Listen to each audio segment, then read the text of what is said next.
Honourable Lady will know that the position of the government is and has been for many years that these settlements are illegal. So I'm pleased to be able to confirm that for her. And it's Cunningham. Thank you very much, Mr. Speaker. I think the same question could be asked again. I mean, it is unlawful, but what is the government actually going to do about it? Does the Minister think that one day we might actually see some prosecutions in relation to these violations of international law? Minister. Well, on the point about settler violence, if that is the point he is referring to, we believe that it is not good enough just to arrest those who are responsible. They need to be both prosecuted and imprisoned. Thank you, Mr. Speaker. The problem is that there are key figures in the Israeli government that are stoking this violence, with the Finance Minister publicly declaring that there are 2 million Nazis in the West Bank. What representation is the Secretary of State making to Israeli counterparts to demand a far more robust response to this violence? Well, I can tell the Honourable Lady that the Prime Minister spoke about this directly with Prime Minister Netanyahu on the 5th of December, and he made it clear that we welcome Israel's recent comments condemning instances of settler violence, but that Israel must take meaningful action to stop it. So, Secretary of State David Lammy. Mr. Speaker, another day where the Foreign Secretary is unaccountable in the middle of a war that could get still even worse. West Bank violence is rising. Hezbollah have attacked Israeli positions, and Israeli airstrikes have hit towns in South Lebanon. A widening of this conflict is in no one's interest, and all parties must show restraint. While he's absent from this place, what steps is the Foreign Secretary taking to prepare for further escalation and deter all parties from full-blown regional war? Minister. Well, first of all, Mr. Speaker, can I say that I fully understand that he wishes to have close contact with Lord Cameron as the Foreign Secretary, but he will be aware that he is in almost continuous contact with the Foreign Secretary by text and WhatsApp. Indeed, Mr. Speaker, if he was in any closer contact, it would probably be a civil partnership, Mr. Speaker. On the substantive point about the widening of the conflict, he will know that very early after October the 7th, the Prime Minister moved British military assets to the eastern end of the Mediterranean, firstly to try and ensure that if there were any arms being moved, we would know about that, but to have eyes on what was happening.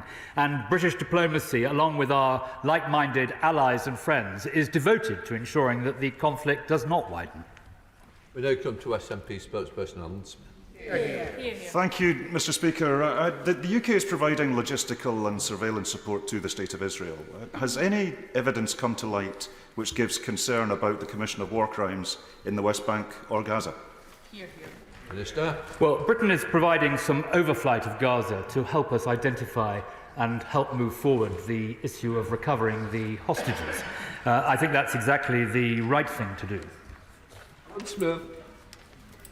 So, to repeat the question, has any evidence come to light that gives concern about the commission of war crimes? And can the Minister assure us that any evidence that does come to light will be sent over to the ICC in response to their call for evidence under Article 86, which the UK is bound, surely, to cooperate with? Well, the honourable gentleman will know that it's not just the government, it's many, many different organisations which are seeking to identify what is going on the ground, the extent to which international humanitarian law must be abided with, and any such evidence will undoubtedly be put before the relevant authority, the courts that he mentioned specifically, if such evidence is available. Fiona Bruce. 2, Mr. Speaker. Minister. Mr. Speaker, the White Paper includes 217 commitments to be delivered through to 2030. I have asked officials in the Foreign Office to work with colleagues across government to implement the commitments and determine the order of priority. Fiona Bruce. Thank the Minister for that reply and for his leadership on this excellent White Paper, and in particular in the run-up to the publication of it, that he clearly listened to calls for more targeted support and humanitarian relief for those left behind on account of their religion or belief. But the challenge now is to turn these innovative commitments into reality, and that will require a revised approach to development programming. Will he meet with me at a round table and with others to discuss this? Minister. Well, Mr. Speaker, it is always a pleasure to meet with my right honourable friend, who indeed has an office next door to mine in the Foreign Office. May I thank her for her comments about the publication of the White Paper and the way in which it has been received around the world. It does demonstrate renewed energy and vigour, and I hope reinvigorated leadership for Britain on these important matters, and of course value for money for our taxpayers. Revolves. Thank you, Mr. Speaker. The White Paper also talks about development diplomats. So could the Minister say how many will be trained and what will be the cost? Minister. Yes, she's quite right that we are increasing the number of development diplomats. I thought she mentioned something about water, but I may have misheard. But we are increasing the number of development diplomats. And the point about the White Paper is it sets out very clearly the aims and aspiration which Britain has to drive forward the SDGs and to make sure that we increase climate finance at this critical time. And she will be pleased to have seen that and will note that we are now driving forward that agenda. Daniel Kaczynski. Question number 3, sir. Minister.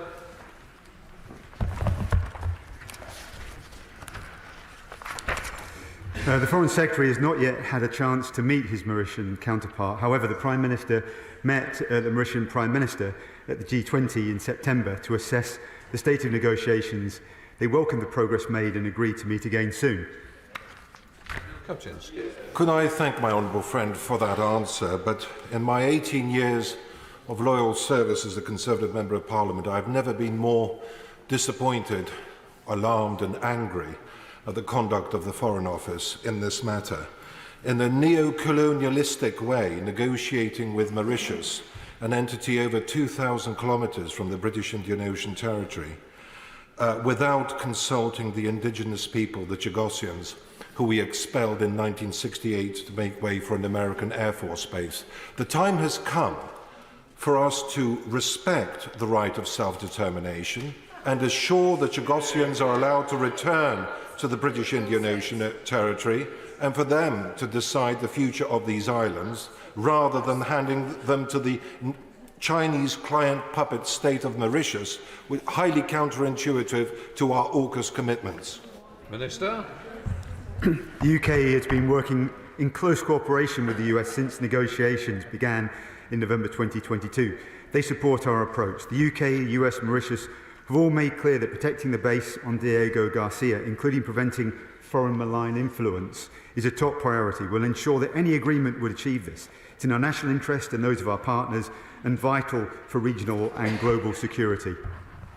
Welcome to Patrick Grady. Mr. Speaker, the government is preparing to disregard international law with its Rwanda bill today. It seems to continue to want to disregard international law with regard to decisions handed down by the ICJ and other international bodies with regard to the Chagos Island. If the UK government won't live up to its international obligations and the findings of international bodies, how with any credibility can it ask other countries to do the same? Minister. We're working closely with the relevant government, as we've said, with Mauritius, to take forward these negotiations, and they've been taken forward in good faith, notwithstanding the need to protect our national and regional and global interests at the same time. Andy Slaughter. Minister. Mr. Speaker, with permission, I will answer questions 4, 5, 10, 15, 21, 22 and 23 together. Britain increased planned assistance to Palestinian civilians to £60 million and has delivered over 74 tonnes of aid. The recent pauses in fighting were a welcome opportunity to get hostages out and aid in. We know more is needed: more fuel, increased humanitarian access and assistance into Gaza, and compliance with international humanitarian law. Andy Slaughter. Thank you, Mr. Speaker. Did the Minister see the analysis recently published in the respected Israeli newspaper Haaretz that the proportion of civilian deaths in Gaza is significantly higher than the average civilian death toll in all conflicts around the world during the 20th century. Doesn't that give the lie to any claim that Israel is avoiding civilian deaths? And as the death toll in Gaza approaches 20,000, isn't it time now for the whole international community, including the UK, to support a ceasefire that protects civilian lives? Well, he will know the importance that the government and the opposition front bench attach to saving civilian lives, and he will know that Britain has made it absolutely clear to the authorities in Israel that we expect them to abide by international humanitarian law and understand and accept the rules of war. He will equally know that the unprecedented figures that he refers to follow on the back of an unprecedented attack by terrorists on October the 7th, a pogrom where more Jewish people were murdered than at any time since 1945 and the Holocaust. Andrew Jones. Thank you, Mr. Speaker. I wholeheartedly welcome that the UK has increased its humanitarian aid by £60 million since October the 7th. Can my right honourable friend outline how his department is working to ensure that the funding is spent as effectively as possible? And by that I mean reaching those in the most urgent need, because I'm sure we have all been greatly distressed by the suffering of the innocent civilians in this conflict. Well, my honourable friend is absolutely right. I can tell him that we have 82 tonnes of food and of humanitarian supplies in Cyprus ready to go, and 5 tonnes of medical equipment ready to go. And as soon as there is the possibility of getting more aid and support into Gaza, we will be using those supplies to do exactly that. Imran Hussain. Thank you, Mr. Speaker. In the last 9 weeks, over 250 Palestinians, including 69 children, have been killed by the Israeli security forces in the West Bank. And over the last year, we've seen a dangerous rise in the number of attacks by violent, illegal Israeli settlers against Palestinians and their property. Even the United States announced that they would impose a travel ban on violent extremist settlers last week. But all the UK government have been able to announce is that planning is going on. So I have to ask the Minister, how much more bloodshed do we need to see before the government stops planning and starts acting? And will he take real action against the violent, illegal settlers today? Well, Mr. Speaker, I made clear in the answer to question number 1 that the government condemns without qualification the illegal attacks by settlers on Palestinians. He asked me specifically, I think, about visa bans, and while I can't give a commentary across the House, I can tell him that our plans in that respect are moving forward. Thank you very much, Mr. Speaker. A stop-start approach is likely to prolong hostage captivity and increase the risk to their lives. It also continues the relentless loss of civilians and innocent children. If the UN Security Council resolution returns with a condemnation of Hamas, will the UK this time do the right thing and back an immediate humanitarian ceasefire? Minister. Well, as she will know, not least from the urgent question tabled by the right honourable gentleman yesterday in the House, neither the government nor the opposition believe that a ceasefire is the right way to proceed. But I can tell her that we are very heavily engaged in what is happening in these Security Council resolutions, and the Security Council permanent members were at Rafah yesterday looking in detail at the situation on the ground. Jeff Smith.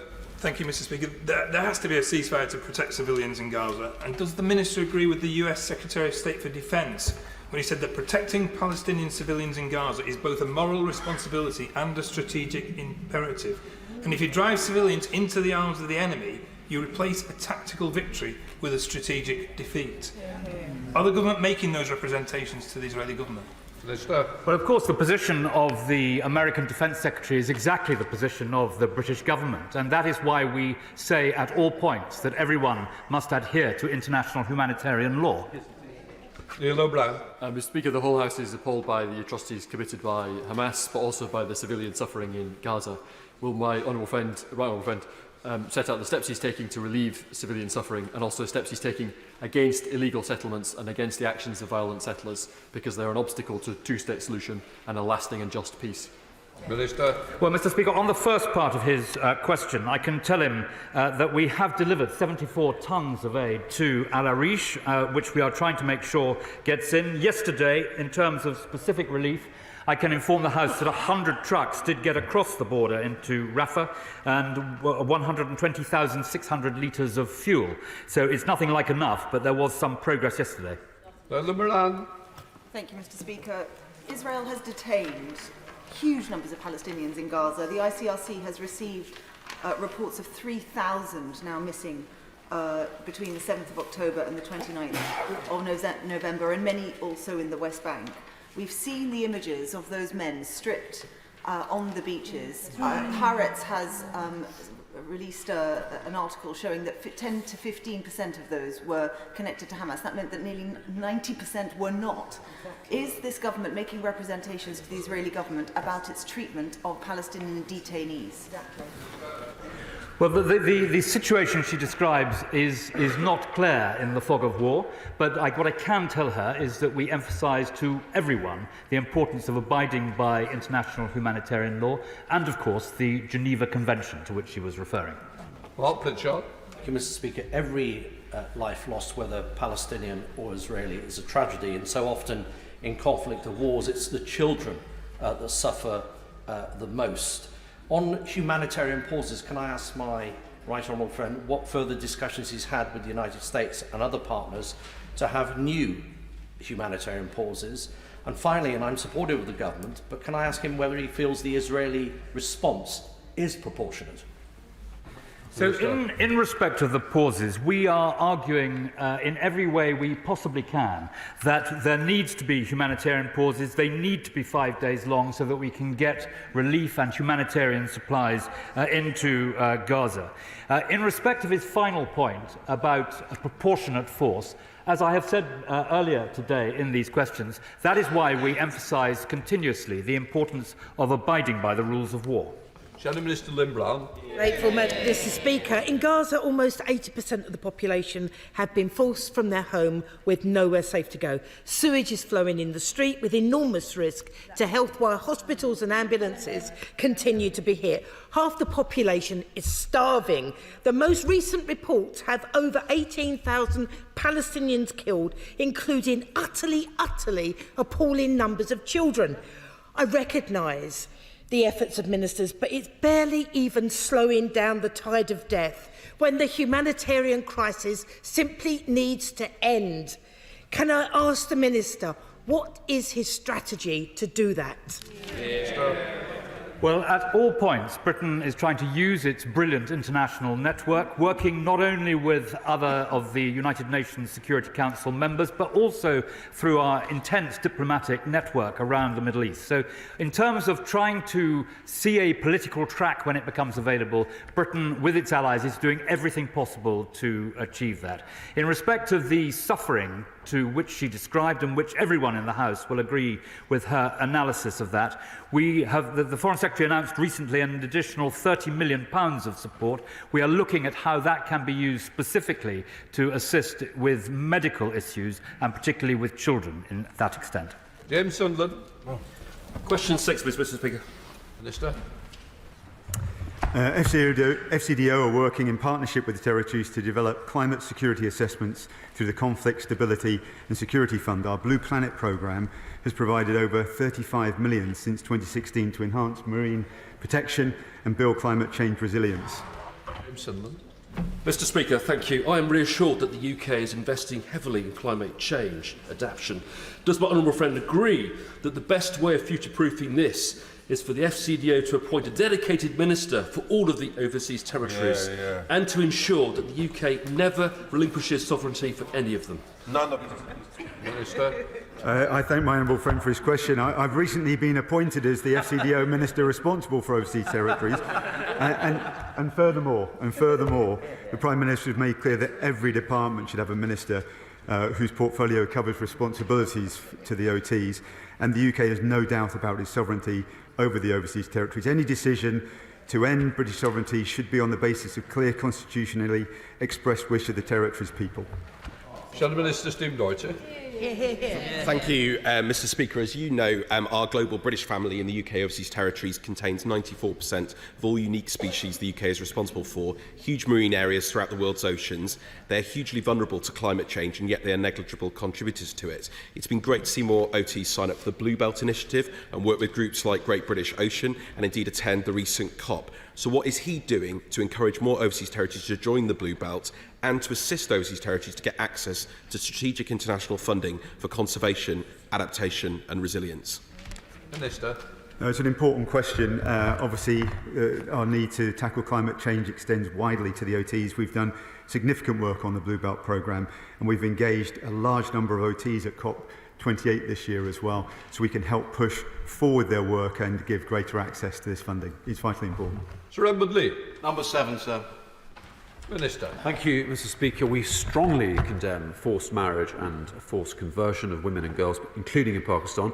We regularly raise our concerns, including individual cases at a senior level with the Pakistani authorities, and we fund projects in Pakistan to help address the underlying causes. Sir Edmund.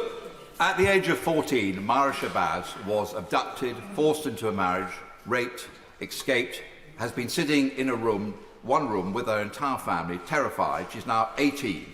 I've lost track of the number of meetings I've had with successive Home Secretaries, letters written. Nothing has happened to get this girl out. Yet at the same time, 100,000 fit young men are just pouring across the channel in search of a better job. For God's sake, can't we show some Christian compassion? And what more can the Foreign Office do in Pakistan to try and stop these forced conversions and forced marriages? Minister. Well, Mr. Speaker, we continue to press these individual cases with the Pakistani government. The former Foreign Secretary raised human rights, including the persecution of minorities, with caretaker PM Kakar on 25th of September, and the Noble Lord Ahmed raised the need to protect minority communities with caretaker Foreign Minister Gilani on 13th of September, and again in a letter on the 5th of October. And we continue to raise in Islamabad the issue of forced marriage and conversion with the Pakistani authorities. Mr. Speaker, Minister, it's not only the case of Maria Shabazz, it's the case of many other young Christian girls, young Hindu girls, young Sikh girls in Pakistan are kidnapped from a very early age. It's quite clear there's an epidemic in Pakistan of the kidnapping and abuse of young girls. Can I ask the Minister this question? What has been done with Pakistan to change the attitude and to change the law of the land? I'm grateful for that question. So, as well as making representations at a very senior level, we do fund programmes in Pakistan working to address child and forced marriages, gender-based violence and discrimination and intolerance, especially against minorities, in an effort to achieve cultural change that will attend to this. But of course, that's slow and painful work, but our team in Islamabad are fully focused on it. Colonel McCarthy. Question 8, Mr. Speaker. Minister. Mr. Speaker, Israel has the right to defend itself against terror, restore its security and bring the hostages home, but they must abide by international law and take all possible measures to protect civilians. I don't disagree with anything the Minister says there, but the question is, what does Israel having to abide by international law actually look like? We know that it's acted with impunity in the West Bank in terms of illegal settlements and historically the building the wall and so on. We know that there, as my honourable friend said, the sheer scale of casualties of innocent civilians in Gaza raises very serious questions. What does it actually mean when we say Israel has to abide by international law? Minister. Well, it means, Mr. Speaker, precisely what it says. And of course, the fact that Israel is a democracy, the fact that all around the world people will be looking carefully at the way things are being conducted in the region, should give her hope that international humanitarian law counts and will be supported. Shadow Minister Wayne David. Thank you, Mr. Speaker. Recently, the ICC prosecutor, Karim Khan KC, visited Israel and the West Bank. In relation to Gaza, he stated, and I quote, "The law is not some cosmetic adornment that can be disregarded. It is a fundamental requirement that must be complied with." Now, I assume the Minister will agree with that. And if that is the case, will he ensure that Britain cooperates fully with the prosecutor in his work? Well, Mr. Speaker, as a strong supporter of the International Criminal Court, Britain would always cooperate. And we strongly support the ICC. He will know that as a state party to the Geneva Convention, the Israeli government is obliged to take action against Israeli nationals accused of grave breaches of international humanitarian law, were there to be any. So that would then not be a matter for the ICC. Teresa Villiers. Question 9, Mr. Speaker, sir. Minister. Iran bears responsibility for groups they have long supported, We've stepped up our response to recent attacks. HMS Diamond will bolster our maritime presence in the region, and new Iran sanctions regime will soon be in place, giving us greater powers to designate Iranian activity. The regime in Tehran have been blatant and public, even unapologetic about their backing, funding, arming of Hamas. These terrorists who we now know are not just murderers but rapists as well. In the light of that, isn't it time to snap back the full range of sanctions on Iran, to sanction a wider number of officials in Iran and to prescribe the IRGC? Minister. Our new Iran sanctions regime will be laid imminently, giving us new and enhanced powers to counter Iran's hostile activities in the UK and around the world and their repressive practices at home. We've already sanctioned more than 350 Iranian individuals and entities, including the IRGC in its entirety. Sir Chris Brown. Thank you, Mr. Speaker. I agree with the comments by the honourable member just now, but shouldn't we also be wondering about what Iran is doing within its own borders? 419 people executed in Iran between January and July, 127 since the 7th of October, using what is happening in Israel as a cover for the much faster executions, including a 17-year-old, a child, Hamid Reza Azari, and Milad Zorevand, who is the 8th women life freedom protester who's now been executed by this horrible regime. Isn't it time we really took the case to them about their own human rights record? Minister.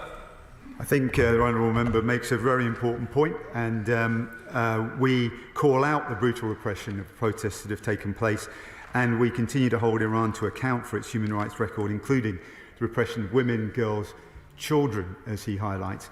And we will, as I said, bring to bear a new sanctions regime to assist in these efforts. And McLaughlin. Oh, thank you. Question number 12, Mr. Speaker. Thank you, Mr. Speaker. The UK is working closely with international partners on this long-standing priority, including at the UN Human Rights Council, where the UK led Resolution 51-1 on Sri Lanka. Mr. Speaker, many prominent Sri Lankans were credibly accused of war crimes against the Tamil minority, particularly towards the end of the 30-year civil war in Sri Lanka. But all these years on, they are still at large, unlike the nearly 18,000 Tamils who went missing and are still unaccounted for. In response to the SNP spokesperson earlier, we were told that war crimes, evidence of it would be taken seriously. How can the people of Palestine have any faith in that if the Tamil people of Sri Lanka have had the evidence sitting there for all these years and this government is doing nothing other than wringing its hands? Mr. Speaker, we all take these issues very seriously, and I was in Sri Lanka just a few weeks ago, and I was therefore to raise the need for progress on human rights, on reconciliation, and indeed on accountability with the President of Sri Lanka during my visit. Nick Colburn. Thank you, Mr. Speaker. As chair of the APPG for Tamils, could I ask my right honourable friend just to assure the House that the FCDO is actively considering the evidence for sanctioning those credibly accused of war crimes who are active participants in Sri Lankan high society, and that she will pass that evidence on to the United Nations Human Rights Council in line with Resolution 30.1? Minister.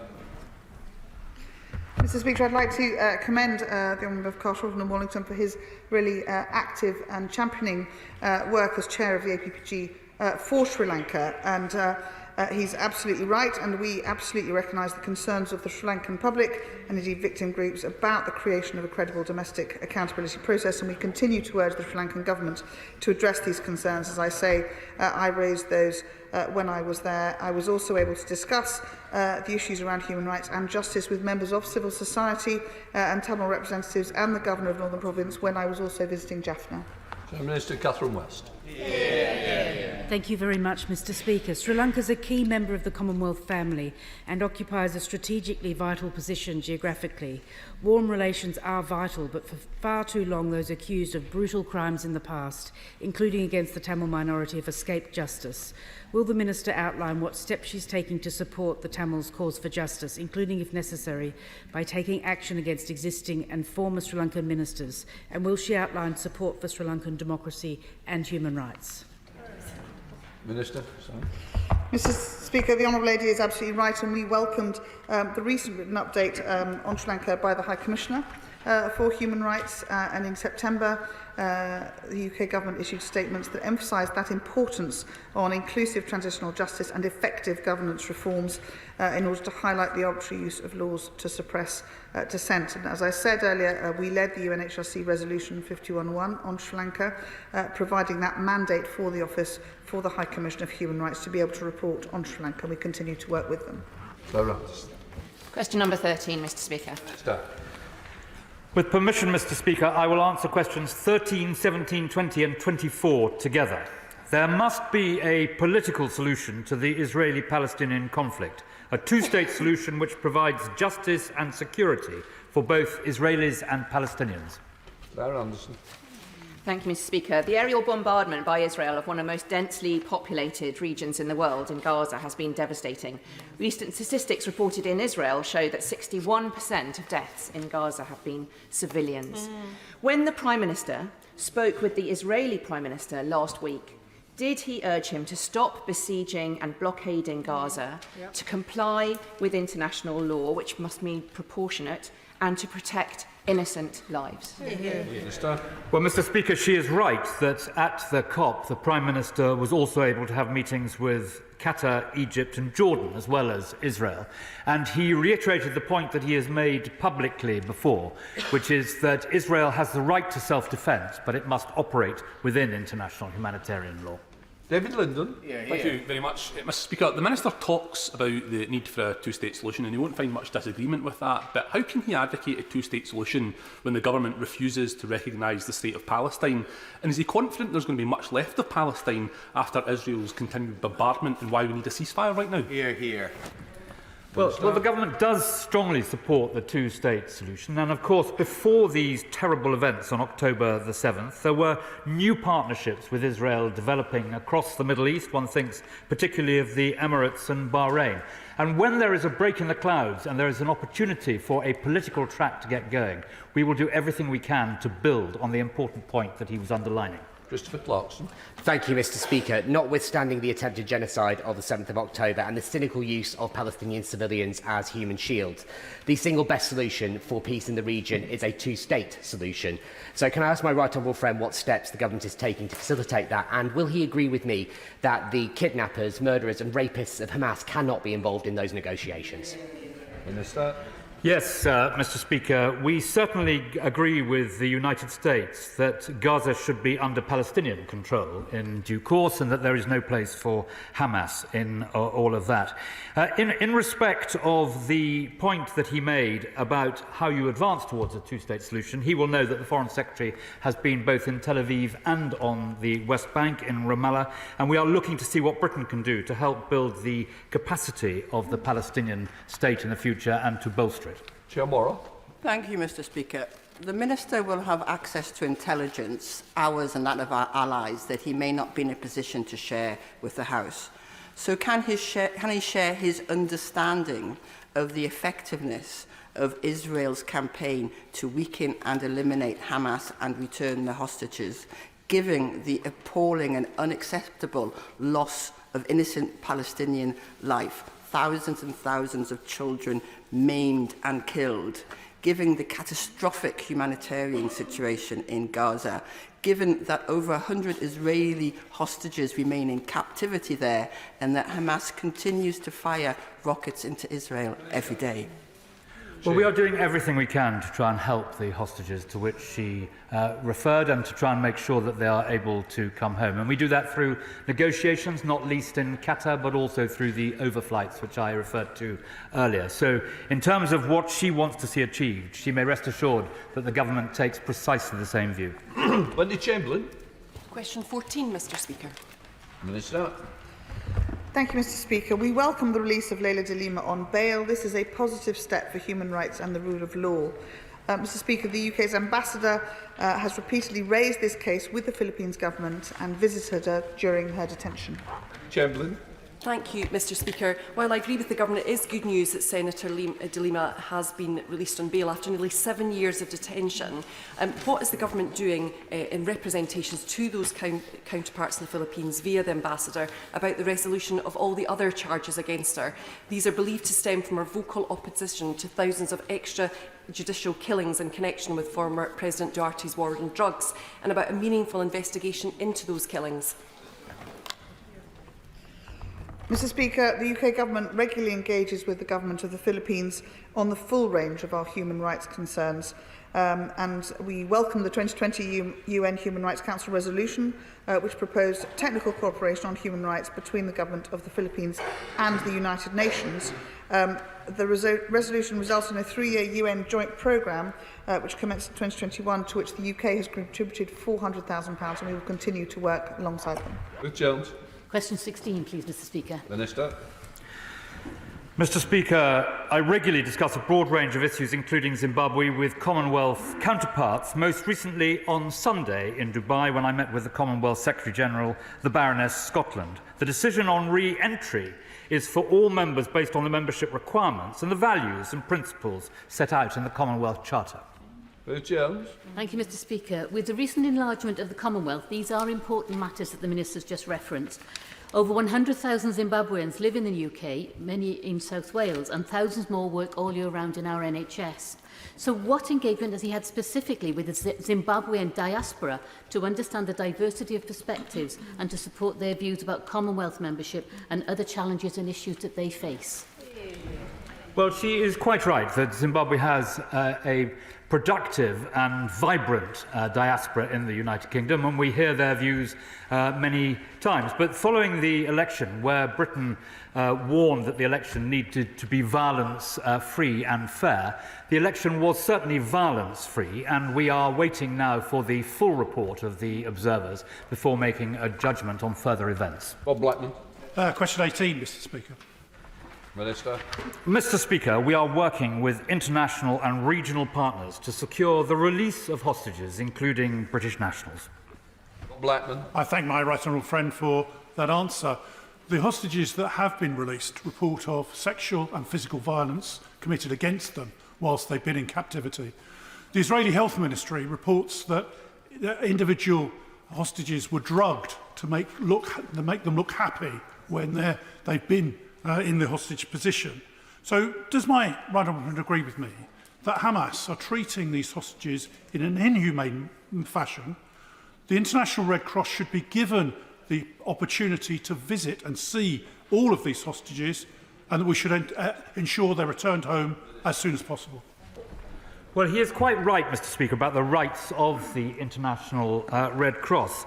I can tell him that we are involved in intensive diplomatic efforts to secure the release of the hostages. This has been continually raised by the Prime Minister, who met with families of British people taken hostage by Hamas, as well as the families of hostages during his trip to Israel. So he may rest assured that while I cannot give a running commentary on these matters, we are doing everything we can to secure their release. I wholeheartedly support the cause for the immediate and unconditional release of all the remaining hostages held by Hamas and other groups. But further to the response that the Minister gave to my honourable friend from South Shields, could I refer him to the UN Resolution 1860 in 2009, when the UK supported a ceasefire in Gaza and a permanent ceasefire followed a few days later? Minister. Well, Mr. Speaker, she will be well aware of the view of the government and indeed the opposition front bench on the possibility of a ceasefire at this time, which we simply don't think exists. But can I say that she's referred to earlier events? That was a very different situation to the one that pertains today. Dominic Raab. Thank you, Mr. Speaker. On the issue of hostage taking, the British-Russian dual national Vladimir Kara-Murza was jailed and poisoned by the Putin regime for criticising the war in Ukraine. He's a de facto hostage of the regime. I've just met with his mother, who's in Parliament today. Will the ministers arrange for me to meet the Foreign Secretary with his relatives to hear about the condition and the torture he's been subject to? Well, I am advised, Mr. Speaker, that ministers have indeed met the family, but I will see what I can do to facilitate a meeting as he requests. Rick Campbell.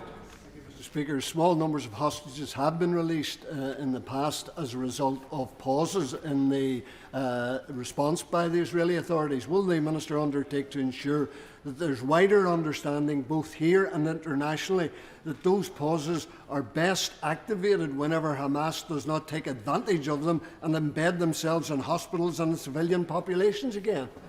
Well, he is quite right, Mr. Speaker, to emphasise the importance of humanitarian pauses, and preferably humanitarian pauses several days long. And we are doing everything we can to try and ensure that the case for humanitarian pauses and the ability that would result of getting aid and support and supplies into Gaza is achieved. Bill Clark. Mr. Speaker, as a member of the Armed Forces... Question number 25. Thank you, Mr. Speaker. The UK regularly discusses support for Ukraine with NATO allies and partners, including at the recent NATO Foreign Ministers meeting and the NATO-Ukraine Council, which the Foreign Secretary attended alongside Ukrainian Foreign Minister Kuleba. Together, we approved an ambitious programme, including on energy security and interoperability. Allies remain steadfast in their commitment to support Ukraine through winter and for as long as it takes. Bill Clark. Thank you, Mr. Speaker. As a member of the Armed Forces Parliamentary Scheme, I recently visited NATO's Allied Rapid Reaction Corps headquarters in Gloucester. So I welcome that yesterday the Defence Secretary announced the UK-led Ukraine Maritime Capability Coalition to give our allies the power to rule the waves. So can I ask my right honourable friend what steps the UK is taking to help Ukraine to rebuild its armed forces and provide humanitarian assistance to its citizens? Well, Mr. Speaker, my honourable friend makes a very good point. The maritime domain is hugely important. And, Mr. Speaker, we will continue to work with NATO and Ukraine, including through NATO's €500 million comprehensive assistance package, to which we have contributed £82 million. In November, the Foreign Secretary attended the first meeting of the NATO-Ukraine Council at Foreign Ministers level, and he emphasised the need to sustain our support to Ukraine for as long as it takes.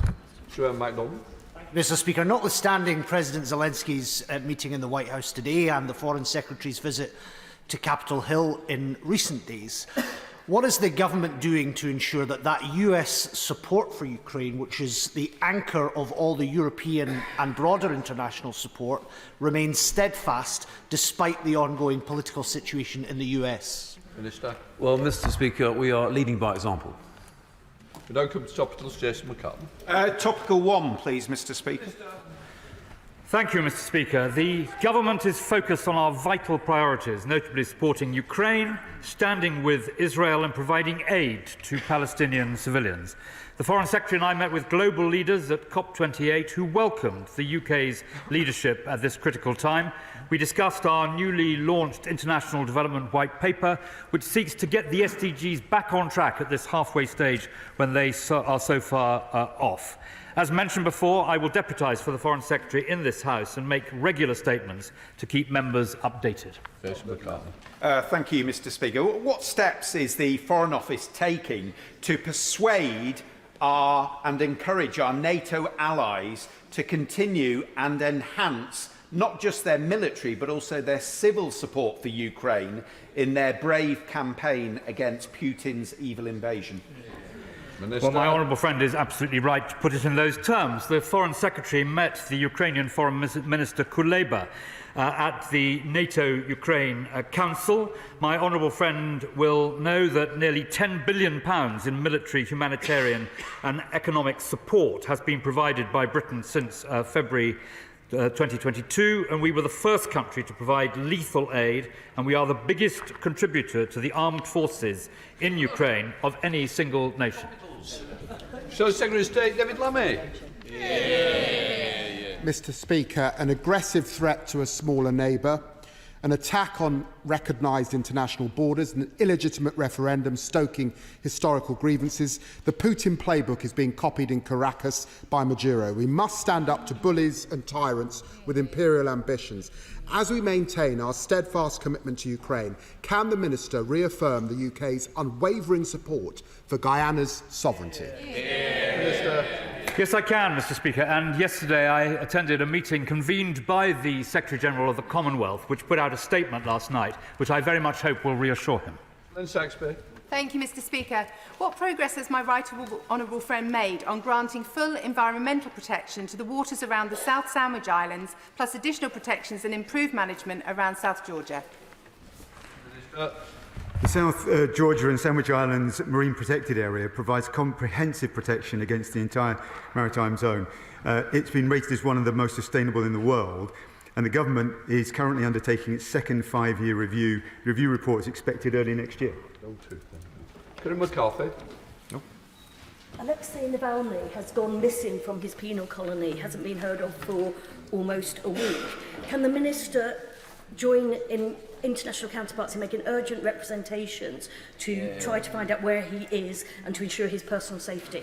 Well, Mr. Speaker, we do condemn this outrageous detention, and we will continue to make representations in Moscow and elsewhere for consular access and his release. James Sunderland.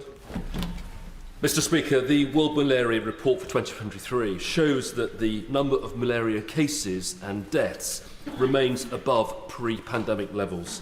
What more can the government do to ensure that we recover lost ground and also drive treatments? David Griffin. Thank you very much, Mr. Speaker. Well, the Minister for Africa has rightly highlighted the RSF's involvement in atrocities in Darfur, and many in this place have flagged the links between external states and the RSF. So when the Minister was in Dubai for COP28, did he raise the issue of external support for the RSF with those deemed to be likely to be responsible? Well, I raise these issues not only at the COP, but whenever I have the opportunity, and not least in discussions with Hamdok, who was the last Prime Minister in Sudan. And while we welcome last Saturday's Intergovernmental Authority on Development Summit's call for an immediate cessation of hostilities, we remain acutely concerned at the events that are taking place, many of which bear the hallmarks of ethnic cleansing. Ben Foster. Thank you, Mr. Speaker. The threat to Guyana's territorial integrity has already been highlighted.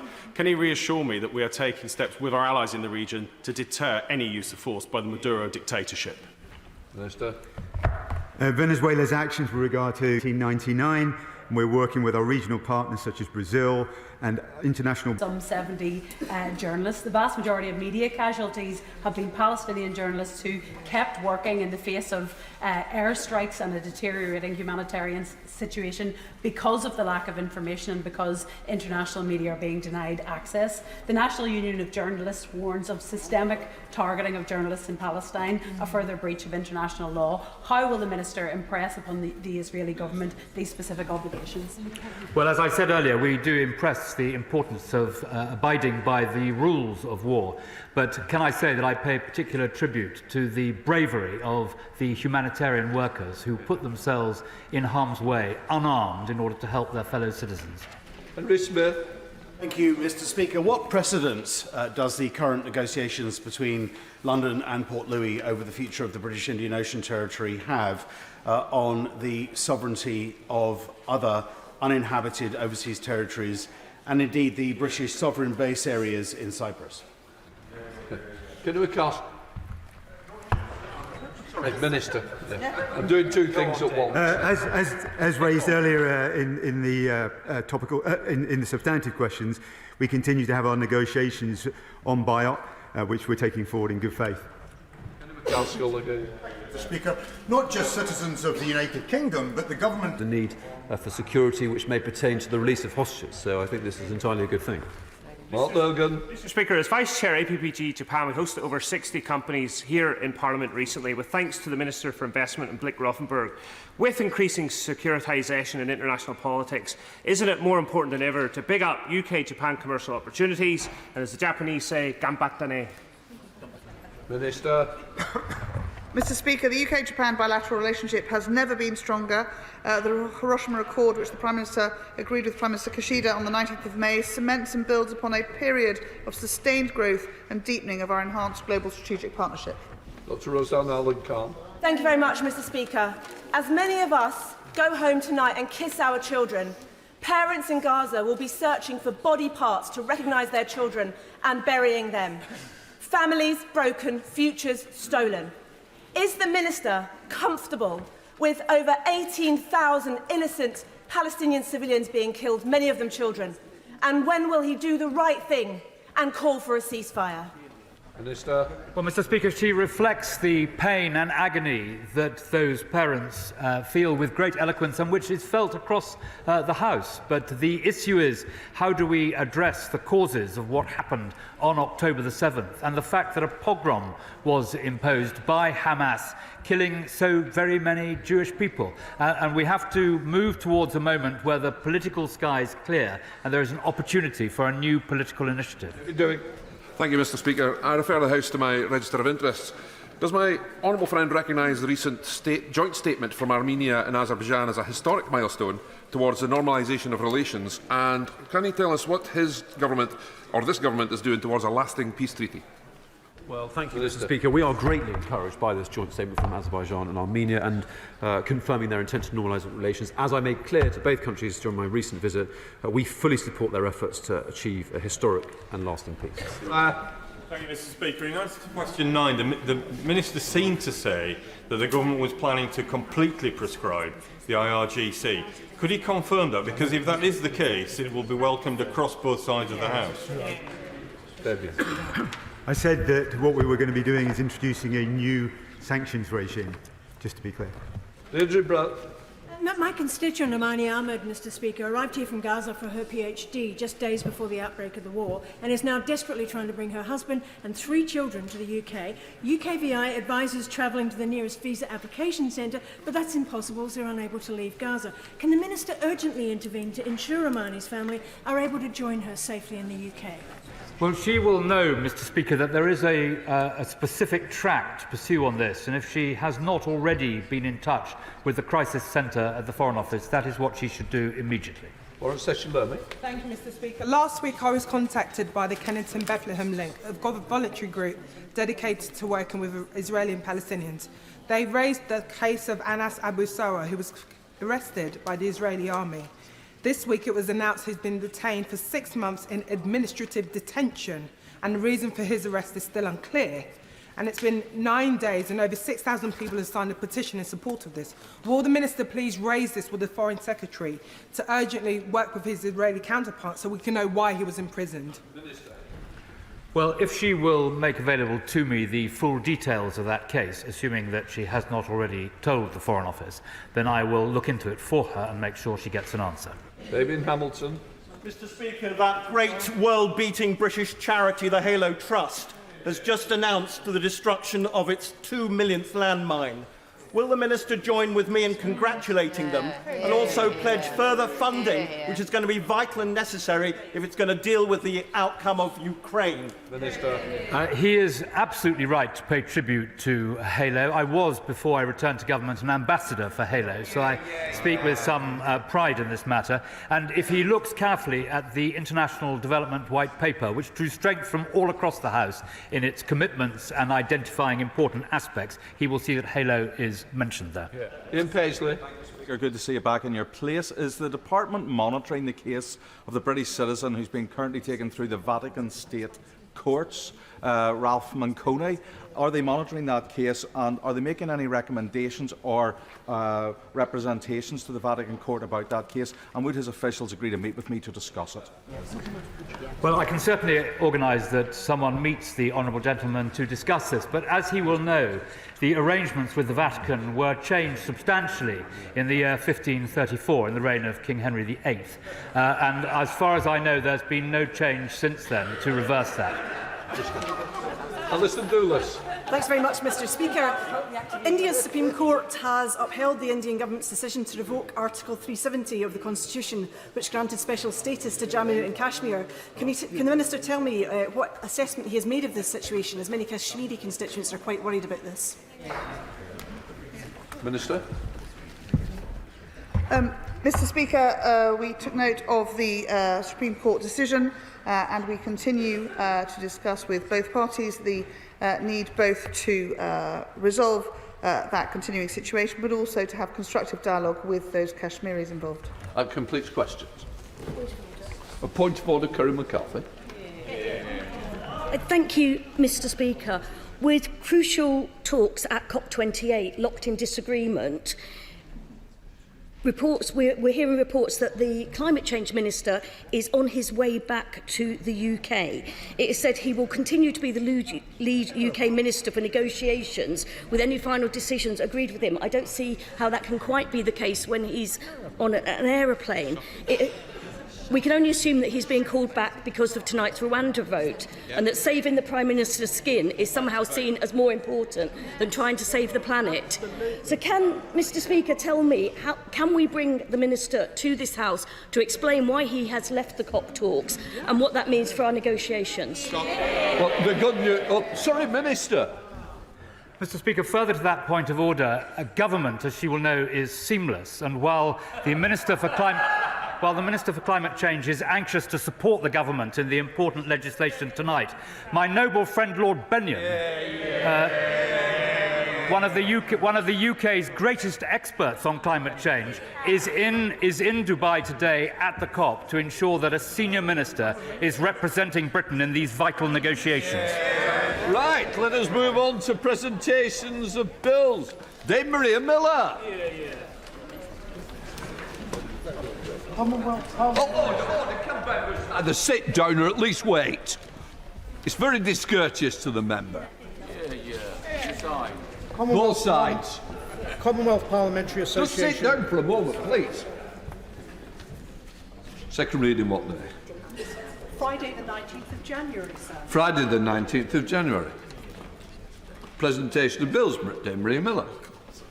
Offences Against the Person Act 1861 Sentencing Guidelines Bill. Second reading what day?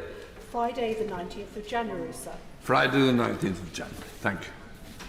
Right. We now come to the next presentation of bills, Sarah Dye.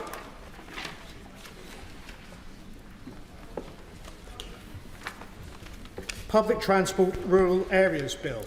Second reading what day? Friday the 26th of January, sir. Friday the 26th of January. Thank you. Right, let people now leave.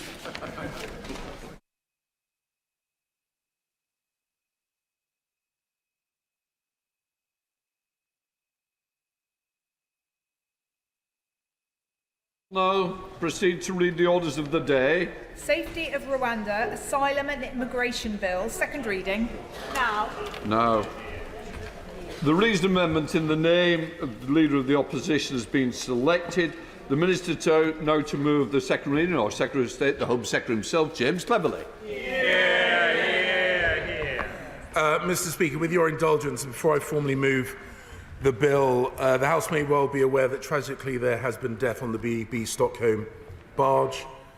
I'm sure that the thoughts of the whole House, like mine, are with those affected. The House will understand that at this stage I'm uncomfortable going into any more details, but we will of course investigate fully. Mr Speaker, I beg to move that the bill be now read a second time. Yeah.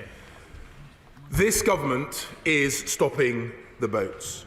Arrivals are down by a third this year as illegal entries are on the rise elsewhere in Europe. Indeed, small boat arrivals are up by 80% in the Mediterranean. They are down by a third across the Channel. The largest ever small boats deal with France, tackling the supply of boat engines and parts. The arrest and conviction of people smugglers. A 70% increase in the raids on illegal working. These things are having an impact, and a positive one. We have signed returns agreements and cooperation agreements with France, with Bulgaria, with Turkey, Italy, Georgia, and Ethiopia. 50 hotels are being returned to the local communities, and the initial asylum backlog, which stood at 92,000, is now under 20,000. We have sent back 22,000 illegal migrants. And the UK's arrangement with Albania proves that deterrents work. Last year, not just yet, I've just started. Last year, a third of all those arriving in small boats to the coast of this country were Albanian. This year, we've returned 5,000 Albanians, and arrivals from that country are down by 90%. 90%. But in recent years, some of the government's efforts to tackle illegal migration and deport foreign national offenders have been frustrated by a seemingly endless cycle of legal challenges and rulings from domestic and foreign courts. Of course, just momentarily, of course, this government respects court judgments, even when we disagree with them. But Parliament and the British people want an end to illegal immigration, and they support the Rwanda plan. I'm very grateful to the Home Secretary for giving way, but he's pointed to deterrence, and he's often used the Australian model of offshoring detention centres as a gold standard. What are his comments then, the fact that Australia has recently shut down their offshore centre because of the high financial and human costs? Home Secretary. The Honourable Lady raises the case of Australia. Their illegal migrations by boats, 55,000 they had, trended pretty much down to zero. Deterrence works. Deterrence works. I thank my right honourable friend, I'm sure, will agree that the British are world champions at queuing. We don't like queue jumpers, which is why illegal immigration grates with us. Can he confirm that the government will take all steps to ensure that we will remain within international law, just not now, but going forward?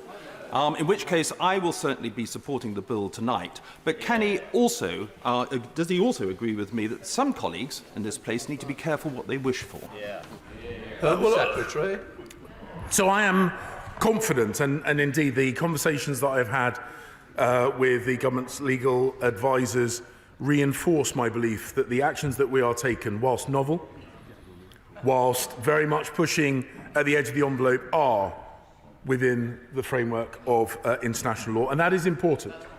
That is important because the UK is a country that demonstrates to the whole world the importance of international law.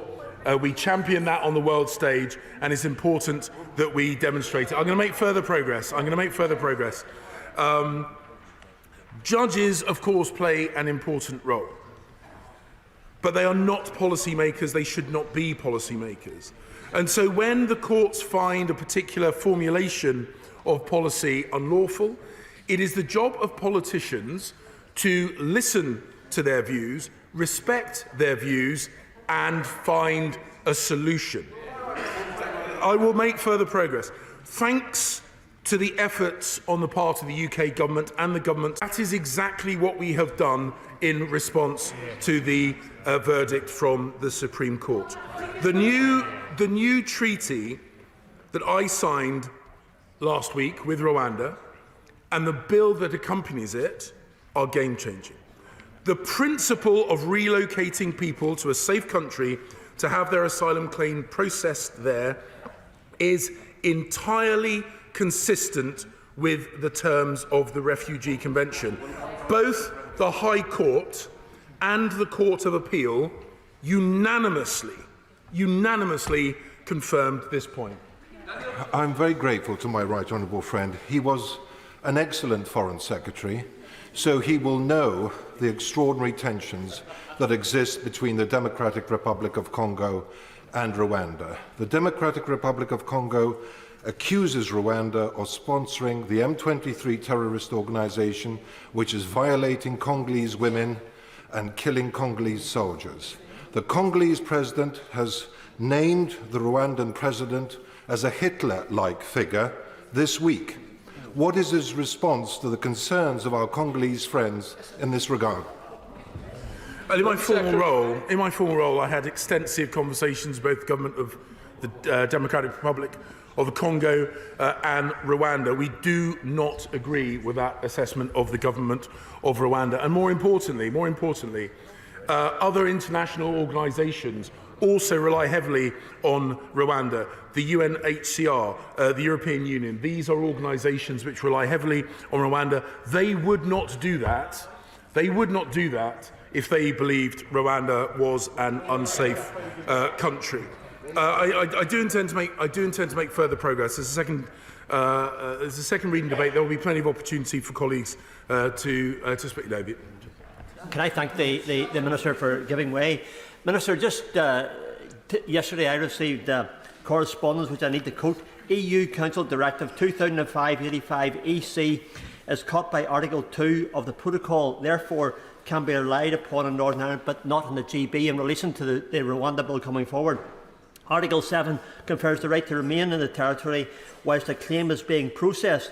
This clearly creates additional rights in the NI which doesn't apply in GB and expressly frustrates the core intent of the Rwanda bill for applying in Northern Ireland. Has the Minister had the opportunity to look to that? Home Secretary. The point he makes about differential treatment in different parts of the United Kingdom is one that we are conscious of. As the bill progresses, of course, he will have, and others will have, the opportunity to raise concerns about specific details, and we will, of course, listen to his and the concerns of others. This bill attempts, and this bill, when passed, will address the practical implications. At the moment, the challenges of numbers of refugees in Northern Ireland is not one that is as significant as in other parts of the UK, but we're always conscious to make sure that all parts of the UK, and he has heard me say this before, that all parts of the UK are and feel that they are in the thinking of the government as we move forward. I am going to make further progress. As I say, the principle of relocating people to a safe country to have their asylum claims processed is entirely consistent. And as I say, the High Court and the Court of Appeal unanimously confirm this. And the Supreme Court, in their findings 3 weeks ago, did not dispute those findings. I will give way, and then I'm extremely grateful to my right honourable friend. Does he agree that it is clear in international law and also in relation to the question of the rule of law that where in this country, with our unwritten constitution, a clear and unambiguous use of words clearly establishing the intention of Parliament in the enactment of a law does in fact take precedence over international law in accordance with the judgments of Lord Hoffman and also other judgments and statements made by Lord Judge, Lord Denning and other very distinguished jurists, including in relation to this particular judgment last month in paragraph 144. Secretary. My honourable and learned friend makes an important point, and he is right. That when the wording of a bill is clear and unambiguous, where there is a deeming clause, that is the express will of the Parliament. That Parliament is sovereign, and that thinking must be adhered to through the legal process. So he is right on that. I am going to make progress. A few weeks ago, the Supreme Court upheld the judgment of the Court of Appeal, meaning that we cannot yet lawfully remove people to Rwanda. This is because of concerns that they expressed that relocated individuals might be refooled. And I'm sure the House knows, but that is that they might be redeported to a third country. The government disagreed with that verdict, but as I said, we respect the verdict of their lordships. It is important to understand that the Supreme Court's judgment was based on the facts as they existed 18 months ago, and that the court said the problem could be remedied. And as I told the House last week, we have worked on and have found that very remedy. Our asylum partnership with Rwanda I'm going to make progress.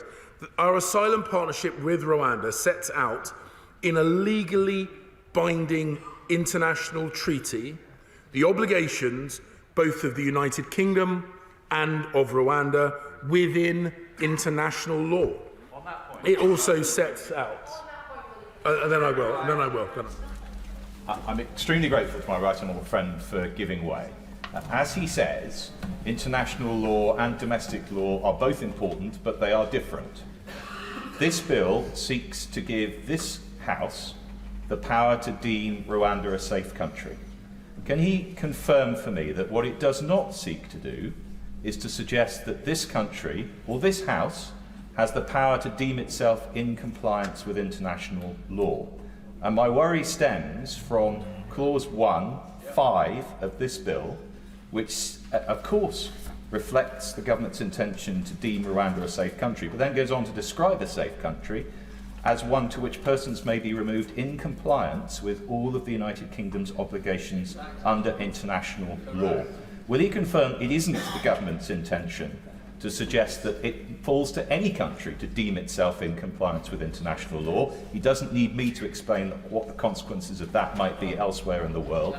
That is not what the government's intention is, and he will look again at the language if it needs to be changed to clarify that point. Secretary. I can reassure my right honourable and learned friend that that is absolutely not the intention of the bill. The deeming clause. The deeming clause is specifically about the safety of Rwanda because of our response to their lordship's position at the Supreme Court hearing. We are not seeking to redefine through domestic legislation international law. And then I will give way to the honourable learned lady. I'm grateful to him for giving way.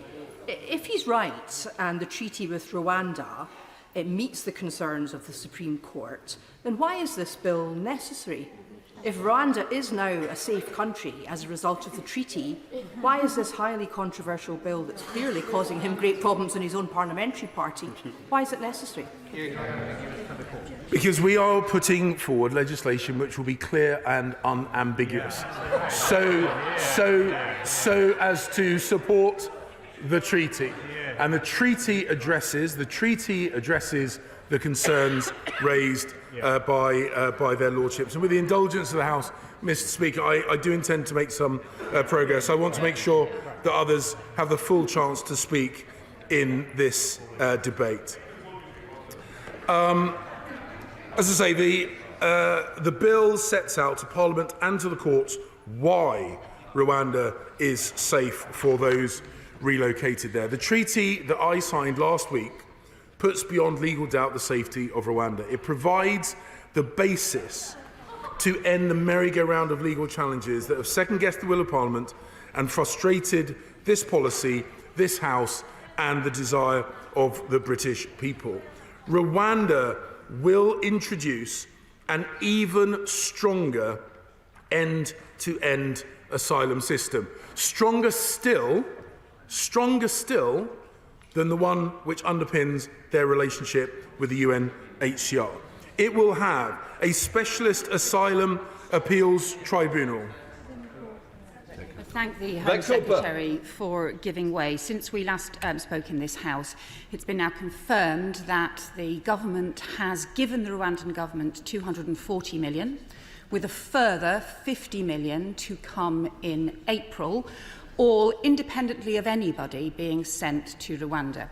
Can he now also confirm that the government's deal also means a further 50 million in 2025 and a further 50 million on top of that in 2026?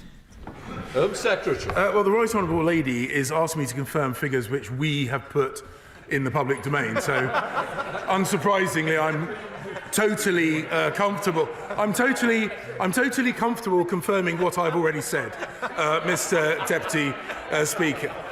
It provides Rwanda, as I say, will introduce an even stronger. She's got the chance to make a speech in just a few moments. She has got the chance to make a speech in just a few moments. It will have one Rwandan. The system of specialist asylum tribunals to consider individual appeals against any refused claim within Rwanda. It will have one Rwandan and one other Commonwealth co-president and will be made up of judges from a mix of nationalities selected by the co-presidents. We have been working, and this comes to the point she's making about the money that has been spent by the British government. As is the case with many countries around the world, the government spends money capacity building with our international partners.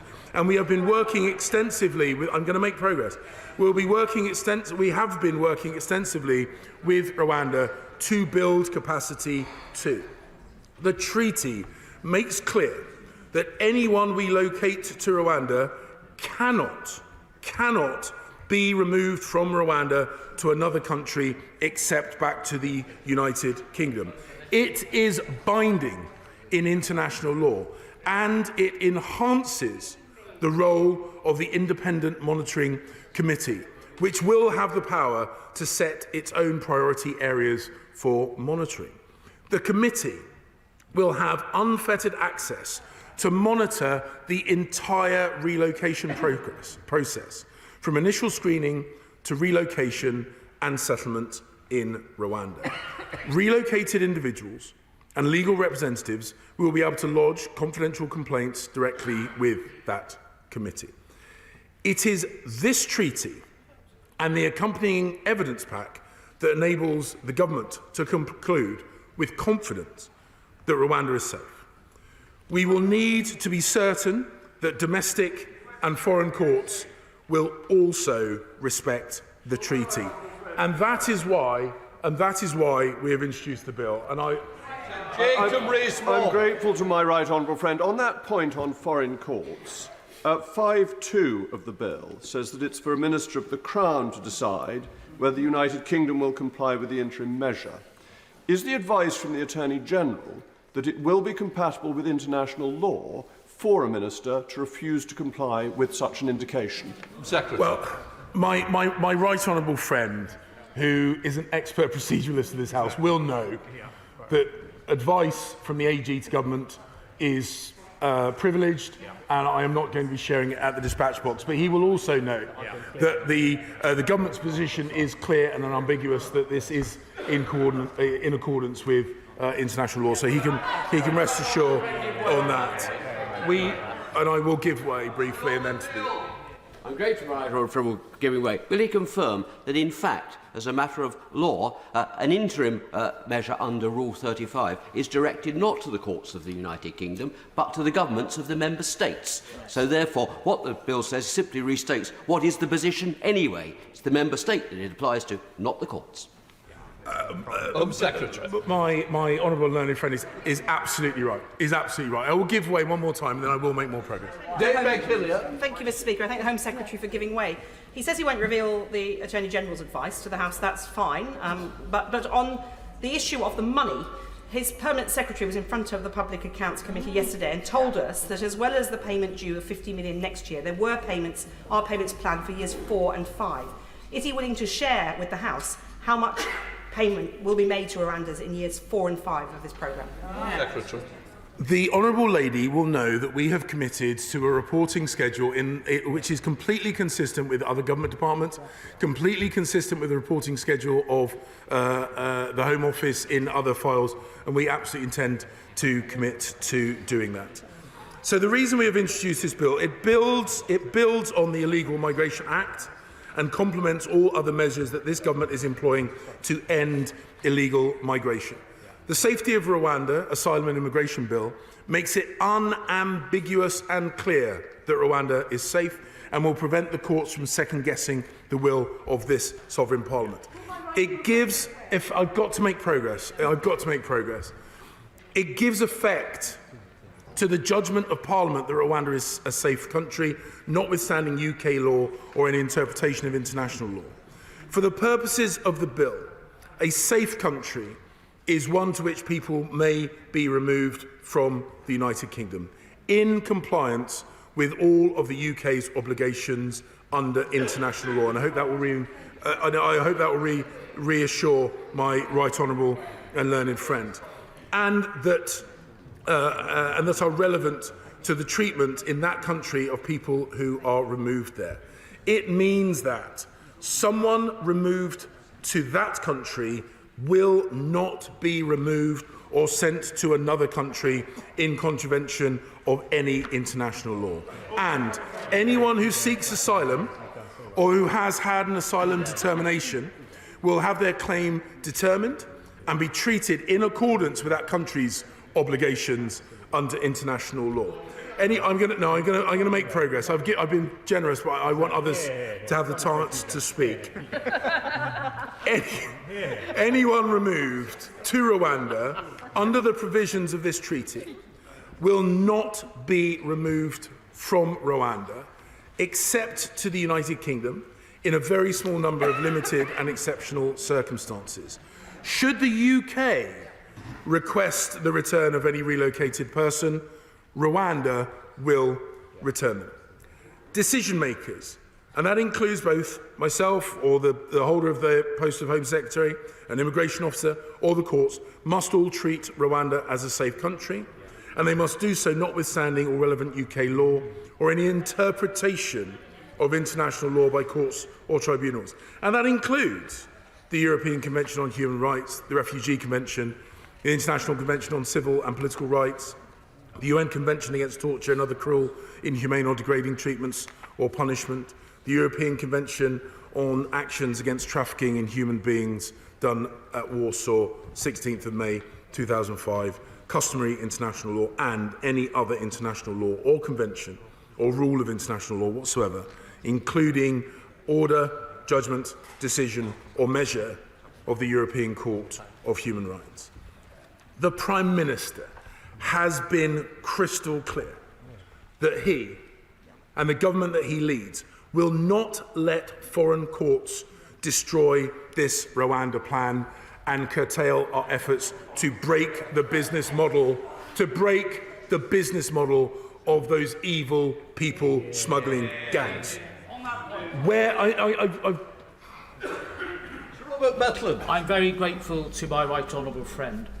He makes the point about foreign courts. But what about domestic courts? Is there not a danger that in pursuing quite stringent measures in this bill, that we are really testing the principle of comity to breaking point?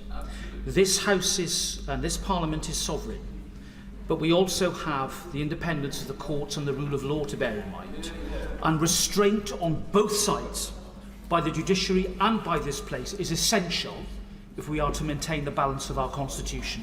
Secretary.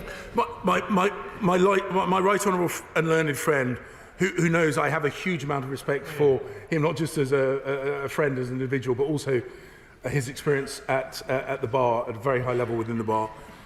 He raises an important point, and I want to give him complete reassurance that we have looked very, very carefully at the balance that he speaks about. We absolutely respect the importance of that. We genuinely believe this does get the balance right, although because of the growing nature of this extreme and perverse trade in human misery, we have to take firm action, and we are therefore acting in a way that maintains that balance. But it is novel. He says it's contentious. It is true. But we are doing it because we have to break this business model. We have to do this. We have to do this. When the European Court of Human Rights indicates, and this speaks to the point my right honourable friend made just a few moments ago, where the European Court of Human Rights indicates an interim measure relating to the intended removal of someone to Rwanda under, or purportedly under, a provision of the Immigration Act, a Minister of the Crown, not a court or a tribunal, a Minister of the Crown alone will decide whether the UK will comply with that interim measure. And in order to further prevent individual claims to prevent removal, the bill disapplies certain relevant provisions from the Human Rights Act 1998, in particular circumstances, including sections 2, 3, 6, 7, 8 and 9. This is lawful. This is fair. This is necessary, because we have now addressed every reason that has been used to prevent their removal to Rwanda. We have prevented asylum claims from being admitted with legislation that has... we have blocked asylum claims from being admitted with legislation that has already passed through this House. When the Illegal Migration Act is enforced, modern slavery disqualification provisions will assist with speedy removal. The only possible blocking of removal is if an individual can demonstrate with compelling evidence that there is an immediate risk of serious and irreversible harm to them in particular under their individual circumstances. This sets the bar, rightly, very high, so that the chances of that happening are, rightly, extremely small. Mr. Speaker, the only way to deter people from coming here illegally is to convince them that if they do, they will be unable to stay. Instead, they will be detained and swiftly removed to a safe third country or their home country if it is safe to do so. I'm going to conclude. I've been at my feet for a while. I'm going to conclude. This is how we will save lives at sea. This is how we will deter illegal migration. And this, Mr. Speaker, and the House should take note of this, this is how we will break the business model of the most evil and perverse trade that we currently can see, and that is the trade in vulnerable people. The people smugglers, they are not humanitarians, Mr. Speaker. They are vicious criminals, and we must take action to prevent them. This is how we restore confidence in our immigration system and assert full control over our borders. Let me conclude. I'm nearly done. Let me conclude. This is how we will overcome the intolerable pressure on taxpayers, on public services, and on local communities that illegal immigration creates. That's how we will make sure that the system is fair. Fair to those who play by the rules, and fair to the British people who are rightly sick of people arriving here from France in small boats. From France, a safe and wonderful country. Rwanda stands ready to welcome those new arrivals. They stand ready to find a solution, to work with us to find a solution on this global issue, rather than being part of a problem. And for that, I believe they should get our thanks and admiration. This is an innovative and humane solution to a growing global problem. Other countries are looking at what we are doing and are making similar plans of their own. A new treaty and this bill make clear in law that Rwanda is a safe country in which to relocate illegal migrants. And I want to extend an offer to the whole House. Colleagues across this House must know how much this matters to our constituents. Our voters, for whatever party they vote for, are warm and welcoming people to those in genuine need. And we've seen this, Mr. Speaker, we've seen this in the way that people across this country have opened their homes to many of the 500,000 people who have come here via safe and legal routes in the last decade. But the British people rightly expect everyone to play by the rules, and they expect us in this House to do what it takes to stop the boats. That is what voting for this legislation means. Our voters are horrified when they see images of people drowning in the Channel. They are horrified when they see those people smugglers taking advantage of people. They want an end to illegal migration. This government has a plan that will provide an alternative home for illegal arrivals to the UK and to deter others from coming here illegally, and I commend this bill to the House. The question is that the bill now be read a second time. I now call the Shadow Home Secretary, Yvette Cooper. Thank you, Mr. Speaker. Can I join with the Home Secretary in expressing our sympathy with the family and friends of the asylum seeker who has apparently died on the Bibi Stockholm, and I understand he cannot say more about that at this moment. But this should be a debate about how we prevent lives being lost, about how we strengthen our border security, about how we stop dangerous boat crossings, and how we fix the broken asylum system. Instead, we've just got total Tory chaos. What a fine mess this week Prime Minister has got them all into and got the country into as well. Tearing lumps out of each other over a failing policy while they let the country down. We've had a Home Secretary sacked, an Immigration Minister resigning, and they've spent almost £300 million of taxpayers' money on Rwanda without sending a single person, and the Home Secretary seemed to confirm today that in fact that is £400 million without a single person being sent. More Home Secretaries sent to Rwanda than asylum seekers. It's about £100 million per trip. The Climate Minister called back from the Dubai COP for the vote. Well, I guess they can say at least one flight has taken off as a result of this legislation. The third Tory Home Secretary sent to Rwanda in 2 years, the third bilateral agreement with Rwanda in 2 years, and now the third Tory law on asylum and Rwanda in 2 years. And they're about to write their fourth cheque to Rwanda. Turns out they set out a direct debit. Hundreds of millions of pounds for a failing scheme that's only ever likely to cover a few hundred people.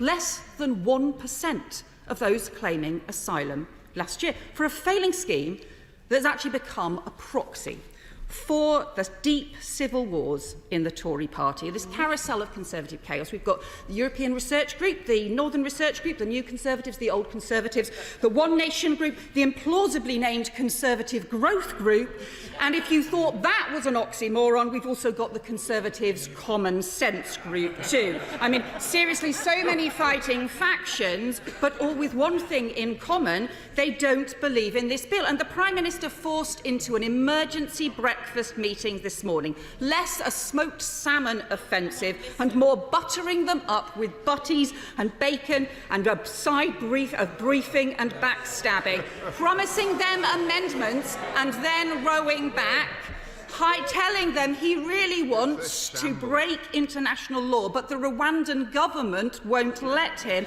hiding behind the Kigali administration because he is too weak to even defend his plan. Weak. The Prime Minister says his patience is wearing thin. Well, how do they think the country feels watching this chaos? He's hoping his party's going to calm down over Christmas, but they all know who the Christmas turkey is, and he's sitting in number 10.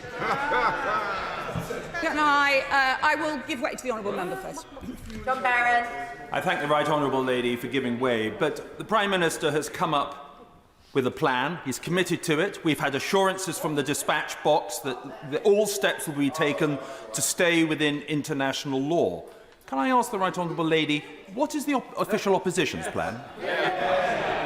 Yvette Cooper. Well, I'd say he hopes that his Prime Minister has a plan, but in fact nobody on the backbenches from any side seems to actually agree with it at all.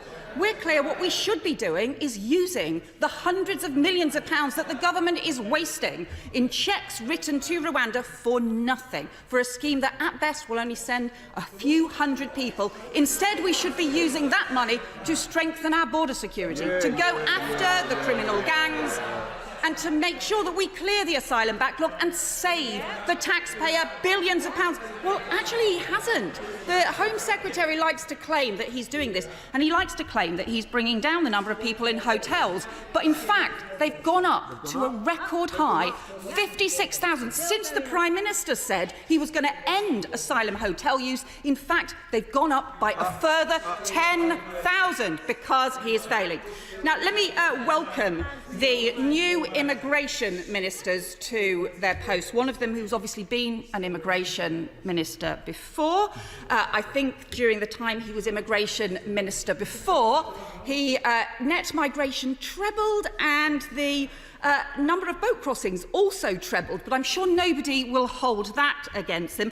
They've obviously appointed 2 immigration ministers, this time in case another one resigns, because he thinks that their policy is totally failing and is too weak And I think, in the words of the ex-immigration minister, this new law won't work, doesn't do the job, and is both legally and operationally fundamentally flawed. I'll give way to the honourable member if he can say whether he agrees with the previous immigration minister or the current immigration. Well, I'm grateful the Shadow Home Secretary is asking me questions. She's overestimating my ability. But this morning, talking of Christmas turkeys, the Leader of the Opposition gave a typical interview on Radio 4 this morning, which contained no government no policy whatsoever.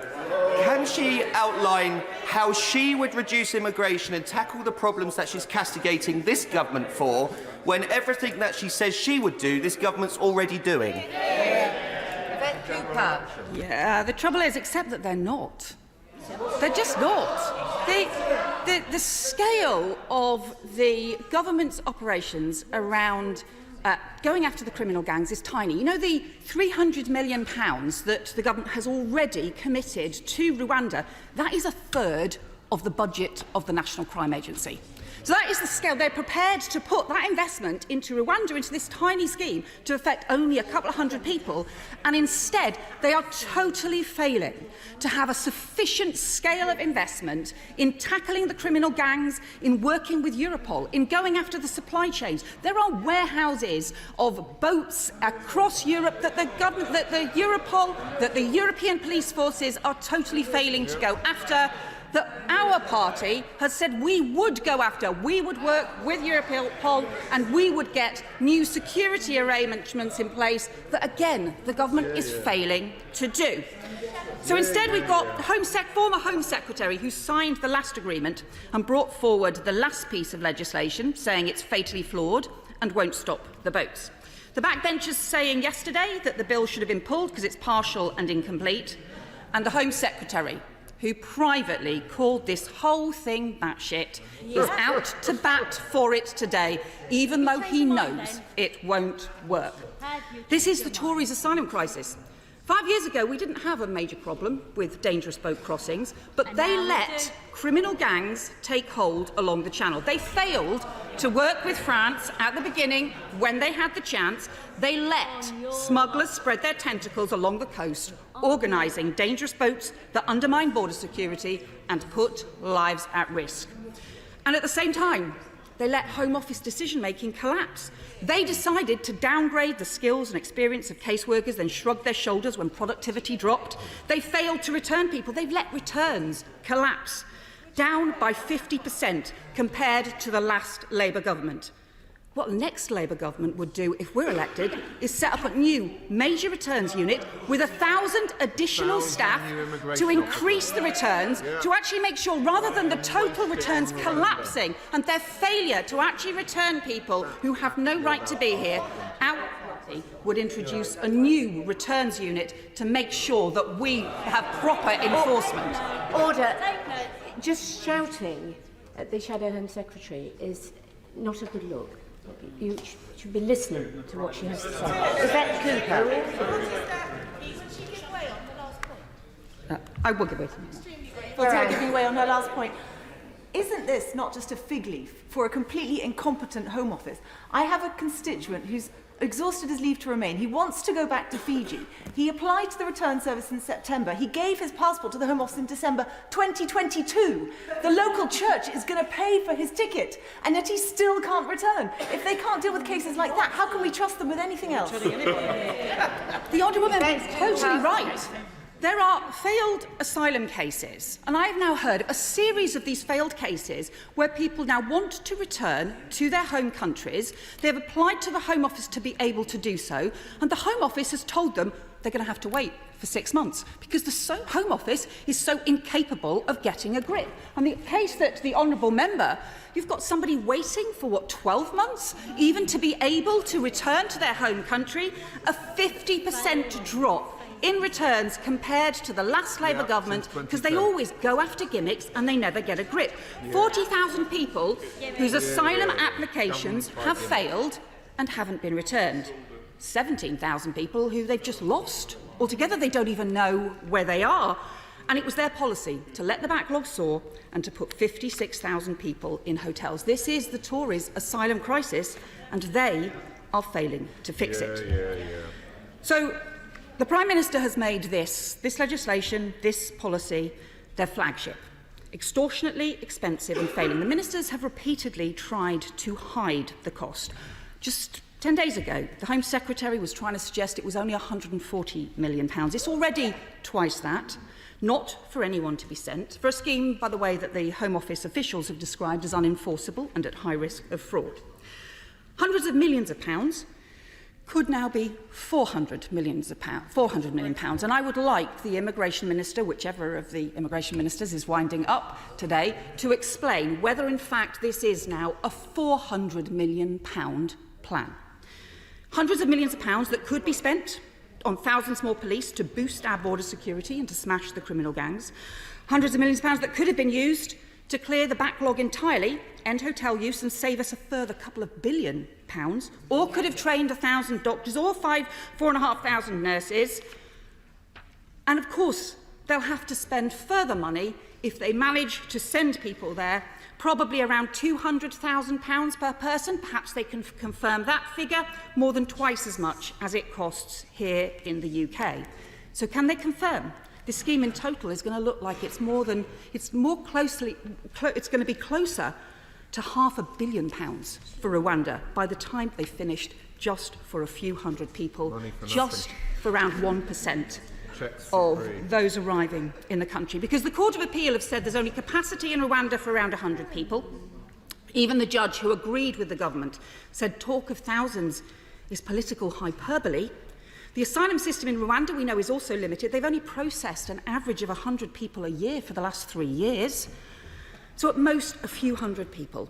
56,000 people are in hotels. 100,000 applied for asylum last year. 160,000 people waiting in the backlog. Potentially, this is less than 0.1% of those who will be covered. It is no wonder that the Permanent Secretary said yesterday, we have no evidence of a deterrent effect. So now they're on their third new law in 2 years. Home Secretary said the bill means if you enter Britain illegally, you'll be detained and swiftly removed to a safe country such as Rwanda, except that that wasn't him, that was his predecessor. Talking about the last bill, the Illegal Migration Act, passed 4 months ago, the main section of which hasn't actually been enacted because they know it won't work. Home Secretary has also said the bill will deter illegal entry into the UK. Anyone who arrives illegally will be sent to the country they've arrived from or a safe third country. But that also wasn't this Home Secretary or this bill. That was his predecessor, but for when she introduced the main provisions of the Nationalities and Borders Act, which was passed 18 months ago. And the main section of that one has been revoked because it made things worse. So the first one largely revoked because it made things worse. The second one not yet enforced because they know it won't work. So forgive us for not believing a single word about the bill that is being brought forward today, because we've heard it all before. And the Immigration Minister should respond about what is going to happen about Clause 2 of the Illegal Migration Act, which requires the Home Secretary to remove everyone to Rwanda or elsewhere if they arrived after July. They've put it on hold, apparently until Rwanda gets off the ground. But even if they do manage to do that quickly, more than 15,000 people will have arrived in the country on small boats since then, all of whom they've now promised to send to Rwanda. So if Rwanda's only going to take a few hundred people a year, it's going to take them over 100 years to send the 15,000 people who have arrived since they passed the last law. It'll take them 10 years to send everyone who's arrived in the last fortnight alone. And in the meantime, while they focus on this gimmick, they're failing to get a grip and they're failing to bring down the backlog. And instead, we've got people in asylum hotels at taxpayers' expense at the astronomical cost of £8 million a day. I will give way to a member. And I've listened with interest for almost 15 minutes to hear what her solution to this incredibly difficult problem is. She refers to the fact rightly that we have asylum seekers in hotels at considerable cost and at considerable difficulty when it comes to the disbursement to our local authorities and to all of us as constituency MPs. But I do not hear a single word of recognising that what the government is coming up with is a solution which may not work completely, but which may have a deterrent effect and which may be a welcome step in a series of steps to help reduce illegal immigrants into our country. Does she not recognise that? Cooper. Well, £400 million for a failing plan is a hell of a lot of money. What we need to do is clear the backlog, and Labour has set out a proposal for 1,000 new caseworkers to clear the backlog, a new returns unit to make sure instead of this 50% collapse in returns, we actually return people who have no right to be here. Do that, clear the asylum and end the asylum hotels, and that will save the taxpayer £2 billion. Instead of throwing hundreds of millions of pounds, this will save the taxpayer billions of pounds. I'll give way to the honourable member, former colleague on the Home Affairs Select Committee on the back row. To the right honourable lady given way, and absolutely we work together on the Home Affairs Select Committee. I'm a Kent Member of Parliament, and we need to make sure we take firm, decisive action to deal with illegal migration. I'm open-minded to looking at this bill to see if it delivers that. But does she agree with me when I try to intervene on the Home Secretary? The point is this: the number of people in the UK who've lost their asylum claims, but yet they are still in the UK. What are we going to do, and what is the government plan to ensure that those people are removed? Because that is a deterrent. And I haven't been given the numbers of how many of those who've lost all their claims have been removed in the last year, for the last 2 years, or the last 3 years. Because if we want deterrent, we need to look at that as well as this. Cooper. So I totally agree with the honourable member. And that is why I hope there should be cross-party support for a plan to have a major new returns unit to actually turn that round. You've got 40,000 people who are here, who've had their claim rejected, who should be being returned, and they're not being. A 50% drop in returns under the Conservatives over 13 years of the Conservatives. Actually, a further 17,000 who've just disappeared into the system altogether, where there should be proper enforcement as well. But the government's not taking action on any of those things. There's no grip in the system. So actually, Labour would do that. We would set up a new major returns unit with 1,000 staff to make sure that we have proper enforcement in place. And the combination of that and the caseworkers will save the taxpayer £2 billion as well. But this treaty and the legislation before us, Mr. Progress first, the treaty and the law before us, we've got the treaty says that numbers are limited by Rwandan capacity. The number of vulnerable refugees sent here, of course, is not limited. The treaty says Rwanda can terminate the deal at any time, doesn't have to take anybody. The treaty also says the UK will fund the support of asylum seekers and people granted refugee status for 5 years. That includes accommodation and 3 meals a day for 5 years. Well, that's more than here in the UK. It says that people can't be sent anywhere else, but can be sent back to the UK, and the Immigration Minister, well, at least one of them, has confirmed that if someone commits a terrible crime in Rwanda, actually, the Rwandan justice system doesn't have to deal with them. They can just send those criminals back to the UK, so you couldn't make it up. You've got trafficking and torture victims, and Afghans who help our armed forces and have fled the Taliban sent to Rwanda, but convicted criminals sent back here. The law before us is a total mess, which is why all sides of the Conservative Party don't like it, even though most of them will still vote for it because they are in such a mess. Some of them want to stop all court challenges. Actually, I think probably some of them want to stop all courts because they've long ripped up being the party of law and order or the rule of law. Some of them want the UK to pull out of the ECHR, no matter the consequences for the Good Friday Agreement, the Windsor Agreement, the prospect of any future security or return agreements with other countries.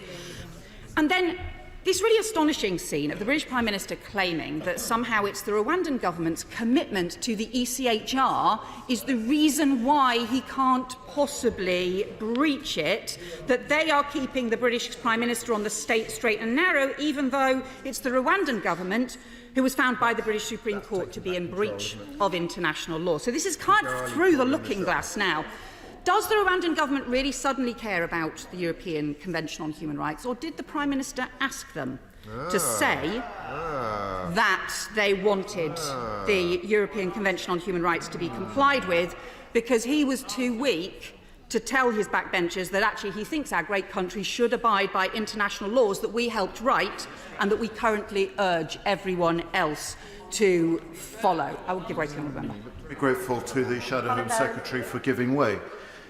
She will understand the passion and anger that many of our constituents feel. In my own Bournemouth West constituency, we have 4 hotels full of people waiting for their asylum determination. They want this sorted out. The government has come forward with a plan. She is eloquently explaining her reservations about that plan and committing to cancel it. She is also explaining what she would do if she were charged with responsibility for this policy in the Home Office. Can I ask her, in the 12 months we have until the country has to go to face a general election, what is the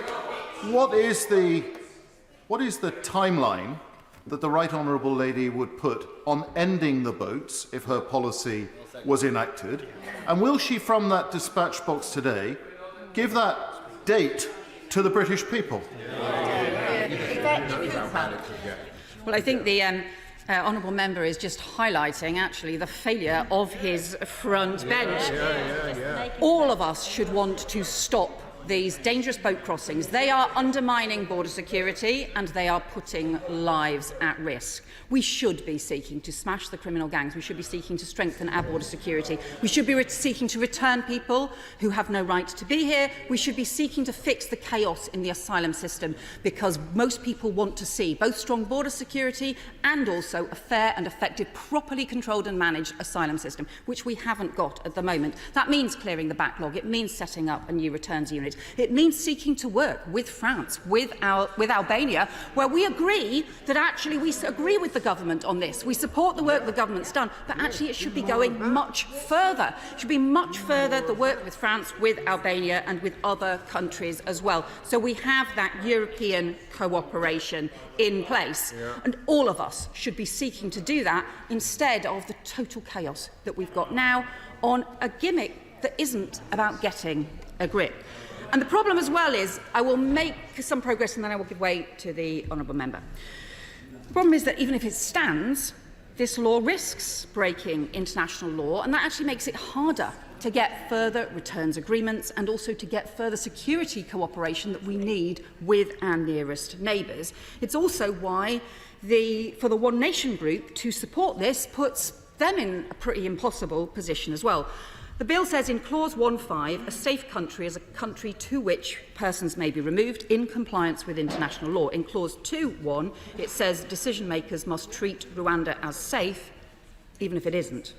So even if Rwanda does what it did over the Israel-Rwanda deal and breaches international law and does send people back for refoulement, even if Rwanda introduces new policies to send people abroad, even if there is a coup in Rwanda, even if Rwanda fails to stop organised gangs moving people to the border, even if asylum seekers are shot at in Rwanda, all things that the Supreme Court found had happened in the past.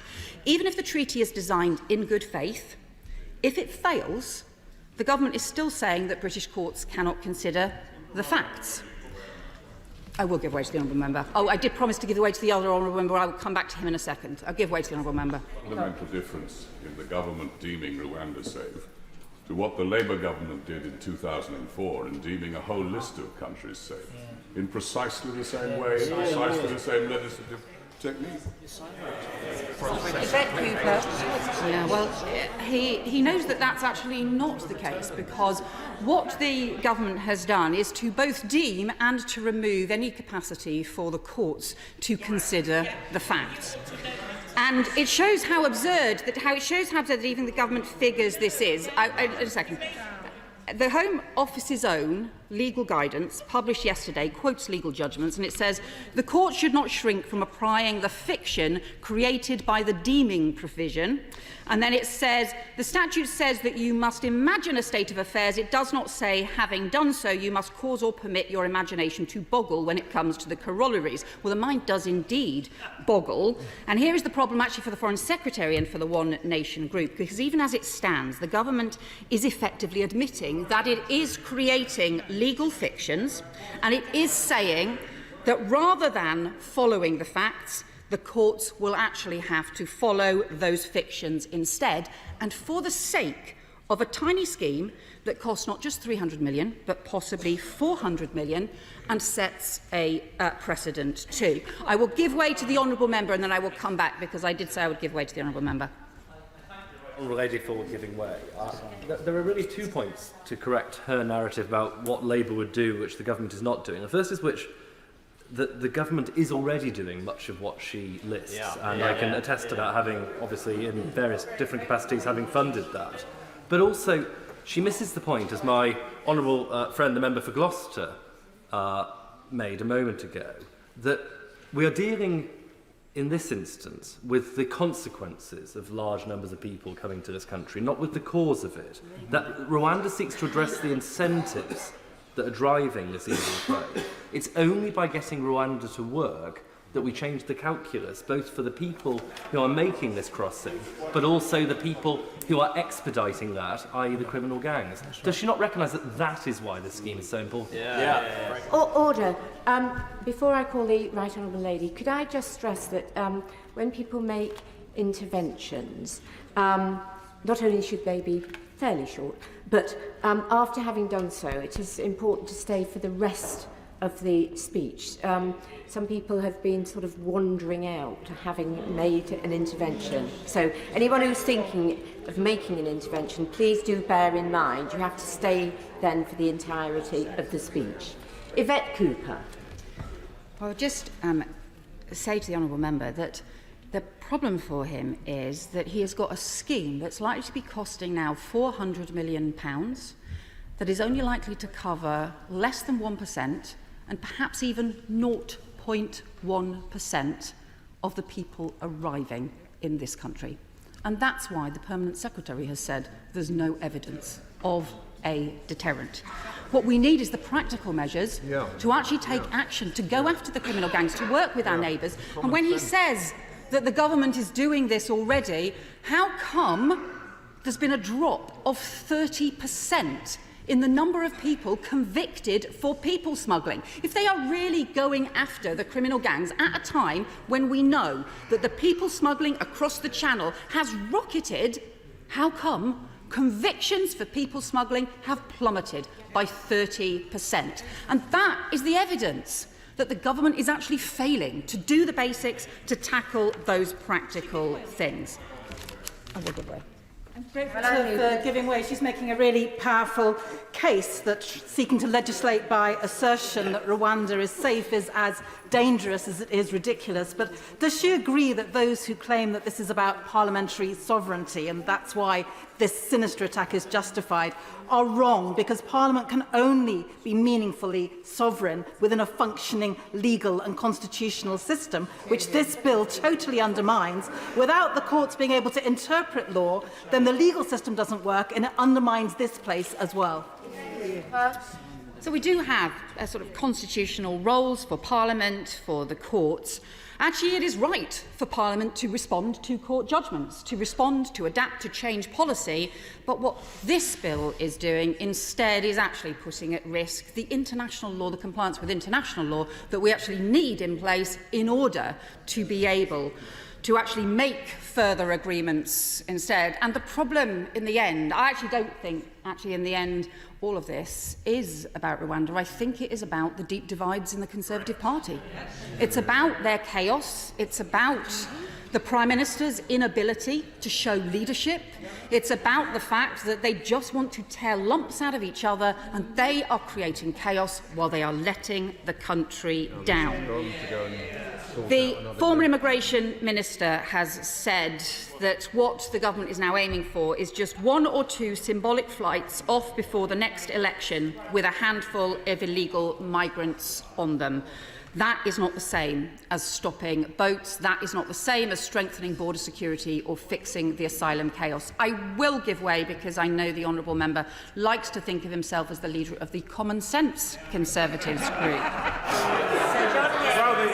The Right Honourable Lady is right. I am the very personification of common sense, as she's just acknowledged.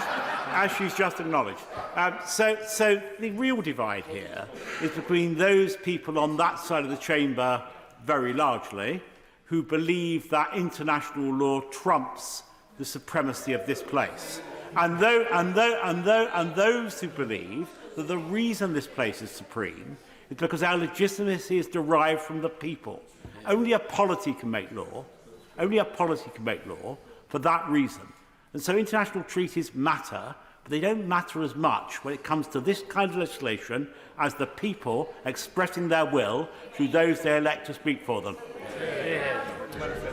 Well, I would say to the honourable member that it's actually that we are discussing this legislation not actually because of the European Court, but because of a decision by a British court, by the Supreme Court, and made a decision based on British laws as well. So I know that there are members on the backbenches who actually want to make everything about the European courts, and that actually is the heart of their dilemma. They do want to get rid of the ACHR. The Foreign Secretary, the Home Secretary and the Prime Minister have all said they don't, and they won't. And that is at the heart of their divides and their chaos. This is what actually their row is all about. It's not actually about having a workable solution to the serious problem of our border security being undermined, of dangerous boat crossings that are putting lives at risk, of criminal gangs whose profits have soared as a result of effectively being allowed to let rip along the Channel because the UK and France have failed to work together sufficiently to stop them. I'll give way to the honourable member, and then I'm going to have to conclude my remarks. Thank you. I'd just like to quote Article 21 of the ECHR, which clearly she likes to support in so many ways. That the will of the people shall be the basis of the authority of government. I don't understand how the will of the British people is being expressed within the European Convention of Human Rights and through their courts. Perhaps she can explain. So I would just say that his problem, I think, with his own front bench. His problem is with his own Home Secretary and his own Foreign Secretary and his own Prime Minister. That's his problem. He wants to make all of this about Europe rather than us having a proper border security plan, having a proper plan to clear the backlog, a proper plan to fix the Tories' asylum chaos that they have created. Madam Deputy Speaker, instead of wasting taxpayers' money, instead of these performative rituals, instead of all the deeming and the boggling and the scheming, what we should be trying to do is build cross-party consensus on what really needs. They can't even build consensus within their own party. So I do accept this is particularly hard for them at the moment. But we should be trying to build a cross-party consensus on what really needs to be done to stop the boat crossings that are undermining border security and putting lives at risk, strengthening border security, smashing the criminal gangs that have spread their tentacles, going after the supply chains instead of ignoring these warehouses and lorry loads of boats crossing Europe unchallenged, getting real-time security information instead of carrying on with this ludicrous situation where we don't even know when suspected smuggler operatives are flying into our country, getting prosecutions and convictions for the smuggler gangs and their vile trade, clearing the backlog, not making it bigger, ending asylum hotel use, doing more of the things that we support, the cooperation with France, the deal with Albania, getting more workable deals in place and working together across this country and with other countries to stop dangerous boats, to smash the gangs, to strengthen our border security and ultimately to save lives. It is time to end all of this chaos. Time to ditch the gimmicks. Time for the government to get a grip. The original question was that the bill be now read a second time, since when an amendment has been proposed as on the order paper. The question is that the amendment be made. It will be very obvious that there are a large number of honourable and right honourable members wishing to speak in this debate, and I would therefore ask that to start with, members speak for a maximum of 8 minutes. I won't put a time limit on, but I'm relying on colleagues to stick to that. Robert Jenrick. Thank you, Madam Deputy Speaker. The decision to leave office is always a difficult one. The decision to disagree with the Prime Minister, someone who I want to support in good times and bad, is always a difficult one. But politicians are sent here to make difficult decisions. No one's forced to be a minister. And with high office comes responsibility. And no responsibility is greater than that to protect our borders and to secure us from untold damage as a result of mass illegal migration. We've made huge progress as a country over the last year as a result of the work that the former Home Secretary, the Prime Minister and I have done, and I wish my right honourable friend, the new Home Secretary and his ministers all the very best to take that work forwards. Our record stands amongst the best of any European country. We have, as my right honourable friend said, reduced the number of small boat arrivals to our country by a third. That compares to a third increase across Europe. And on Europe's southern border in Italy, an almost 100% increase. So the plan that the Prime Minister set out a year ago is working. It is the most comprehensive plan of any European country. And we've just heard from the opposition that they have no plan at all. They said that even if the Rwanda scheme was working, even if it was having the deterrent effect that we all want, they would still scrap it. Because ultimately, they don't believe in border security. And they cannot be trusted to protect our borders. But this problem isn't going away. This is going to be one of the migrants, understandably in search of a better life. And it's a great compliment to our country that so many want to come here. But it isn't sustainable. I'll give way to the right honourable lady in a moment. It isn't sustainable. We have to secure our borders.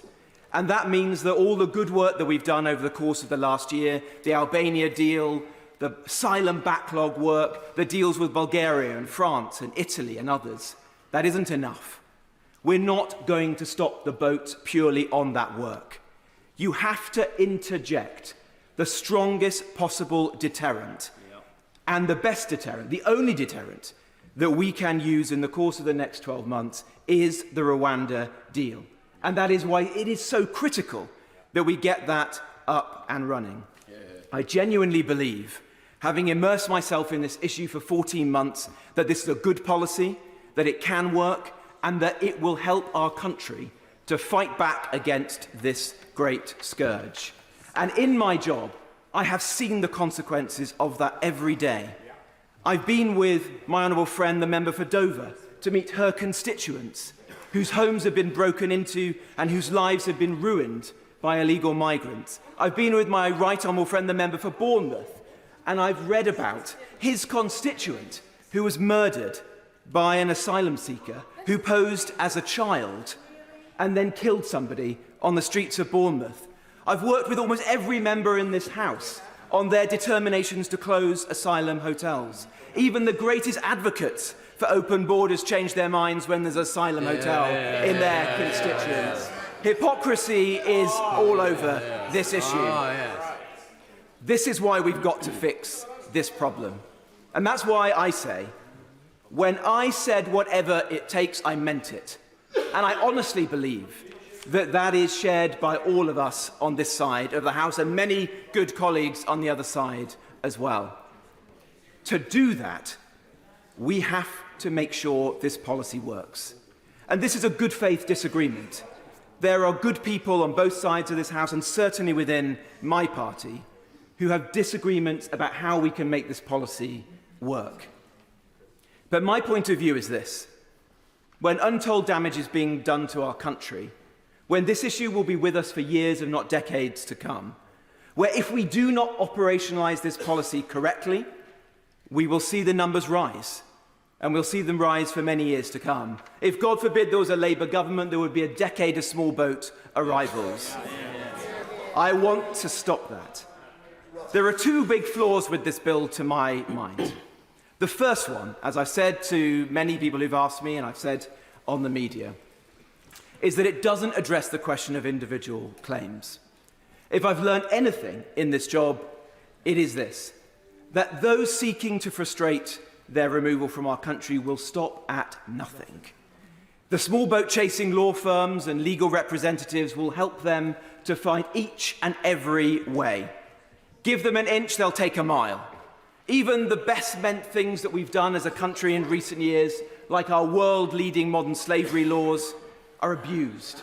70% of those people who are seeking to remove put in a modern slavery claim at the 11th hour. I won't give way at the moment. Every time this is proven to be correct. So why would we not put into this bill a provision that says that those people cannot bring forward individual claims? I'll give way in a moment. And this means two things. Firstly, it means legal certainty, but secondly, it is for operational reasons. And I have not met anyone who really understands the operationalisation of this policy who does not believe it is critical to do this. Those advisers have told me time and again that this scheme will be seriously impeded. People will put in those claims. They will go to court. The upper-tier tribunal, which is already under pressure, will be overwhelmed. Our detention capacity, just a few thousand spaces, will be full. In a single week in August, 2,000 beds in our detention capacity could be filled. Those arrivals will go onto our streets. They'll abscond, as they always do, never to be seen again, and the scheme will be brought into quick disrepute. I don't want to see that happen. I'll give way to the Right Honourable Lady. Thank you, Madam Deputy Speaker. Though I have to say I'm not a Right Honourable, but thank you, Madam Deputy Speaker. I think the Right Honourable will be giving way. He casts aspersions on Labour's approach to this. He is in the presence of two former immigration ministers, myself and the Right Honourable member for Birmingham Hodge Hill. And when my Right Honourable friend was the member in charge of this, there was one person being returned every 8 minutes at the end of the last Labour government. I know from my own caseload that people who have reached the end of the line are still dribbling around the system, either, as others have raised, they want to actually leave the country. What was his record after 14 months as an immigration minister in returns? Tenfold increase in the pace of asylum decision-making.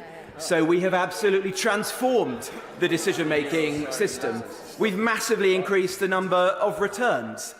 The Honourable Lady is on rocky ground, I'm afraid, on this one, and 22,000 people have been returned. But the difference between this side of the House and hers is that we have the guts and the determination to fix this problem once and for all. And that means interjecting the strongest possible deterrent. And I worry what would happen.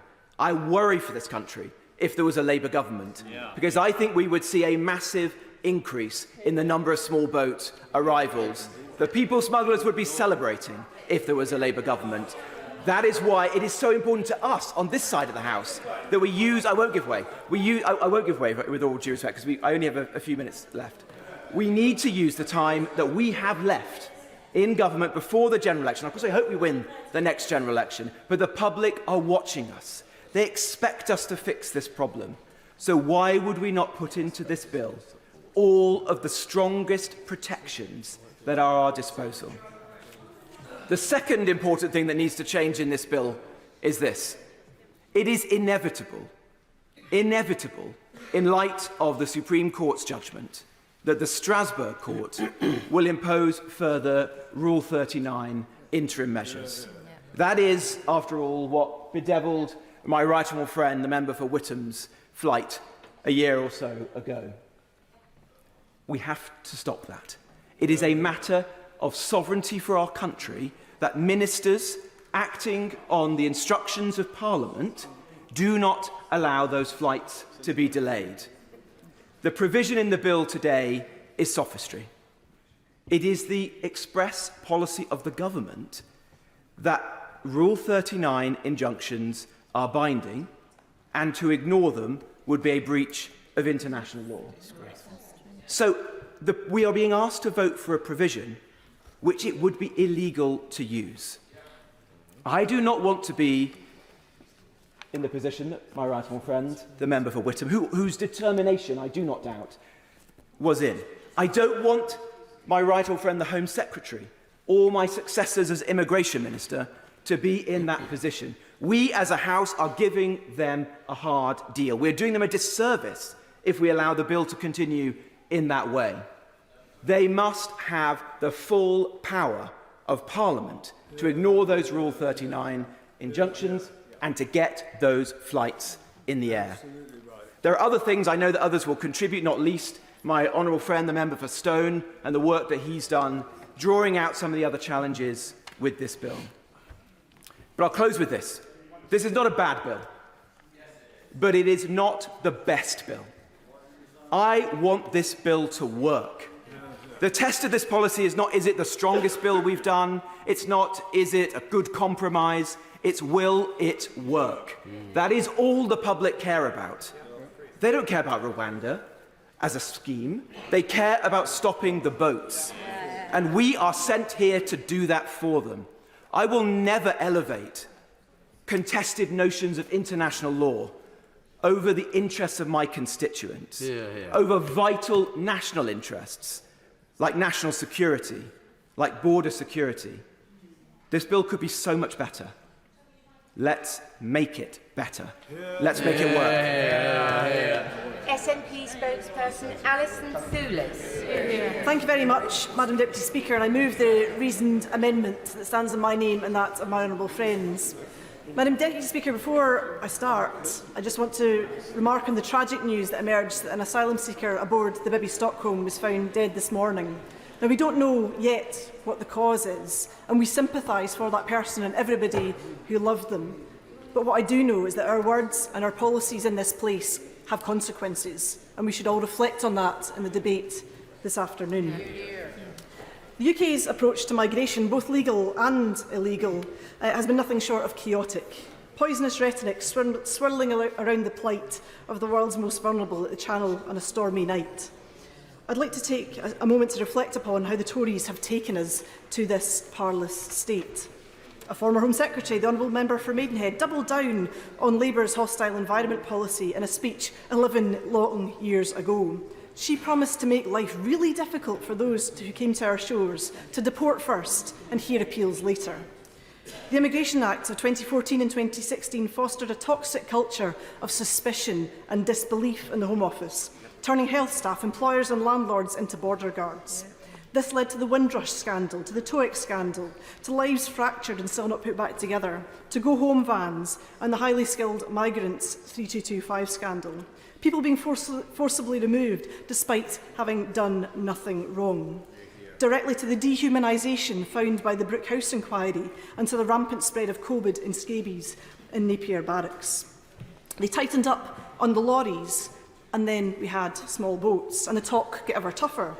The cry of Stop the Boats went out, the Nationality and Borders Act came and went, the boats kept coming. The Illegal Migration Act was passed, and oddly enough, this didn't prove to be much of a deterrent either. And today we have the Safety of Rwanda Asylum and Immigration Bill before us, which the Tories will claim will be the one to do it. Well, they think third time's the charm. Maybe it will, maybe it won't. I'm not terribly convinced. But the Permanent Secretary told a committee yesterday that there is no evidence that it will be a deterrent either. This is policy in a death spiral. Tougher and tougher and tougher. Turn the screw, threaten people with rendition flights to Rwanda. It won't work because nothing they have done before has worked. Why? Because it doesn't deal with the reason why people are coming here. Exactly.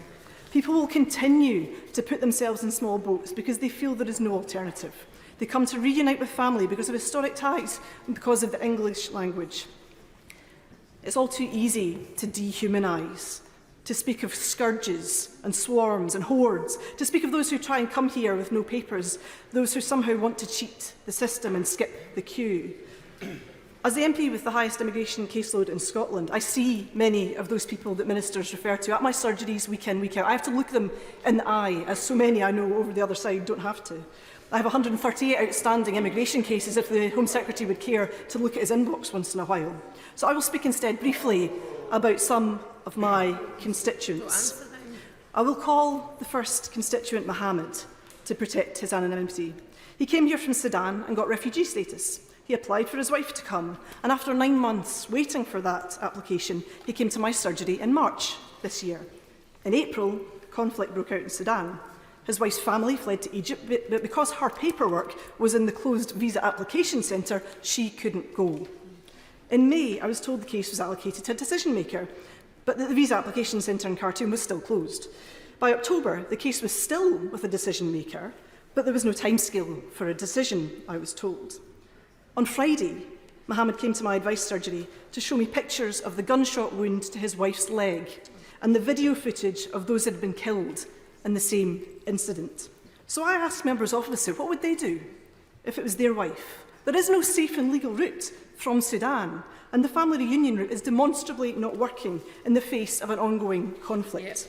Would they advise her to sit tight and wait for a year and a half for the appropriate paperwork? Or should she try and cross international borders by whichever means she could to get to her husband and to safety in Glasgow? She's not wanting to skip the queue. She just wants the paperwork done by the Home Office. That's it. Or how about the constituents I will call Mr and Mrs R? They were unlucky enough to be visiting family in Afghanistan with their 5 children when it fell. With significant difficulty and scant assistance from UK officials, they were eventually able to return to Glasgow several months later.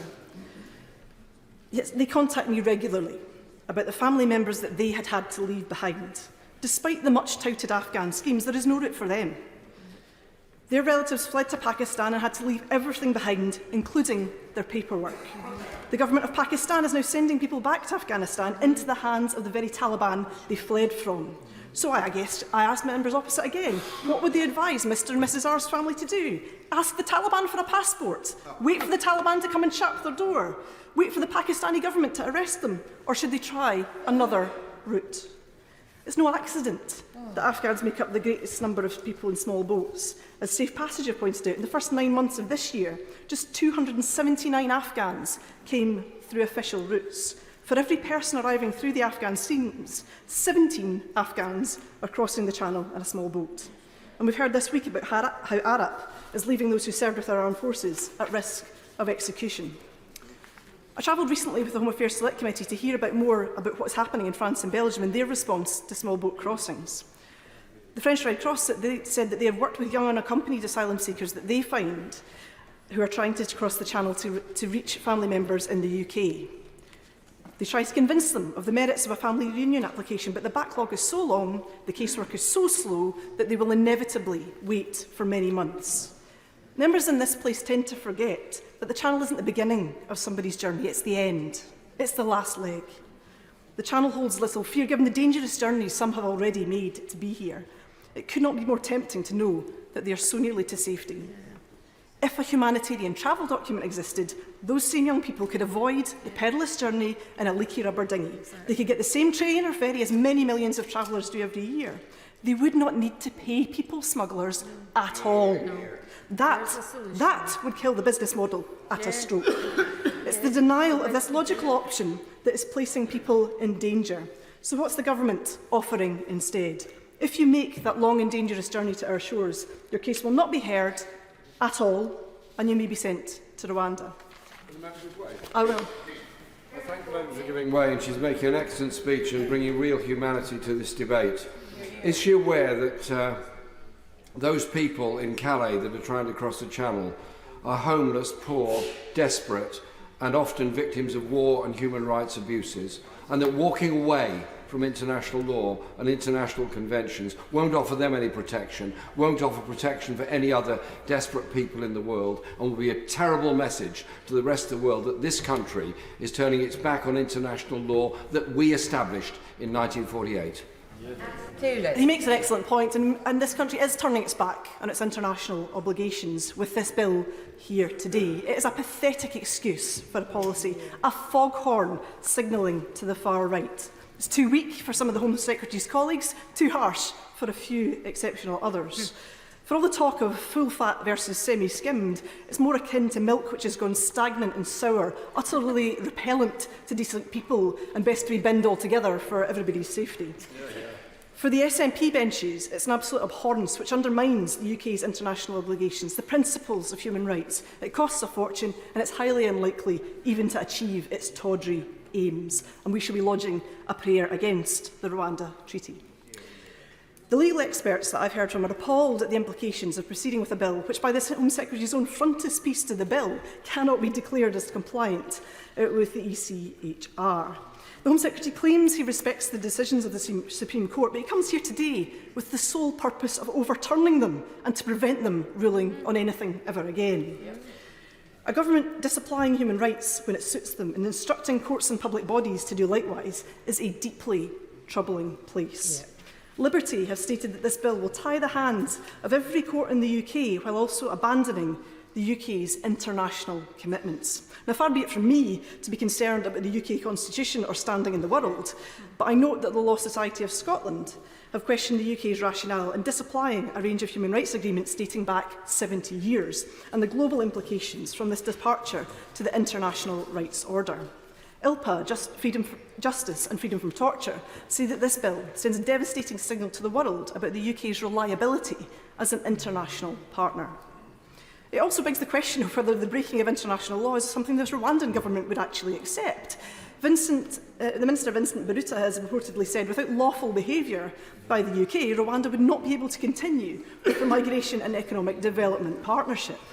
It's beneath contempt for the UK government to say, on the one hand, we're presenting a treaty with Rwanda, marvel at how solid and unbreakable this treaty is, while telling us that they want to breach the Human Rights Convention, the Refugee Convention, the International Covenant on Rights, Civil and Political Rights of 1966, the United Nations Convention Against Torture and Other Cruel, Inhumane or Degrading Treatment or Punishment of 1984, the Council of Europe Convention on Action Against Trafficking in Human Rights done at Warsaw, 16th of May 2005, as well as customary international law, any other laws that might get in their way, including from the European Courts of Human Rights.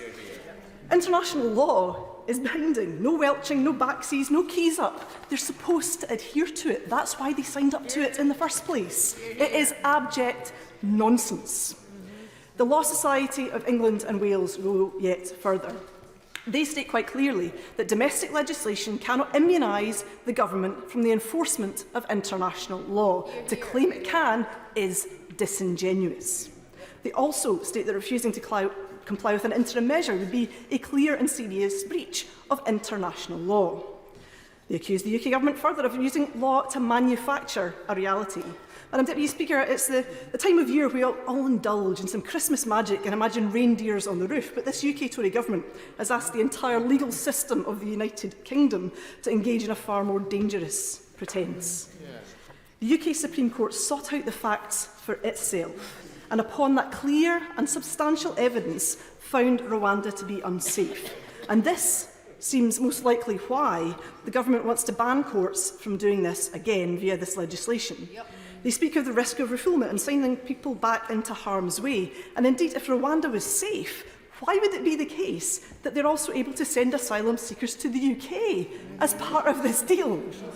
Exactly. The Rwandan opposition leader, Victoire Ingabire Umuhoza, was sentenced to 15 years in jail for speaking out against the Rwandan government. Despite being released in 2018, he still, to this day, cannot exercise his political rights.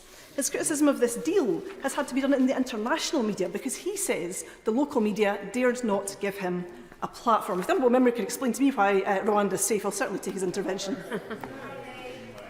The key thing about this whole debate is the tension that she's described, actually.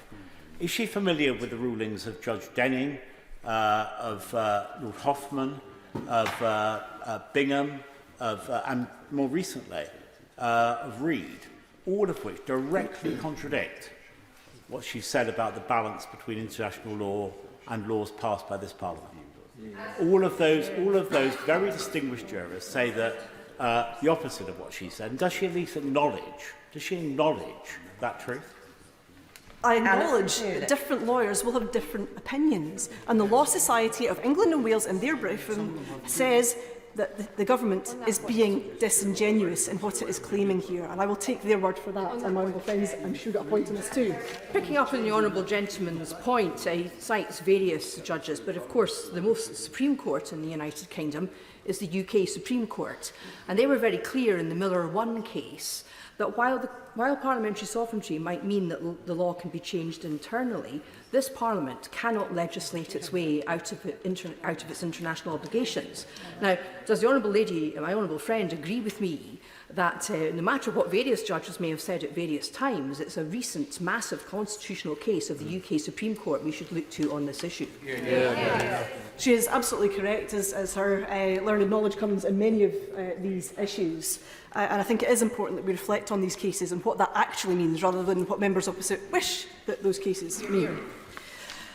This legislation before us today declares Rwanda safe in all circumstances. In so doing, they are undermining the rule of law and the separation of powers, preventing the courts from establishing their own facts and driving a sleigh and a squad of reindeer through the principle of restraint.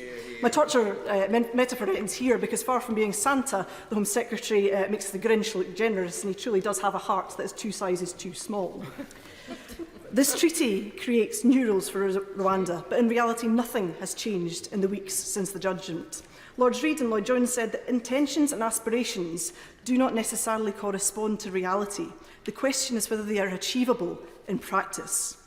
The Supreme Court found that Rwanda had thus failed to meet international obligation and is unlikely to meet additional ones. And there is no evidence that the long-term culture shift required is likely to happen quickly. Rwanda processed, I understand, only 228 decisions on asylum claims in 2020 and rejected claims from countries such as Afghanistan, Syria, Yemen, Iran and Eritrea.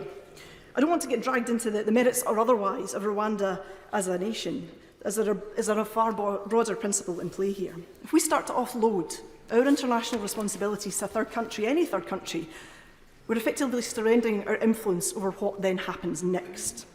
This government themselves have become the people traffickers, sending human beings offshore against their will as if they were some kind of waste to be processed rather than human beings alike in dignity. There are also real concerns about the impact that this flagrant disregard for international cooperation could have on trade policy, on the Good Friday Agreement, the Windsor Framework. The implications of what is happening here today could be far-reaching and long-lasting across many aspects of all our lives. And then we move, Madam Deputy Speaker, to cost. And quite typical of the way this Tory government runs its business, there has been secrecy over the cost, with the Permanent Secretary finally forced to reveal yesterday the additional £100 million payment to Rwanda after the figures showed up in some International Monetary Fund paperwork. This on top of £140 million the previous year and £50 million years to come next year. This for a scheme that has thus far seen more Home Secretaries flown to Rwanda than asylum seekers. It will cost £169,000 per asylum seeker, significantly more than if they were processed in the UK and allowed to rebuild their lives here and to contribute to society as so many dearly wish to do. And we'd all know that the capacity of this deal makes it practically impossible. The estimated capacity of around 200 would mean the probability of being renditioned to Rwanda is 1 in 230. If the UK government were to remove everyone who did cross in a small boat last year, it would cost £7.7 billion. This would be an obscene use of public funds at any time, but particularly in a cost of living crisis. And then there's the ongoing problem, which the government is failing to address, of those people who have arrived and won't be removed, forever stuck in an immigration limbo with their cases deemed inadmissible. At what cost? Where will they stay? What will they do in the rest of their lives? The further danger of this bill is it will force people into even more risky behaviour.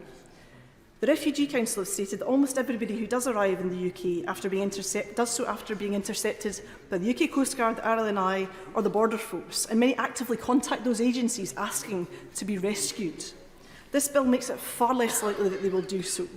They will take more dangerous routes, they won't seek assistance, and the inevitable result of this is that many more will die in the Channel or in the back of refrigerated lorries as a result of this legislation. It will also leave people at the mercy of exploitative people traffickers. And the Home Affairs Select Committee have already found that, and I quote, "The fight against human trafficking is in practice no longer a priority for the UK government. This bill and the Illegal Migration Act which came before makes this worse." The treaty also says there's nothing to stop people leaving Rwanda once they're removed there, regardless of anything ministers may claim. And the BBC, in their visit to the Gashora refugee camp in Rwanda, found that those that had been removed there under other schemes didn't actually wish to stay either. They could say, and I quote, "Almost 2,000 people who have been relocated to the transit camp in Gashora since it was set up in 2019, none opted to stay in Rwanda when given the option, preferring instead to move to another country." So what do we have? We have the endless failed policies, we have the ramping up of tensions through rhetoric, we have ineffective legislation, we have overruling judges, we have abolishing the asylum system altogether, we have undermining human rights. It's like the TV series Years and Years on steroids. Madam Deputy Speaker, it doesn't have to be this way. Together for Refugees published this week a clear alternative to fixing this broken system and keeping people safe. Ministers couldn't be less interested. The response from the right wing to pillory Gary Lineker for having the temerity to speak his mind. The Scottish Government has recently published a paper setting out an alternative to this ineffective and failing system. In Scotland, ending the hostile environment and ensuring humane, fair and compassionate refugee and asylum policies would be a priority. We should never forget the traumas, the unimaginable suffering that leads people to flee their homes. They are people just like us. Were it happening to us, we would all hope to be treated far better than those in the government benches would have it, to find safety and sanctuary when we needed it the most. It was on this principle that the Refugee Convention was created. We should stand up for that principle today and reject this cruel, unworkable and illegal bill. Just to clarify, the reasoned amendment that's been selected is the one in the name of the Leader of the Opposition. I know that the Honourable Lady referred to that to start with. If I've got any chance of getting everybody in, I do need to put a time limit on, which I will do now. It's 8 minutes for the moment, but it will go down, I'm sure. But I have been able to notify the next speaker of that time limit. Sir William Cash. Mr. Speaker, in the recent Rwanda case, which is the most recent case on matters relating to parliamentary intentions and the supremacy of law and the rule of law and the proper application of the rule of law, it is quite clear that one claimant, and it only requires one claimant, because his claim was dismissed by the court on the grounds that parliamentary sovereignty had already undermined his case. The case was about retained EU law, but it actually undermined the case of that claimant. This was a clear indication that the court was going to take the sovereignty of Parliament first, and that is the key issue in front of this debate. It has been said by the courts that sovereignty trumps international law. It is absolutely clear that that is the case. And could I add that the House of Lords Constitution Committee only this year said, Article 58 of their report on the rule of law, etc., said, parliamentary sovereignty means that Parliament can legislate contrary to the UK's obligations under international law. Indeed, that was a reinforcement of the cases I've already mentioned in an intervention, including that of Lord Hoffman, as well as Lord Bingham, Lord Denning. Our greatest jurists have all come to exactly the same conclusion, including the President of the current court, which dealt with the Rwanda case, where he said the same thing in paragraph 144 of their report, in which he says, the principle of legality does not permit a court to disregard an unambiguous expression of Parliament's intention, such as that with which we are concerned. So the position is completely clear, and those cases, if I may say, before the Honourable Lady seeks to intervene, I want to get this quite clear. The Miller case was on a different set of circumstances, and not only that, it's actually been overtaken by subsequent constitutional judgments by the Supreme Court itself. So I just want to quote now from Lord I will give way. She can say what she likes. It's refreshing to know that my Article 10 rights haven't been withdrawn yet. But the point is this: he may be right as a matter of the domestic law of England, that the sovereignty of Parliament. He may be right. It's in dispute, as we know. He may be right that the sovereignty of the English Parliament allows England to change its domestic law internally. He may be right. What he is definitely not right about is this Parliament cannot domestically legislate to take us out of our international legal obligations without doing so clearly. The Supreme Court have been crystal clear about that. There's two separate matters here. There's the domestic law and then there's international law. if the government wants to breach its international legal obligations, then am I not right, based on Supreme Court authority, that they will actually have to withdraw from the treaties to which they're committed? Well, I absolutely, I'm glad that she mentioned the fact that an unambiguous statement, an explicit statement, as Lord Sumption puts it, as to what the position is in interpreting the intentions of Parliament does carry enormous weight and, in fact, overrides international law obligations. I'm going to read out from Lord. I'm going to read out. I'm going to read. I am now. I will not give way. I will not give way. I'm going to quote directly from Lord Hoffman himself in relation to an ECHR case itself. He says this is the case of R versus Lyons, 2003. The convention, he says, is an international treaty, and the ECHR is an international court with jurisdiction under international law to interpret and apply it. But the question is a matter of English law, and it is firmly established that international treaties do not form part of English law, and the English courts have no jurisdiction to interpret or apply them. Parliament may pass a law which mirrors the terms of the treaty and in that sense incorporates the treaty into English law.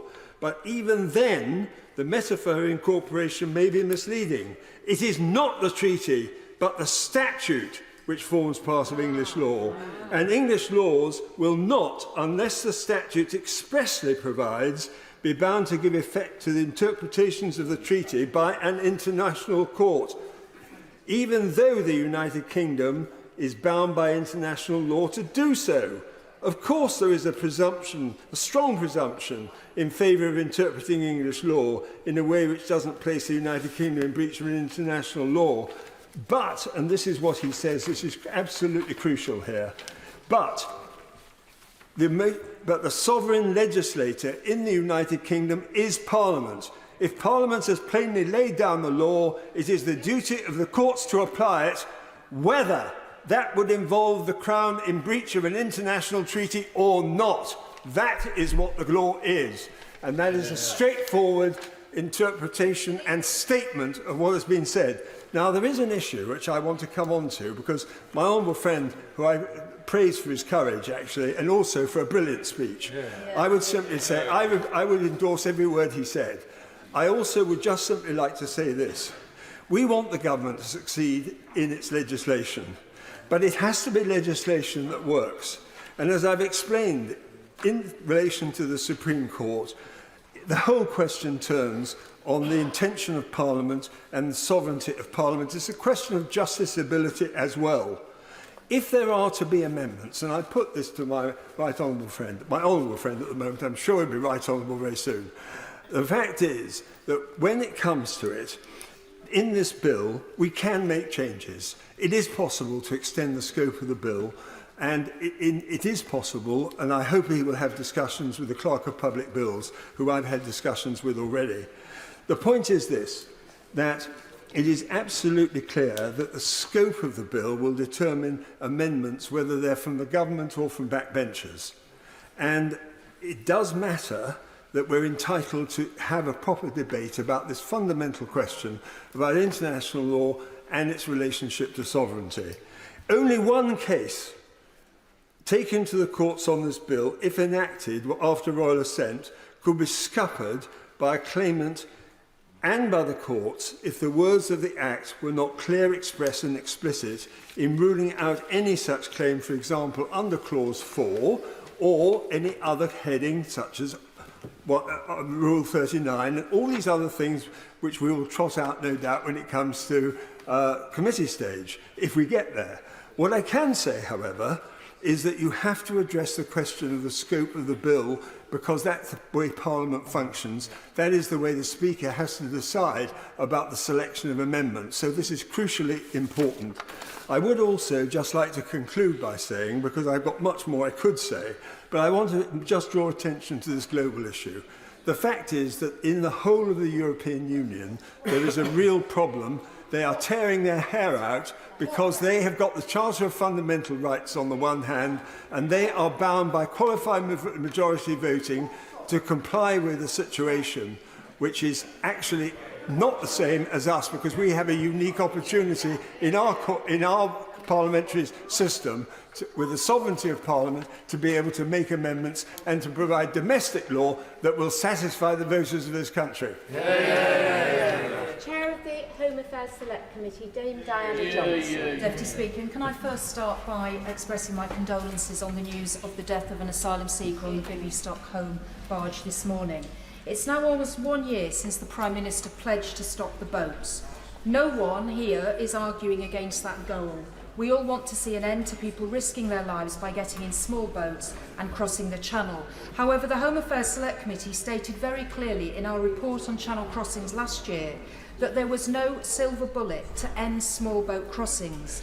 We said it would take a variety of policies to be adopted, including safe and legal routes, additional cross-border policing to go after the criminal gangs, and many more recommendations. We even suggested the innovative idea of piloting asylum claims being piloted in reception centres in France in a similar way to the juxtaposed border controls that we already have with France. In April 2022, the then Home Secretary, the Right Honourable Member for Witham, announced the Rwanda scheme, and since then, an extraordinary amount of financial and political capital has been poured into this policy. Whilst we accept progress has been made on some of the recommendations that we made in committee, including clearing the legacy backlog and developing work with France and Belgium, the eyes of the government have been locked on the Rwanda policy and its implementation. However, the underlying assumption of this policy is that the prospect of being sent to Rwanda will act as a deterrent for those thinking of crossing the Channel. Let's not forget that the Rwanda policy required a ministerial direction to the Permanent Secretary to get the scheme underway. Why? Because the Permanent Secretary wasn't convinced the scheme constituted value for money. In this case, there was and remains no clear evidence base that the deterrent effect would actually work, casting doubt on the scheme's value for money. Likewise, the Home Affairs Committee was concerned that the policy was good at generating headlines, but lacked a clear evidence base and full costings. And the Home Affairs Committee has been attempting to scrutinise the policy ever since. What has been really striking about this is, though, how difficult it has been to get facts and information from the Home Office on the details of the Rwanda scheme. And this has undermined the committee's ability to perform our scrutiny function. For example, we know that an initial £120 million has been paid at the start of the agreement, and that there would be a payment for each individual sent to Rwanda on top to process their claim, and for successful claimants to receive up to 5 years of support from the United Kingdom. We've subsequently learned that a further £20 million has been paid as a down payment on the initial costs for processing asylum seekers. So we know a total of £140 million had been paid. We'd repeatedly sought information, but were always met with claims of commercial confidentiality whenever we asked those questions about additional funding. So it was with some surprise, therefore, that I and the Honourable Member for Hackney South and Shoreditch received a letter from the Home Office Permanent Secretary last Thursday evening informing us that an additional £100 million had already been paid to the Rwandan government in April 2023, and a further £50 million will be sent in 2024. Just want to turn to the issue of the payment for each person that will be sent to Rwanda. At the Home Affairs Select Committee on the 29th of November, we couldn't bottom out with the Permanent Secretary what the actual cost per person of being sent to Rwanda would be either. The impact assessment to the illegal migration bill had estimated £169,000 per person, but the Home Office officials couldn't actually confirm that in November. So in asking Parliament to support this bill today, it is essential that we know the costings, whether this is actually value for money, and whether it will actually work. Parliament is being asked to assess whether the bill before us today will deliver a scheme that is an appropriate use of public money, without the government actually telling us exactly how much public money is due to be spent. So I hope the Minister will be able to confirm today exactly how much money has been spent, has been pledged, and budgeted for each year of the UK-Rwanda memorandum and now the treaty, and that he will commit to providing quarterly financial updates to Parliament. And I want to turn to the specific provisions in the bill. Under this bill, we all know the aim will be for irregular migrants arriving in the UK to quickly be sent to Rwanda, with very few legal opportunities for appeal, and with Clause 3 expressly disapplying several parts of the Human Rights Act. The Home Affairs Committee noted in our report last year that the government risks undermining its own ambitions and the UK's international standing if it cannot demonstrate that proposed policies such as the Rwanda Partnership, now being legally challenged at that time, are compatible with international law and conventions. As we know, Clause 2 of this bill would require all decision makers to accept Rwanda as a safe country for removals, despite the ruling of the Supreme Court.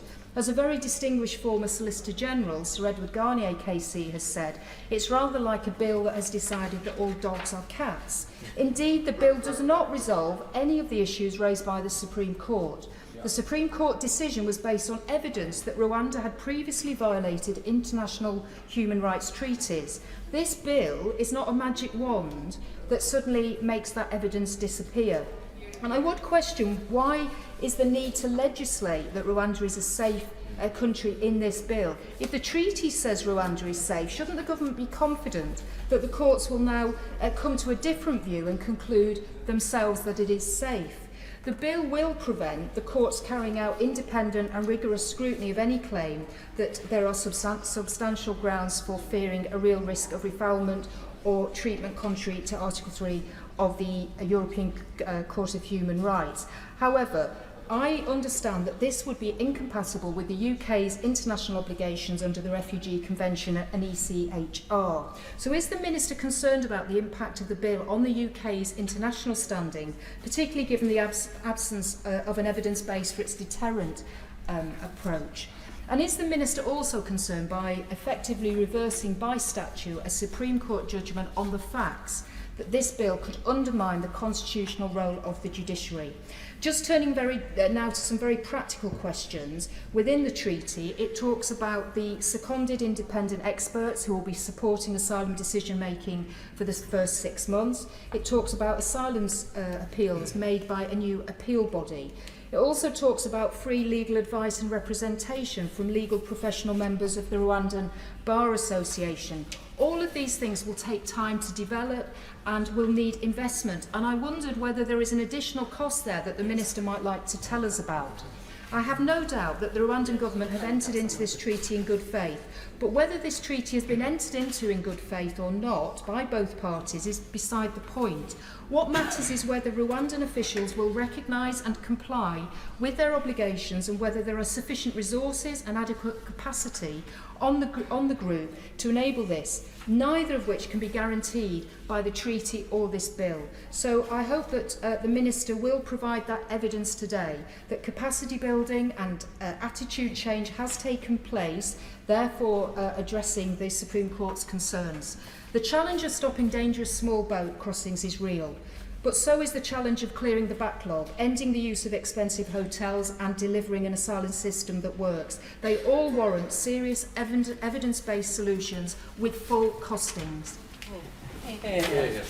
Cox. Speaker, in defending this bill, which I will attempt, one has to reckon with those who think that it goes too far or may go too far, and those who think it goes not far enough. So let me, Madam Deputy Speaker, first address those who think it goes too far, of which the Honourable Lady who has just spoken is an example. This bill is criticised on the basis that it deems Rwanda to be safe. It is said that is an illegitimate legal technique. It is said it perpetuates or perpetrates a fiction in law. That is precisely the same fiction which the Labour government adopted in 2004 in the Immigration Treatment of Claimants Act, 2004. Yes, it is. It was changed 2 or 3 years later, but in a case before the Appellate Committee of the House of Lords, Naseri, their lordships upheld as a matter of law the deeming of countries to be safe and within the law. And indeed, they went on to say, Lord Hoffman, I think, being one of them, that while Parliament deemed it such, there was plainly risks if the Home Office did not keep an eye on the state and conditions in the nations and the countries that were thus deemed, but otherwise it complied with the law and the courts would respect Parliament's decision.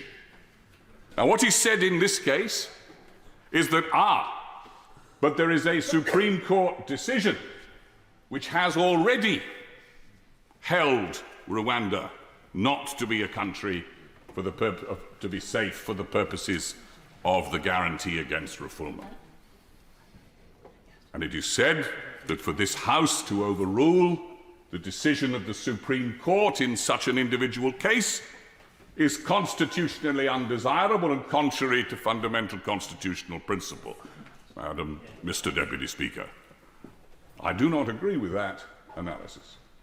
First, it is open to this Parliament at any point to take steps to reverse the effect of a judicial ruling. That is the consequence of parliamentary supremacy. It is clear that Parliament should be restrained in doing so in cases, for example, where individual rights, in an individual case, to reverse a determination which has been made in favour of an individual plainly would be contrary to fundamental constitutional principle. But that is not what we are doing here. We are seeking to do precisely what the Labour government did in 2004 by saying that Parliament, legitimately weighing the evidence, has concluded that Rwanda will not engage in the refoulement of those sent to it. That is something that the courts have already accepted. It is something that it is open to this House to do, and it is something, in my judgment, which is perfectly legitimate for Parliament to undertake. It would be different if it was to reverse a decision against an individual. But even if I am wrong about that, even if, as a matter of constitutional convention, it were undesirable for this House to reverse the effect on a question of principle, namely whether Rwanda is safe for the purposes of refoulement, the facts have changed. There is now a binding treaty, which is not only binding in international law, but is binding in domestic Rwandan law. Because Rwanda has a system, my right honourable friend, the member for Stone, has rightly analysed the situation of international law. In this country, we have a dualist jurisdiction where treaties are not self-executing. But in Rwanda, the treaty is self-executing. So the treaty will be binding not only as a matter of international law on the Rwandan government, but on the Rwandan government as a matter of its own law. And that treaty contains a range of important safeguards, including as a long stop the fact that no individual removed to Rwanda from this country can be removed to a third country without the consent of the United Kingdom. If that long stop is in place, if it is binding in Rwanda law, if it is binding as it is in international law, I would suggest there is simply no credible risk if treaties and legal rules mean anything in the countries, both in the United Kingdom and in Rwanda, of refoulement. Exactly right. If the risk of refoulement has been removed, then there is nothing inappropriate with this House determining, as the Labour government did in 2004, that this country, Rwanda, for the purposes of refoulement, is safe. So I say to the House, it is appropriate, it is a judgment that we can make as the House to take the step that we are now doing. Now let me move to the third question, because the third question to me I can't give way, don't have time. The third question is the most important. The exclusion of access to courts. This bill carefully preserves the right of individuals to come to court in extreme cases of individual justice. I would submit to those who think this bill goes far enough, and I listened impressed by my right honourable friend, the member for Newark, that we cannot sacrifice the principle of access to a court. If we eliminate it entirely, not only will this bill collapse, because it will be interminably impeded in the House of Lords, it will probably lead to the Rwandan government withdrawing, and it is conceivable that the courts themselves may entertain for the first time a complex challenge about the right of this Parliament to do away with fundamental constitutional principles such as access to a court. This House and its supremacy does not necessarily mean that it does not operate within a complex system of constitutional institutions, each of which it has its own place as a component part in that system. No, I cannot give way. I simply do not have time. I simply do not have time. Constitutional principles compete in creative tension. Parliamentary sovereignty is the most important of them, but there are others that are fundamental, and one of them is access to a court in extreme cases. That is what this bill preserves. And I say to my right honourable friends, I understand the frustration and the deep and intense dissatisfaction with the current situation. I share it. I think there are tightenings that we can do, particularly on Rule 39. But on the preservation of the right to go to court in an extreme case, I say that is part of the British Constitution that our fathers and our party has supported and fought for generations. And it would be wrong for us to compromise with it. Order. I'm sorry to have to interrupt. Order. I'm sorry to have to interrupt the honourable gentleman, but he is fully aware we have to stick to the time limits. After Sir George Howarth, order, who I'm going to call next. I'm afraid, given the number of honourable members that wish to participate in this debate, we'd have to reduce the time limit to 6 minutes. George Howarth. Thank you, Mr. Deputy Speaker.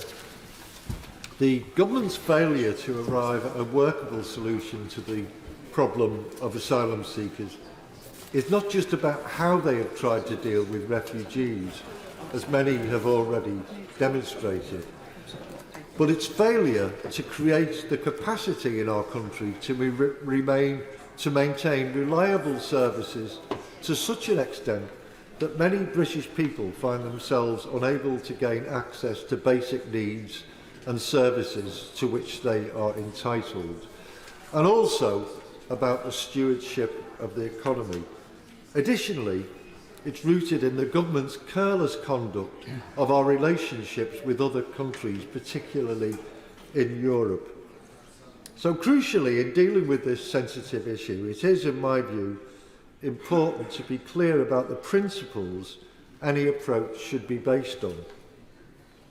The problem is, however, that the government too often confuses slogans with policy, and in doing so, it fails to take account of the principles on which a realistic policy should be based.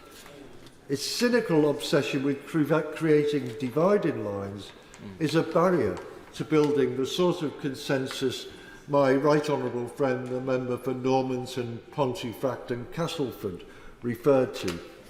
Now, let me, for the purpose of clarity, say at the outset that our country's capacity to admit migrants is finite. It follows that we need a much more structured method of determining how many people can be accommodated, which takes into account the capacity of our public services and our economy.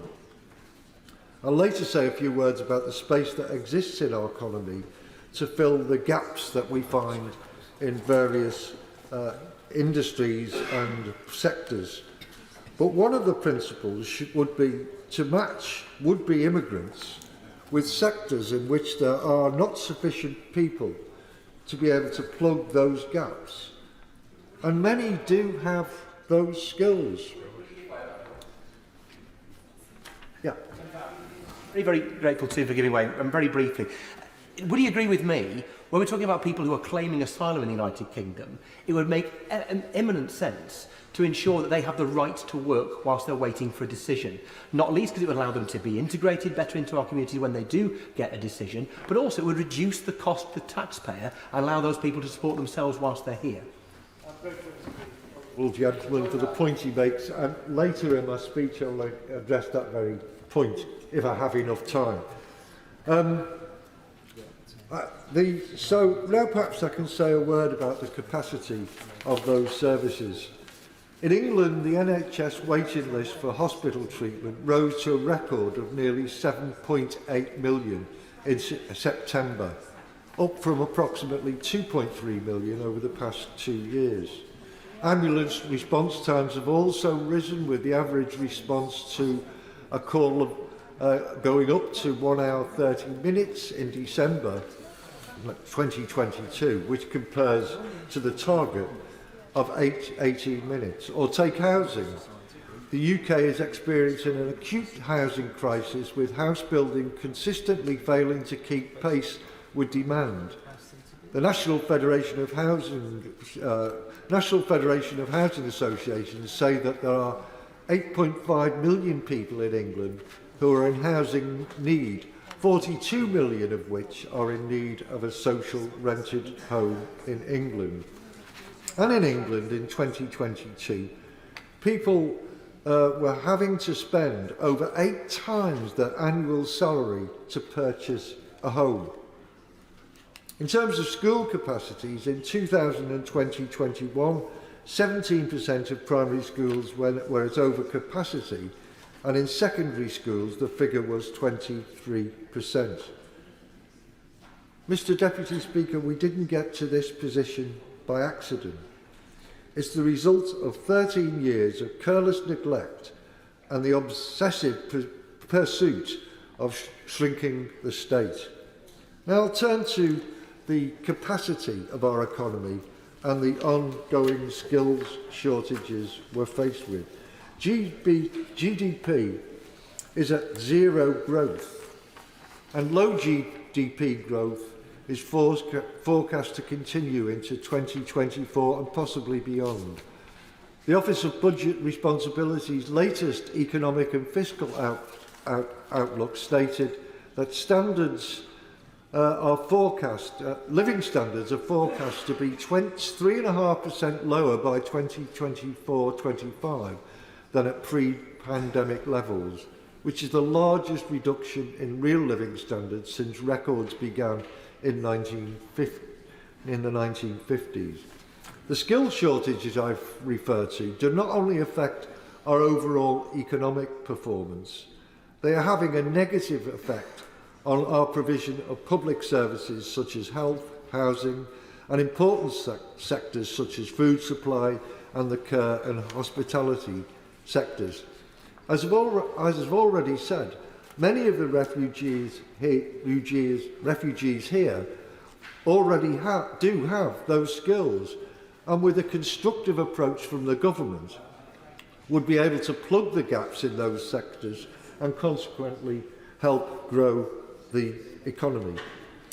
Before I conclude, Mr. Deputy Speaker, I'll say a few words about how our poor relationship with Europe and the wider world makes it more difficult for us to cooperate with other countries, whether bilaterally or through collective international efforts, to deal with the deeply damaging consequences of war and conflict, part of which is the growing displacement of people from their homeland, which results in mass migration. Bluntly, we are not trusted as a reliable and constructive partner, and our international influence is diminished to the extent that other countries simply don't take us seriously. As I said at the outset, the government has tried to turn a slogan, "Stop the boats," into a policy, and consequently has failed to offer a solution to this problem. Many on the benches opposite know that this is the case, but are splintered into factions, either wanting to go further, as we've already heard, or regardless of our international obligations, or they're aware that another, more effective approach is needed.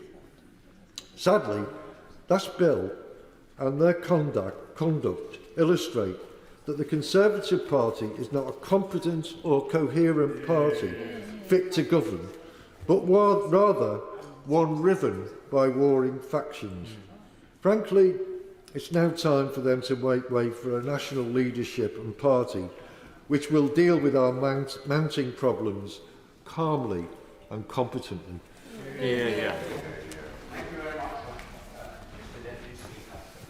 After a good deal of hesitation, I shall support this bill tonight, but it's a hesitation that has been real, because for me it goes as close to the wind as one can constitutionally do. I listened with great care to the very eloquent speech by my right honourable and learned friend, the member for West Torridge, the Torridge of West Devon. I agree entirely with his very careful analysis of the bill. I'd say just this too. It is a novel and unusual approach. We are dealing with an unusual and pressing situation, and therefore I think straining the sinews of what is acceptable can just be justified. But equally, the idea that legislation is the sole or even the principal solution to this is, I think, wrong. Ultimately, what is required is an operational solution.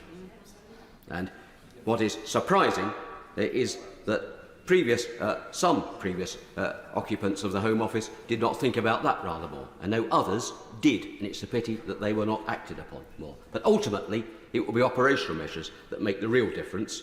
If this can make a difference, and provided there remain the safeguards that my right honourable learned friend has referred to, I can, with hesitation, live with it. I'm indebted to the analysis provided by the Society of Conservative Lawyers in a paper, and I declare my interest as chair of their executive committee, a paper written by Lord Mansfield, King's Counsel, and Harry Gillow, both experienced in international law. If you want opinions in these things, it's best to go to people with experience in the international law field rather than other fields. They conclude, as I do, that although there are areas which certainly need to be examined with care, the bill falls upon the right side of the line. Deeming provisions are not unprecedented, as has been put out, so has already been set out. I am concerned, and I hope the Minister will take on board and explore as we go forward the particular situation raised by my right honourable and learned friend, the member for Kenilworth, about how deeming provisions interact with international law obligations. Because you can deem in domestic law, but you can't legislate to oust your international law obligations. That said, I think there is force, and I refer to the very useful analysis in the Society of Conservative Lawyers pamphlet, that in reality, if the UK were to breach international law conventions, not only would that be constitutionally wrong, it would also collapse the scheme. Because Rwanda has made it clear that it would not be party to the scheme, and I don't buy for 1 second the rather patronising attitude that says the Rwandans have been put up to say that. I think they're utterly genuine in their belief. And it's also important to remember that there are other countries subject to the jurisdiction of the European Convention on Human Rights who are reported as potentially exploring arrangements with Rwanda. If Rwanda were to be party to a scheme in which the United Kingdom broke international law, Rwanda would inevitably forfeit any opportunity it had to engage with other ECHR countries, and they certainly would withdraw. So people have to be careful what they wish for. If they go too far, they will actually drive the Rwandans out of the scheme and will collapse the whole policy. First point. The other point that I think is important is to bear in mind it's absolutely critical that individual rights of challenge are preserved, as my right honourable and learned friend has said. I'm a Conservative because I'm a constitutionalist. And I'm a constitutionalist because I believe in the checks and balances. And frankly, the day the Conservative Party thinks that ends justify the means and ignore principles of comity and think that any one single policy objective overrides the importance of the checks and balances of our Constitution, it ceased to be a Conservative Party in the sense that most people would recognise it. Maintaining that balance is essential. I think ministers have, with great endeavour, managed just to do that. But it doesn't mean that I don't like much of the wording of the bill. When I look, Mr Deputy Speaker, at, for example, some parts of Clause 1. I look in particular at Clause 1.4. It's recognised that Parliament of the United Kingdom is sovereign and the validity of an Act of Parliament is unaffected by international law. That's a GCSE law statement of the blindingly obvious, if I might respectfully say so. It might best be described as otiose and nugatory. It adds nothing to the bill. It's performative. Well, whichever way round one likes. Pointless might be another way of putting at it. So I wonder what that adds. There's another passage in relation, I think it's Clause 2, subsection 5, in relation to the rule, the approach to interim measures under Rule 35 of the Strasbourg Court's rules. It says that it's for ministers to decide. But again, that states exactly what is the position in law anyway. You've only got to look at the textbook to say, as I did in my intervention, that it's for the governments that decide on Rule 35 issues because they're directed to the governments, not to the courts. A bit patronising to tell the courts what is well within their competence to know and decide upon. So, with those sort of reservations, I will support the bill tonight. But I just say this. If it were to change and any of the safeguards that have been left in to be removed, then my support would go. Because some people would then have pushed it over the line into the unacceptable and, in my judgment, the under-conservative, and then I would not support it. I don't believe that's the government intention, so I'll help them to get the bill through tonight. But they must be wary of some who do not have the best of objectives towards the government's policy, who might take it in the wrong direction. Let's not get there. Thank you, Mr Deputy Speaker. It's a delight to follow the honourable gentleman who made one of the best speeches so far today against the bill. Unfortunately, he doesn't follow through with his logic, but I'm sure that by the end of this process he will follow through with his logic, because this bill, he knows perfectly well, is not really acceptable. And in his heart of heart, he would like to vote against it tonight, I'm sure. There are 5 reasons to vote against this bill. First of all, it won't work. The idea that someone who is not deterred by a dangerous journey in a dinghy across the most crowded sea lane in the world will be deterred by this flimsy piece of nonsense is just laughable. Second, it will lead to protracted and expensive chaos because it sails, as he says, so close to the wind legally that it will inevitably lead to legal challenges. And ironically enough, since the ouster clauses mean challenges cannot be adjudicated in the British courts, they will go to the European Court of Human Rights. So the government is actually replacing a UK court with a European court and simultaneously declaring on the face of the bill that it is not satisfied that the bill will withstand a legal challenge based on compatibility with the European Convention on Human Rights. That is a recipe for chaos and for expense. Thirdly, the bill seeks to reverse, by statute law, a finding of fact by the highest court in the land, the Supreme Court. It therefore creates a legal fiction. Its title, The Safety of Rwanda Asylum and Immigration Bill, gives the game away. According to the bill, Rwanda is safe, even if it isn't safe, simply because the government, through the bill, says it's safe. But declaring somewhere safe doesn't make it, of itself, safe. You can no more change reality by law or legal dictate than you can by mere imagination. As Bolingbroke says in Richard II, you cannot cloy the hungry edge of appetite by bare imagination of a feast. And you cannot make Rwanda safe just by saying it. So Clause 2's declaration that every decision maker must conclusively treat the Republic of Rwanda as a safe country is utterly fatuous. If Rwanda is, either now or in the future, in fact safe, the provision deeming it safe is, or will at that point, be otiose or redundant. But if Rwanda is not now or in the future safe, that provision is self-evidently wrong in fact and therefore wrong in principle. So Clause 2 is either unnecessary or wrong, or both simultaneously. Fourthly, the bill establishes in UK law a completely new doctrine of the separation of powers, as the ouster clauses, which prevent judges and tribunals from supervising the conduct of ministers in operating the policy they have laid out in statute, put ministers above the law. It is not the sovereignty of Parliament that the bill asserts, it's the sovereignty of ministers. But fundamental to the rule of law is the idea that the Crown, or its modern proxy, the executive, cannot act arbitrarily, even if it uses its majority in Parliament to declare that it can. That would be the worst form of Henry VIII Act, equivalent to Henry VIII's proclamation by the Crown Act 1539, which deemed that all the King's proclamations, even though they were not approved by Parliament, and I quote, shall be observed as though they were made by an Act of Parliament. Fifthly, now is not the time to undermine human rights and a rules-based order. The UK relies on foreign courts and tribunals being effective. We watch events in Ukraine and declare that the butchery in Bucha or in Mariupol is a war crime. Who do we want to adjudicate that?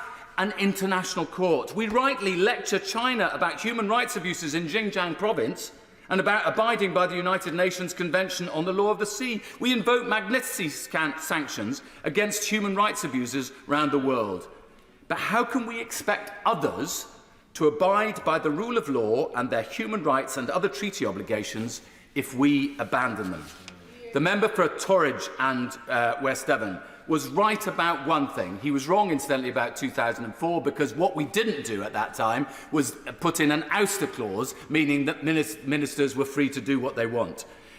Those who think the bill should go further will get no help from this side of the House, in any of the parties on this side of the House, when it comes to committee and report stage.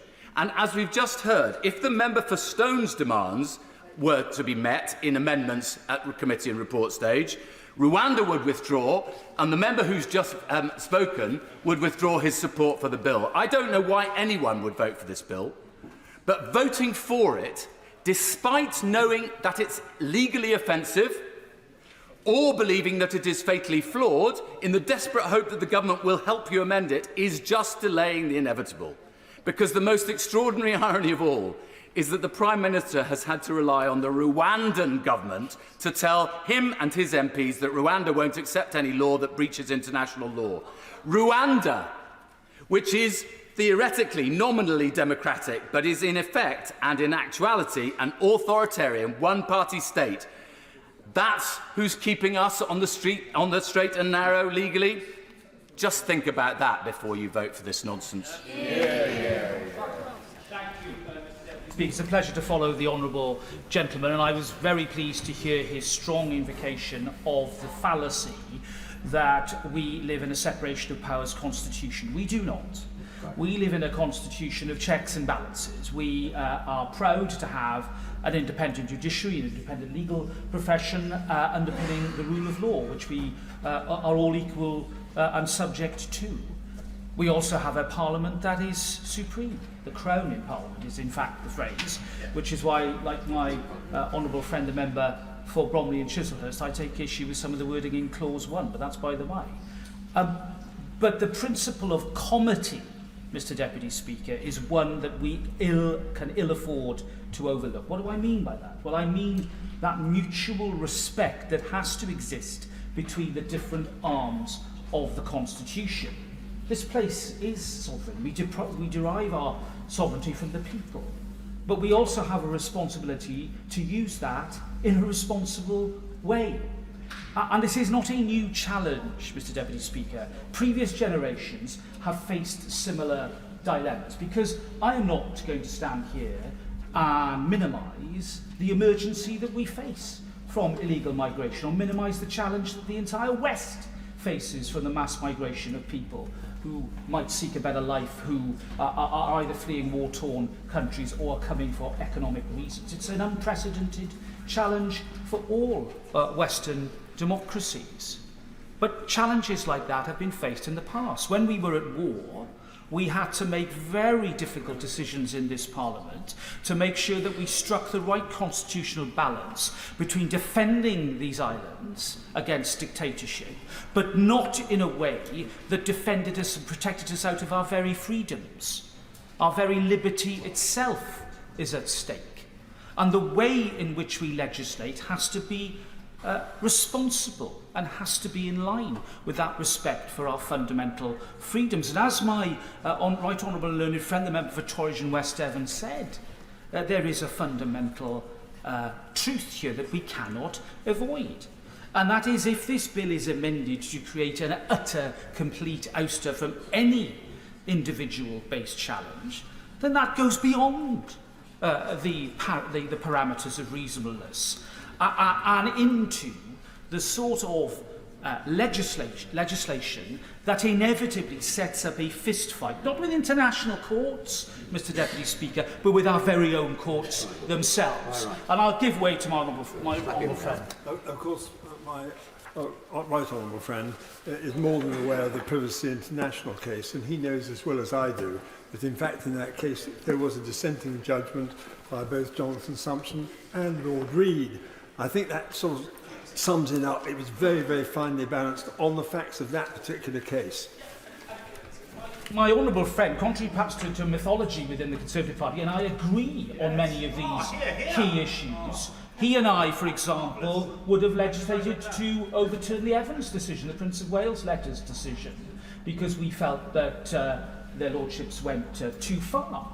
But that is an example of this House, potentially this Parliament, legislating to correct a legal decision by the courts. Of course we're entitled to do that, and we should do it where the will of Parliament dictates. But there is a difference, I think, between a scenario like that and the one that we are facing at the moment.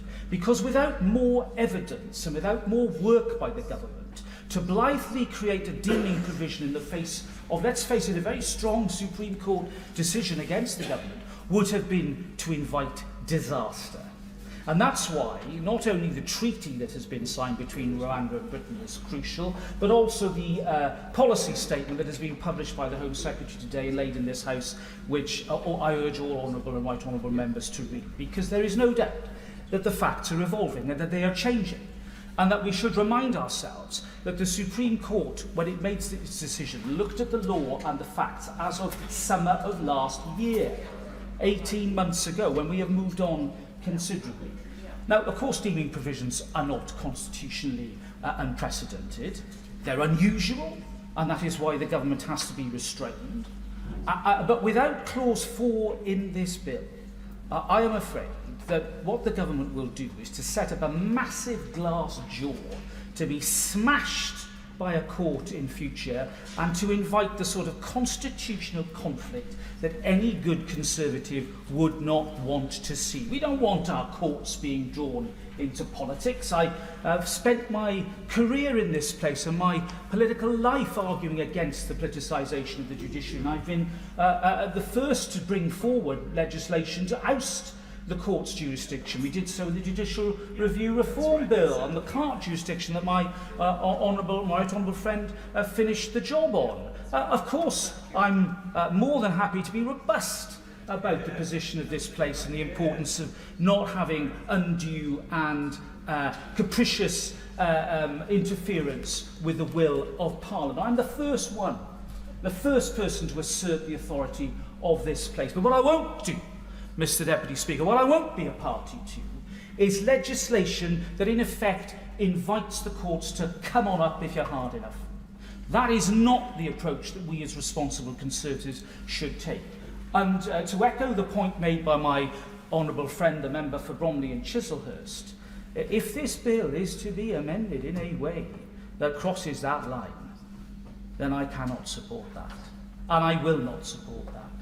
And if anything, the government should be thinking very carefully about making sure that this bill is engineered to provide as perfect a balance as possible between its obvious right as a government to get its policy objective through, to reflect the huge concerns of our constituents, but at the same time to work within the parameters of our unwritten constitution. Because I say this is a Conservative government today. What if it was a government of another colour that was doing something that we as Conservatives found mortally offensive? What then would we have to rely upon in the defence of the balance of this constitution? What would be left for us to defend against an overmighty socialist government?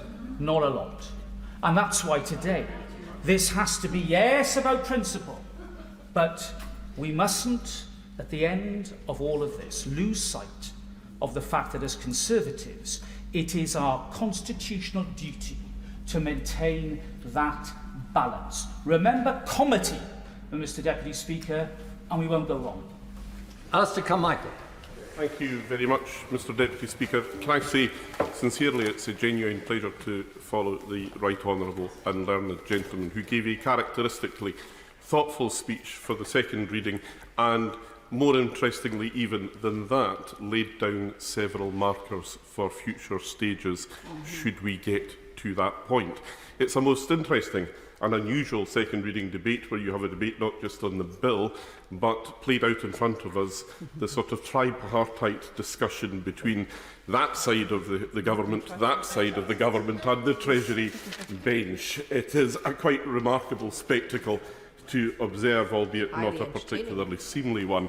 I was struck by the reliance that the Right Honourable Learned Member for Bromley and Chislehurst placed on the references that the Right Honourable Learned Member for Torwich and West Devon had made to proceedings here in 2004 in relation to the Asylum and Immigration Treatment of Claimants, etc. Bill, later Act.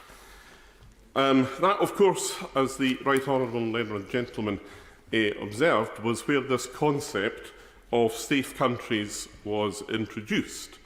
They listed the safe countries as being all EU countries except Croatia, plus Norway, Iceland, and later Switzerland. It was also another piece of legislation that restricted the access of right to appeal for those whose asylum claims had been unsuccessful. There are perhaps lessons to be learned for us all in how that line of legislation has developed ever since. For me, though, the enduring lesson that I take from it, in fact, is that that bill, not that it was brought in by a Labour government, because it was a Labour government that had David Blunkett as the Home Secretary, but actually it was a bill that was opposed with some controversy at the time by the then Conservative opposition. They described it then, and rightly so, as being clumsy and draconian. I think they were absolutely right about that, and we can see many years later exactly where that sort of legislation has taken us. But what is it, I wonder, about the Conservative Party of 2023 that now finds that sort of legislation to be so attractive? Let's not forget, Mr Deputy Speaker, that what we're dealing with here is the consequence of the refusal of this government to prosecute the case for safe and legal routes. Why is it that we don't find people from Ukraine or Hong Kong trying to cross the channel in small boats? It's because we offer them safe and legal routes. The Rwanda scheme is an unworkable scheme, and we know that because it's never been made to work. The barriers are well rehearsed, but every time they are thwarted, the response of this government is to throw a foot-stamping tantrum. Anyone who ever had any doubt about the depth and scale of Tory self-entitlement can see it laid bare here today. This bill is not about making the system work. It's not about providing an effective deterrent. It is simply about trying to keep a disparate range of forces within their own party together. How many will Rwanda actually take over the 5 years of the agreement? As far as we're concerned, and the only reliable information about this comes from Rwanda themselves, it will be a few hundred. What sort of deterrent effect is that going to have? And everything that we know about this bill, everything we know about the cost of it, actually, comes not from the Home Office, but from the Rwandan government themselves. It is because of the information that they put into the public domain that we learned about the extra £100 million that the government has committed. They were never going to tell us. The problems facing this policy are manifest, and they are not going to be wished away. We should not forget, however, that even were those issues wiped away at a stroke, this bill and this scheme would still represent a moral vacuum where our asylum system should be. It is wrong in the practicalities, but it is also wrong on the principle. It is a liberal value to take personal responsibility to live up to your obligations. Passing on our asylum responsibilities to another country is the opposite of that value. It's a step back from the world. It is a move towards isolationism. It suggests that we have no responsibilities to the wider world. Much like this bill's rewriting of reality to impose a judgment of safety to Rwanda, these plans would reverse decades of the UK leading the way on the international rule of law and rules-based order of which we should be so proud. Many across the House have to ask themselves, having boasted about global Britain, do they now really want to turn us into Fortress Britain? This bill suggests a grim and illiberal mentality that is a far cry from the confidence that our country used to project. And that, Mr Deputy Speaker, is why we should reject it this evening. Well said. Dame Priti Patel. Speaker, I have to say, as having been the Home Secretary that negotiated the original Migration and Economic Development Partnership, I find it quite odd to be sitting in this debate today, hearing some of the comments that have been made, in particular people running down the country of Rwanda in the way in which they have been. I just think that is absolutely appalling. And I say that because the partnership with Rwanda was established as a world-leading, innovative way to tackle the challenges caused by mass migration and the displacement of people, Mr Deputy Speaker. It was carefully designed with our friends in the Rwandan government to do one thing that no one in this House has mentioned at all today, which is to raise the international bar when it comes to the treatment of asylum seekers with compassion and support when it comes to their resettlement. And I think it is quite astonishing that so far today, particularly on the part of the benches opposite, while they've been speaking down and talking down the government of Rwanda for the last 20 months, we should actually recognise and welcome the fact that it's a country that already supports and has resettled 130,000 refugees through schemes established with UNHCR and through international conventions. I won't give way, there is no time to give way, and the gentleman knows this. And effectively, these are the types of schemes that we need, the resettlement and working with third countries, to actually deal with this awful, awful, abusive and illegal trade in people smuggling. And it's a stain, I have to say, Mr Deputy Speaker, on this House with some of the awful comments that I've heard thus far about Rwanda and this scheme. We have a moral imperative to raise the bar and effectively look at how we can be better as governments around the world to address these issues. And that is why when I negotiated and agreed the partnership in April 2022, we all knew it would face criticisms and legal challenges, and the government of the day was prepared for this. I said it at the time, and in fact we gave some very clear statements in this House as to the steps that we would take forward. And it was in fact a year ago the High Court found the plans to be lawful. The Court of Appeal ruled against the policy, citing concerns over the issue of refoulement, which are well known. But importantly, as the Supreme Court has since referred to as well, these are issues, and the Supreme Court has emphasised this, that the principles of the policy and the commitment given by the Rwandan government to make the partnership work, they are all fine and they are sound. But there are operational measures, Mr Deputy Speaker, that have to go further, which the government has since outlined through this bill, but actually through statements in this House, which would help to make this viable. Now, we all bear the scars, it's fair to say, and I don't envy the front bench right now. We've all bared the scars, and we heard my right honourable friend, the member for Newark, speak about this, the constant merry-go-round of legal challenges, whether through our own domestic courts or interference elsewhere, and by that I'm referring to Rule 39. I've got experience of dealing with Rule 39. There are organisations, campaigners and lawyers who clearly will do everything possible to frustrate the will of this House and actually the will of a democratically elected government, because that's what we are at the end of the day. We have to rise against these dogmatic beliefs because, quite frankly, there are too many organisations and individuals who are getting in the way and actually effectively letting more claims go to the courts. There are measures that have been passed through this House, including the Nationality and Borders Act, where measures have not been implemented through that Act of Parliament, including the one-stop shop, if I may say so, which actually would save the courts a lot of time and effort by bringing forward the single claims that this House voted through not that long ago, just last year, where repeat claims could not keep on going back to the courts. It's really important, if I may say so, to the front bench and to ministers, that we press upon the government now to go backwards, to go forwards, to bring in these measures that have been passed through Acts of Parliament already. And dare I say it, there may be some in the legislation that's come since. But I would like to ask the Minister, in responding to this debate, how the government is now going to act and prepare for any further challenges through this legislation that may come forward today, actually stands up to the repeat meritorious claims that keep coming through the courts, whether it's modern-day slavery. We've heard about far too much. Within Nationality and Borders, we put in clauses and measures to deal with that. We've also seen the summary of legal advice the government has received and read much of the other expert opinion highlighting this.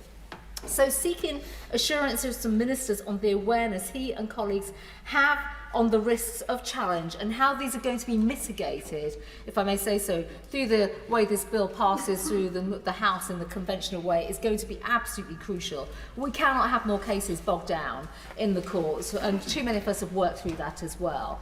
But also, if I may, we have a major problem on detention in this country and the lack of detention capability and size. There were plans with the new plan for immigration to introduce Greek-style reception centres. I would absolutely press upon the Minister, the Home Office, to work with the Prime Minister and the Treasury now to bring forward these sites, because otherwise we're going to see more Bibby stock homes, more Wethersfield sites, which quite frankly are not the answer to the solution. These Greek-style reception centres will help with the fast-tracking of processing claims and the fast-tracking of removal of individuals that have no right to be in this country. And I would absolutely press the Minister in particular and the Home Secretary to now have an integrated approach so that we can deal with this national issue. The public voted for change. We want to deliver that change for them. Eagle. Thank you, Mr. Deputy Speaker. Speaking as a lawyer, I must say I found there are still one or two of us left.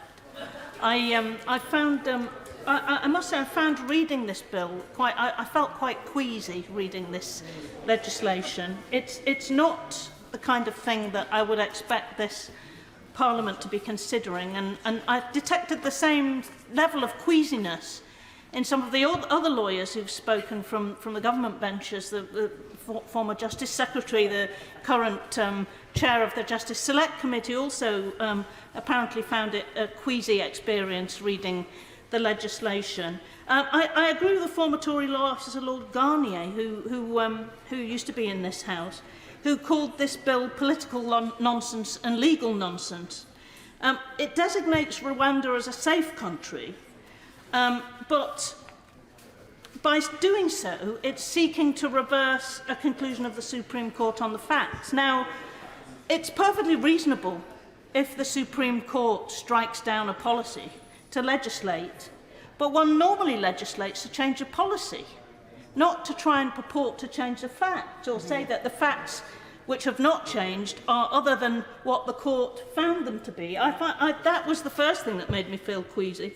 It goes on to try and prohibit any legal challenges that may come forward to argue that Rwanda, having been deemed safe in this way, is in fact unsafe. It says that every decision maker considering this must conclusively treat the Republic of Rwanda as a safe country, notwithstanding any evidence that might come forward to the contrary. And given that the evidence that has already come forward and has been dealt with by the Supreme Court in that judgment led them to say unanimously that it was not safe, it's quite worrying, I think, that we simply seem to think we can legislate to change the facts. It allows a very narrow range of claims, and this comes to the heart of the argument between those on the government benches who wish to beef it up even further to exclude any kind of legal change, and those in perhaps the One Nation side of the Conservative Party that are trying to put a line in the sand to say they won't accept any further amendments, does allow a very narrow range of claims, but based only on compelling evidence relating specifically to the person's individual circumstances. And even those sorts of claims are excluded in some circumstances, those that relate to refoulement. So excluding courts by Act of Parliament from considering relevant evidence, excluding them from taking accounts of judgments and laws, including domestic legislation, and fettering their judgment as the bill seeks to do, giving ministers power to ignore injunctions taken together, it's tantamount to undermining the rule of law. It's certainly not respecting the rule of law, as I would expect parliamentarians in this place to do, and as I would expect the government of the day to seek to do if it were to wish to uphold our international reputation. I think it beggars belief that the government's response to its loss in the Supreme Court of its policy is to ask this House to legislate to just declare that it's all fine anyway and let's carry on. And even, as others have pointed out, if we were to start sending asylum seekers to Rwanda as a result of this bill passing into law, it's designed for a few hundred people at most, less than 1% of the people arriving in the UK. And the Permanent Secretary at the Home Office has been very clear when he said there's no evidence it's going to work as a deterrent, whereas most of what we hear from members opposite is that that is the very purpose of the legislation, that it's supposed to be a deterrent. So there we have it. It's actually a shibboleth, a Tory shibboleth, an article of faith it's become for some of the elements of the Tory party, the five families, I think they've called themselves somewhat menacingly. And as we see this Tory psychodrama unfolding yet again today, in order to try and decide the fate of the latest unelected Tory Prime Minister to be threatened with defenestration by some of the more right-wing elements of the five families, the country deserves better. And as my right honourable friend from the Labour front bench set out in her excellent speech, time and again they're going for gimmicks and infighting over basic competence and good administration. It's 4 years since the Tories promised to end boat crossings in 6 months. Almost a year after the current PM promised again to stop the boats, 30,000 more people have arrived. Hotel use is going up, not down, as the Home Secretary claimed.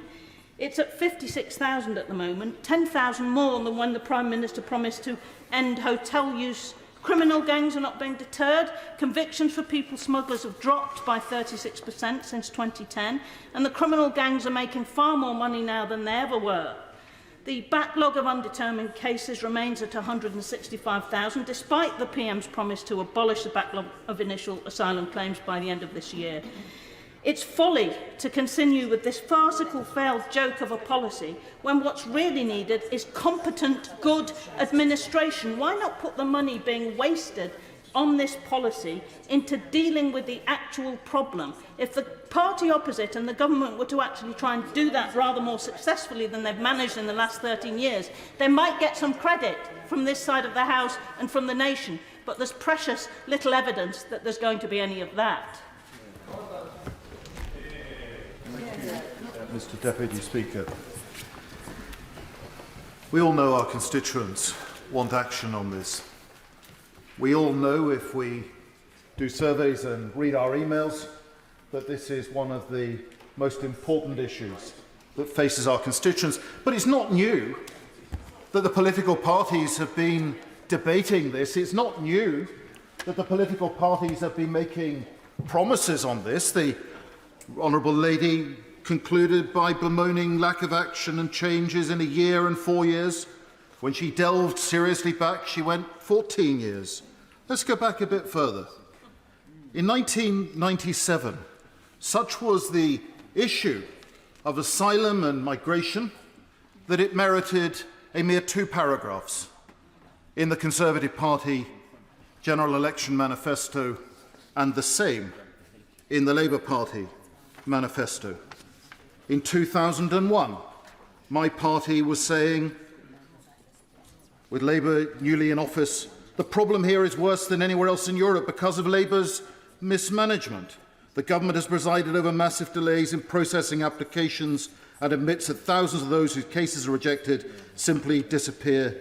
Sorry, this is us on Labour, and never leave. We will ensure, this is us in 2001, we will ensure that those claims are rejected and quickly deported by a new removals agency.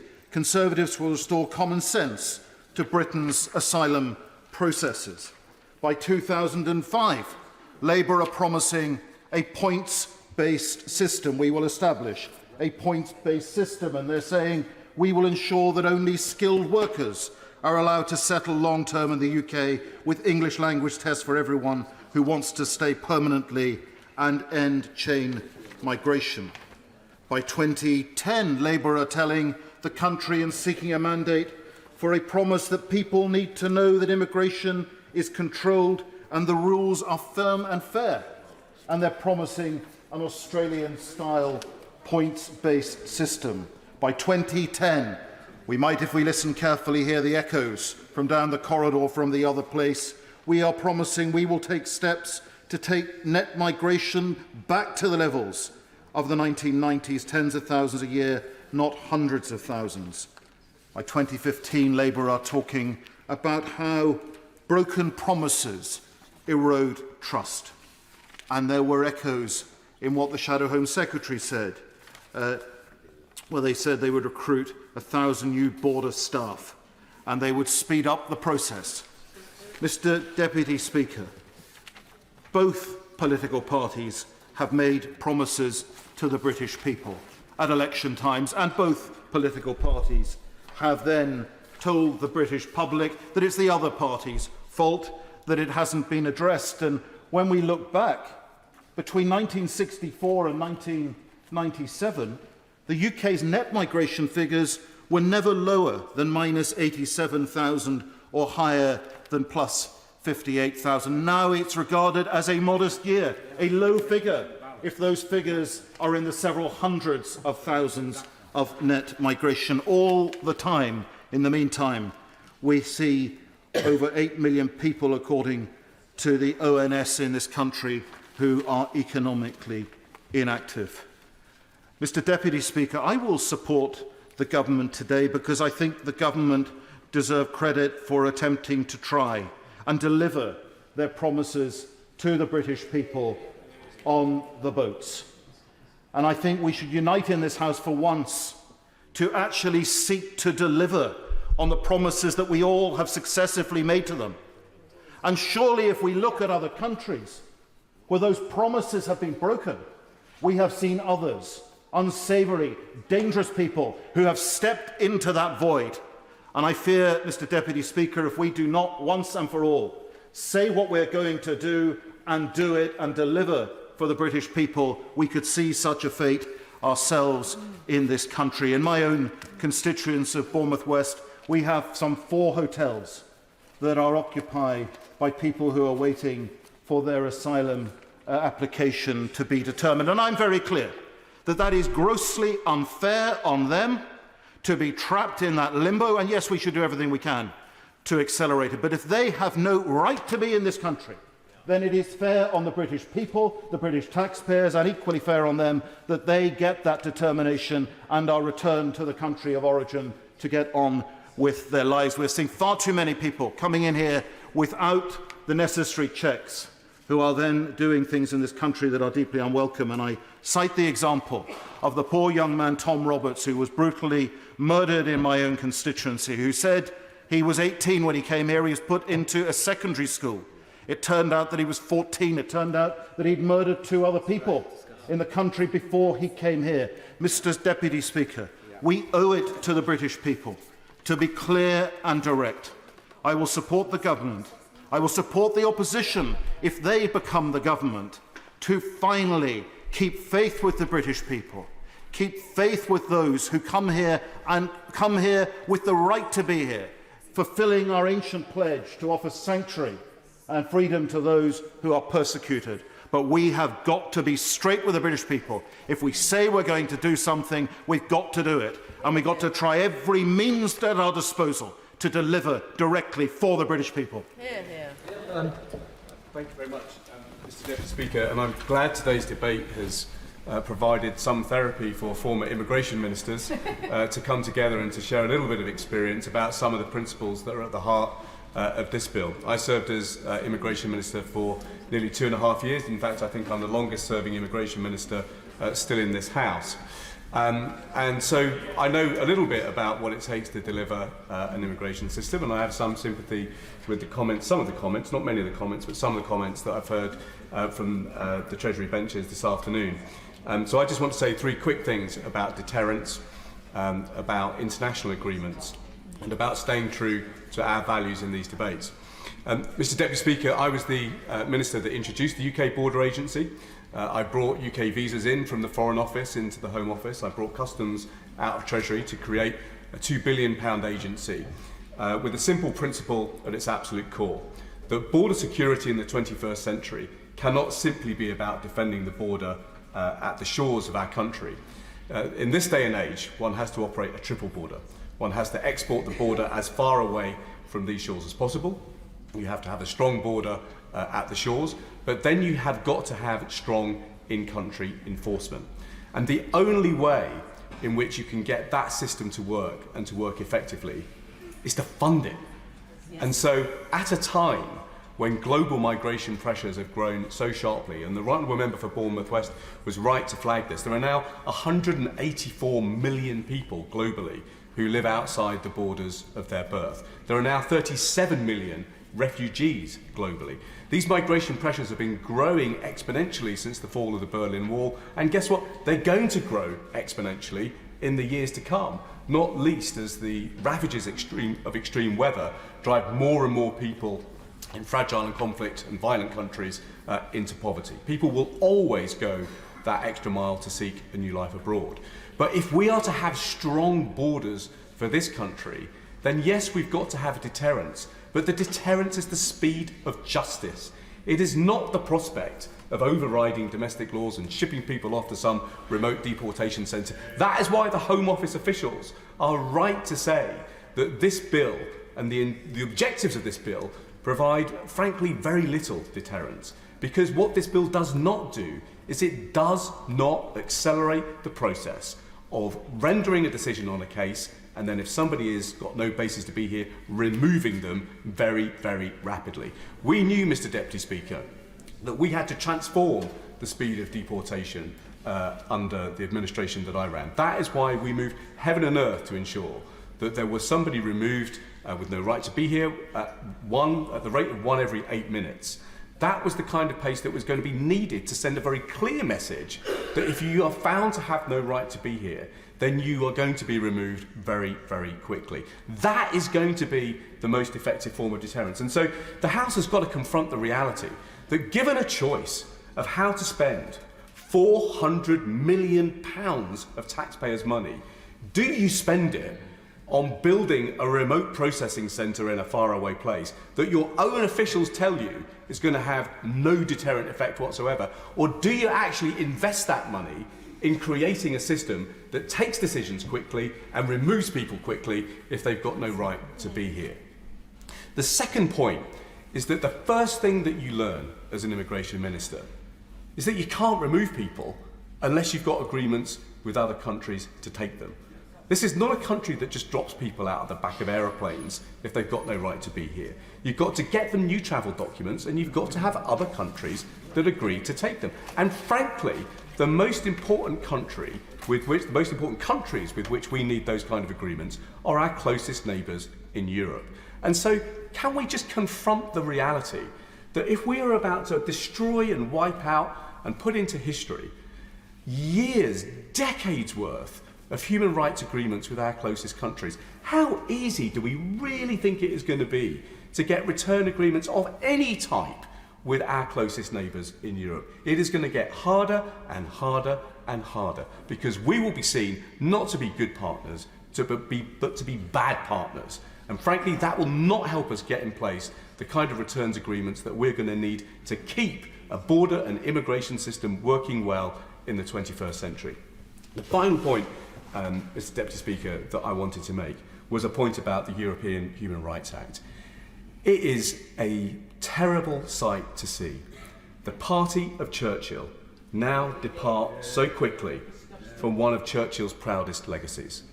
The European Convention on Human Rights was not an idea that was dreamed up out of thin air. The Council of Europe was not an idea dreamed up out of thin air. These were ideas that were led, promulgated, delivered by Winston Churchill. And that vision of a great charter, his vision of a great charter, to bring peace to a war-divided continent, was based on our experience of protection against torture, or protection against unfair imprisonment, or protection of life. These are ideas that we pioneered in this country, from the Magna Carta, through to the Bill of Rights, through to the European Convention on Human Rights. And the idea that the party opposite will now lead us departing from that tradition, I think, is a very sorry state of affairs. We, in this country, are the pioneers of human rights. It's an anniversary we celebrated with the United Nations at the weekend. It is something that we should hold dear.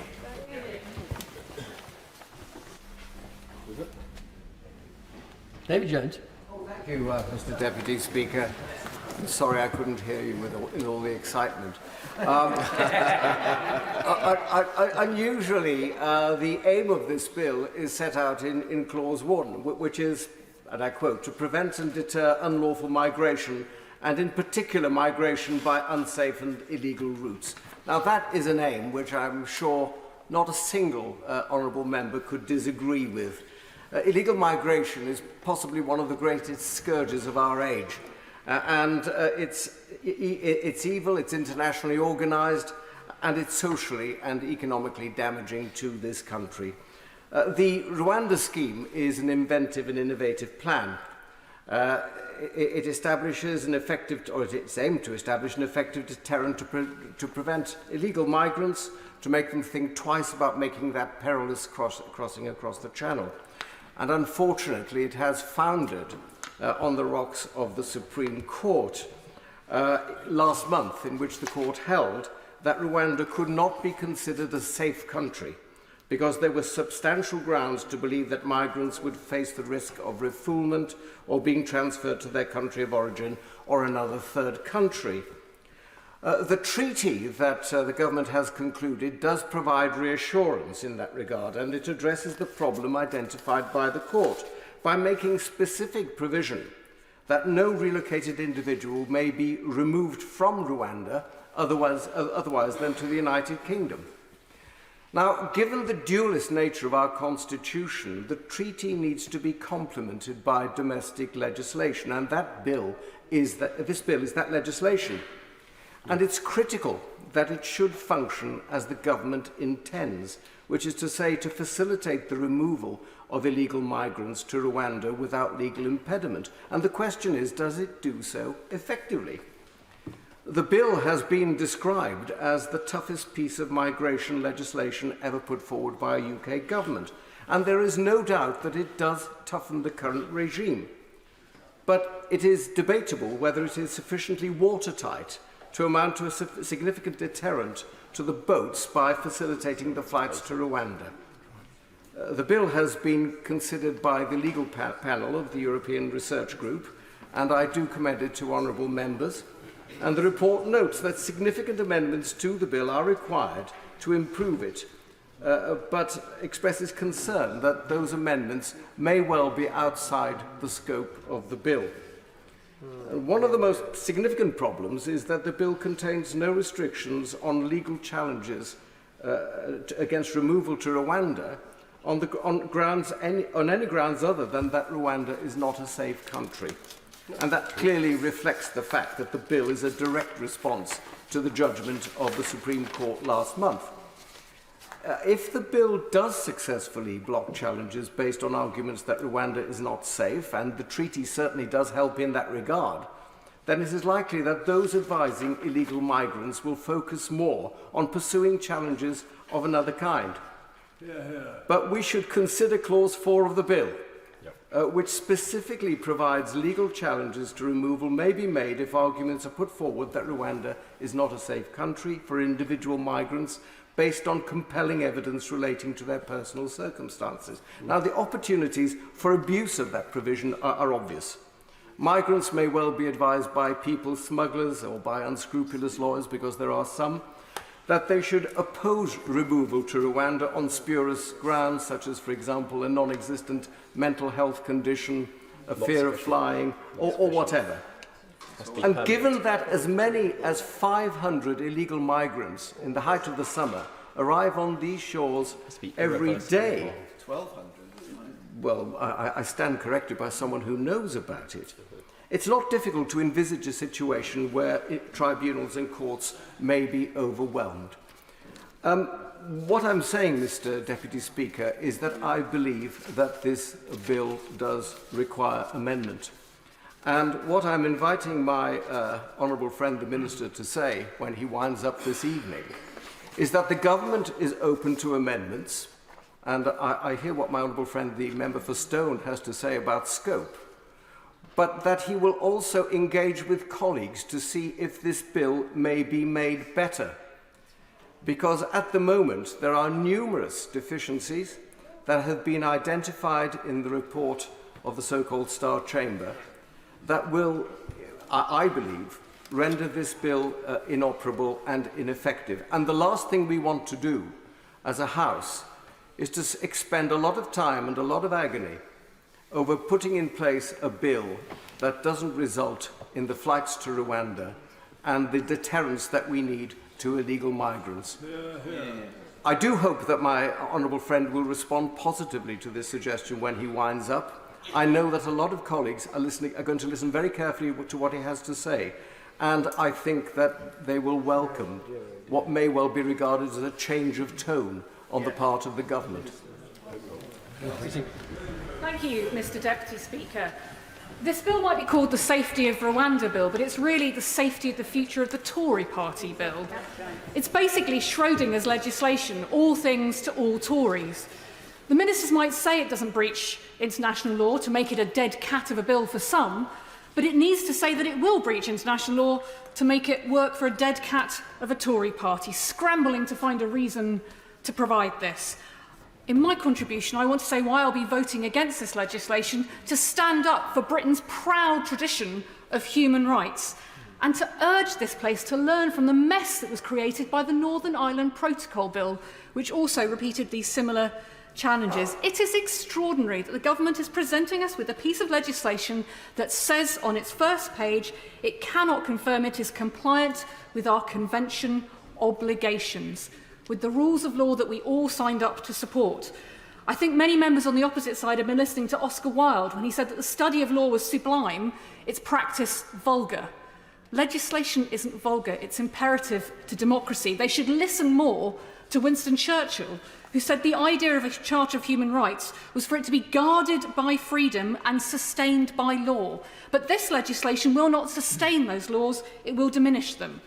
We should be proud we were the first nation to ratify the convention that set up the European Court of Human Rights, set up at a time when thousands of people were fleeing persecution, in recognition that the world didn't always get things right. Never remember the children on the Kinder Transport who came to this country and their parents that we left behind. It is unimaginable in our own world to manage these issues on our own. That is exactly why we signed up to international treaties, to share the burden, to make a refugee system manageable, to deal with the fact that 60% of people on those boats are being granted asylum because they have a well-founded fear of persecution. And shipping a few of them off to Rwanda, just 5% of those, is at best an expensive distraction and at worst a deception at least. The only thing this piece of legislation will do is make a bad situation worse. Clause 5/3 provides the court cannot take an interim measure into account even if a minister has not blocked it. The bill also breaks our commitment to observe Rule 39 interim measures. In doing that, we breach our obligations under Article 13 of the ECHR, which require member states to provide effective remedies for the infringement of rights in domestic law. In layman's terms, Parliament is being asked to commit the UK to a process breaching our obligations to protect people from torture. No other country has ever tried to challenge Rule 39 jurisdictions. They may not have complied, but this is a completely new departure for us to be leading. And the damage it will do to our status around the world is untold. It will also damage other treaties that we have signed up to. The Trade and Cooperation Agreement states explicitly if we end judicial cooperation, we undermine the agreement. The Good Friday Agreement states explicitly that denying access to domestic courts for individuals on the basis of the ECR contradicts its own commitments. And I'm sure our colleagues from Northern Ireland have recognised that we cannot override legislation in this way. And that means there will be countless legal challenges. We've already heard about the millions of pounds we've spent on a scheme where not a single refugee has been sent to Rwanda for processing. We've already spent £2 million on legal fees fighting this process. That's on top of the extra £150 million we've already pledged to spend on it. No wonder a ministerial direction has been required to uphold this policy. And Parliament can pass any law it likes stating things should happen. We can pass laws saying there shouldn't be smoking on the streets of Paris. It doesn't mean that it will happen. And that's the legal fallacy at the part of this, along with the Permanent Home Secretary saying there is no deterrent effect. I can keep saying I can sing. I could pass legislation to say I could sing. If you came to karaoke with me, you'd realise very quickly otherwise the truth. The cold, hard reality of the law is that this does not change the facts that the Supreme Court identified. And only the people who think it's a deterrent think that they can somehow keep saying to the courts, no, no, no, Rwanda's safe, like some kind of Vicky Pollard approach to making legislation. It's time the British public woke up to what this government is doing. You cannot amend yourself out of this challenge without one side of Tweedledum and the other side of Tweedledee arguing anymore. This is a mess. It ruins our standing on an international blowjob. It's more money being wasted. It's more time in this place being wasted when we could go after the traffickers, when we could go after the people exploiting vulnerable people fleeing persecution, when we could speak up for the very values that post-war we stood for in the world about supporting people who are at risk of prosecution. This legislation won't stop the boats. It won't stop the rot, and it won't stop the Tory party tearing itself apart. Britain deserves better, and with this side of the House, it'll get it. Danny Kruger. Thank you very much indeed, Mr. Deputy Speaker. Let me start by saying how much I support the objectives of the bill, and I pay tribute to the government for the very significant improvements on the status quo that the bill represents. There are, of course, some practical issues which have been well rehearsed on this side of the House with its operations. And as my right honourable friend, Member for Newark, said so well earlier, what really matters is whether it will work. And what working looks like is being able to detain and remove sufficient numbers of migrants quickly enough, illegal migrants, that they decide that the journey across the Channel is not worth it. And that means ensuring that we have the capacity in the system, and I recognise the progress the government has made to improve capacity, but I think, as my right honourable friend says, we have significant concerns about the system getting gummed up with legal claims that are still allowable under the bill. And we're also concerned about the continued operation, potentially, of Rule 39 orders from the Strasbourg court. But, Mr. Deputy Speaker, these practical problems, which I think are real and need to be addressed in the further stages of the bill, derive from a fundamental point of principle. And I really do welcome the noises that are made in the bill that would gladden the heart of my honourable friend, Member for Stone. It's rather like Bill Cash bingo in this bill. There's notwithstanding this, and there's supremacy that, and sovereignty the other, and it's all extremely welcome. Nevertheless, these words do not apply in the crucial places. It still rests the right of individual claims on international law, on the case law of the European Court and of the operations of the ECHR in our own country. And let me say quickly, Mr. Deputy Speaker, I'm not calling at this stage that we should depart from the ECHR, although I think we could do that. In response to the Honourable Member for Hodge Hill, who just spoke, as if we leaving the ECHR would be departing from the honourable and ancient British tradition of liberty. Of course, as he implies by his speech, we would be returning to it if we were to leave the ECHR and rest our liberties on the statutes of Parliament and on the common law of our courts. But nevertheless, if the European Court were to disagree with the actions of the government and they issued a substantive ruling to that effect, then we begin a process of conversation with them about that, and we decide how exactly we might comply, or indeed, if we had to, depart. Let me turn, Mr. Deputy Speaker, to the Supreme Court judgment from from last month, and I think it is pretty important, very important, that we try and analyse the implications of that ruling. It is true, as my honourable friend, Member for Stone, said, that the Supreme Court ruling does acknowledge explicitly that UK law is supreme over international law in one of the cases that it considered. It makes this point in principle. But except in that one case, it doesn't make it in practice. It ruled against the government on grounds that derive from European and international law, as well as other domestic laws. So the court suggested that, in practice, that international law trumped domestic law. And having done that, it then inserted itself into foreign policy. It presumed its right to judge a foreign government. It said it should decide for itself whether the Rwandan government's undertakings could be relied upon. It essentially gave itself special investigatory powers to make judgments of another country. It described, rather patronisingly, the inadequacy of the Rwandan system, as if that's any business of a British court. And while it totally disregarded the UK government, it said the executive of the UK enjoys no constitutional prerogative in this regard. But it did give what it called particular importance to the opinion of a United Nations agency. Yeah. So it asserts itself into foreign policy. It draws down the authority of international law and international global agencies. Where in its understanding is the role of the UK government? Where is its understanding of the role of this place, Parliament, which sets our laws? And I want to just reflect briefly on what the rule of law means, because the phrase is invoked constantly by critics of this bill and of our Rwanda policy, as if international law trumps domestic law. It is not the case that the rule of law implies some kind of hierarchy of law ascending from, parish council, local bylaws, up to the global law. The rule of law means the supremacy of Parliament and the operation of the common law, of case law, made by our courts. And my honourable friend, Member for Stone, cited all the distinguished jurists, Hoffman, Bingham, Denning, not Hale, didn't mention, but did mention Reid, the President of the Supreme Court. International law is, of course, important. I totally recognise its enormous value in keeping the peace in the world and enabling us to deal with other countries, but it applies to the international plane. And let me touch briefly on human rights law, which has been mentioned as well. There's an assumption that the Human Rights Act has some kind of superior status in our law, and I recognise that is often seen to be the case, but that is problematic.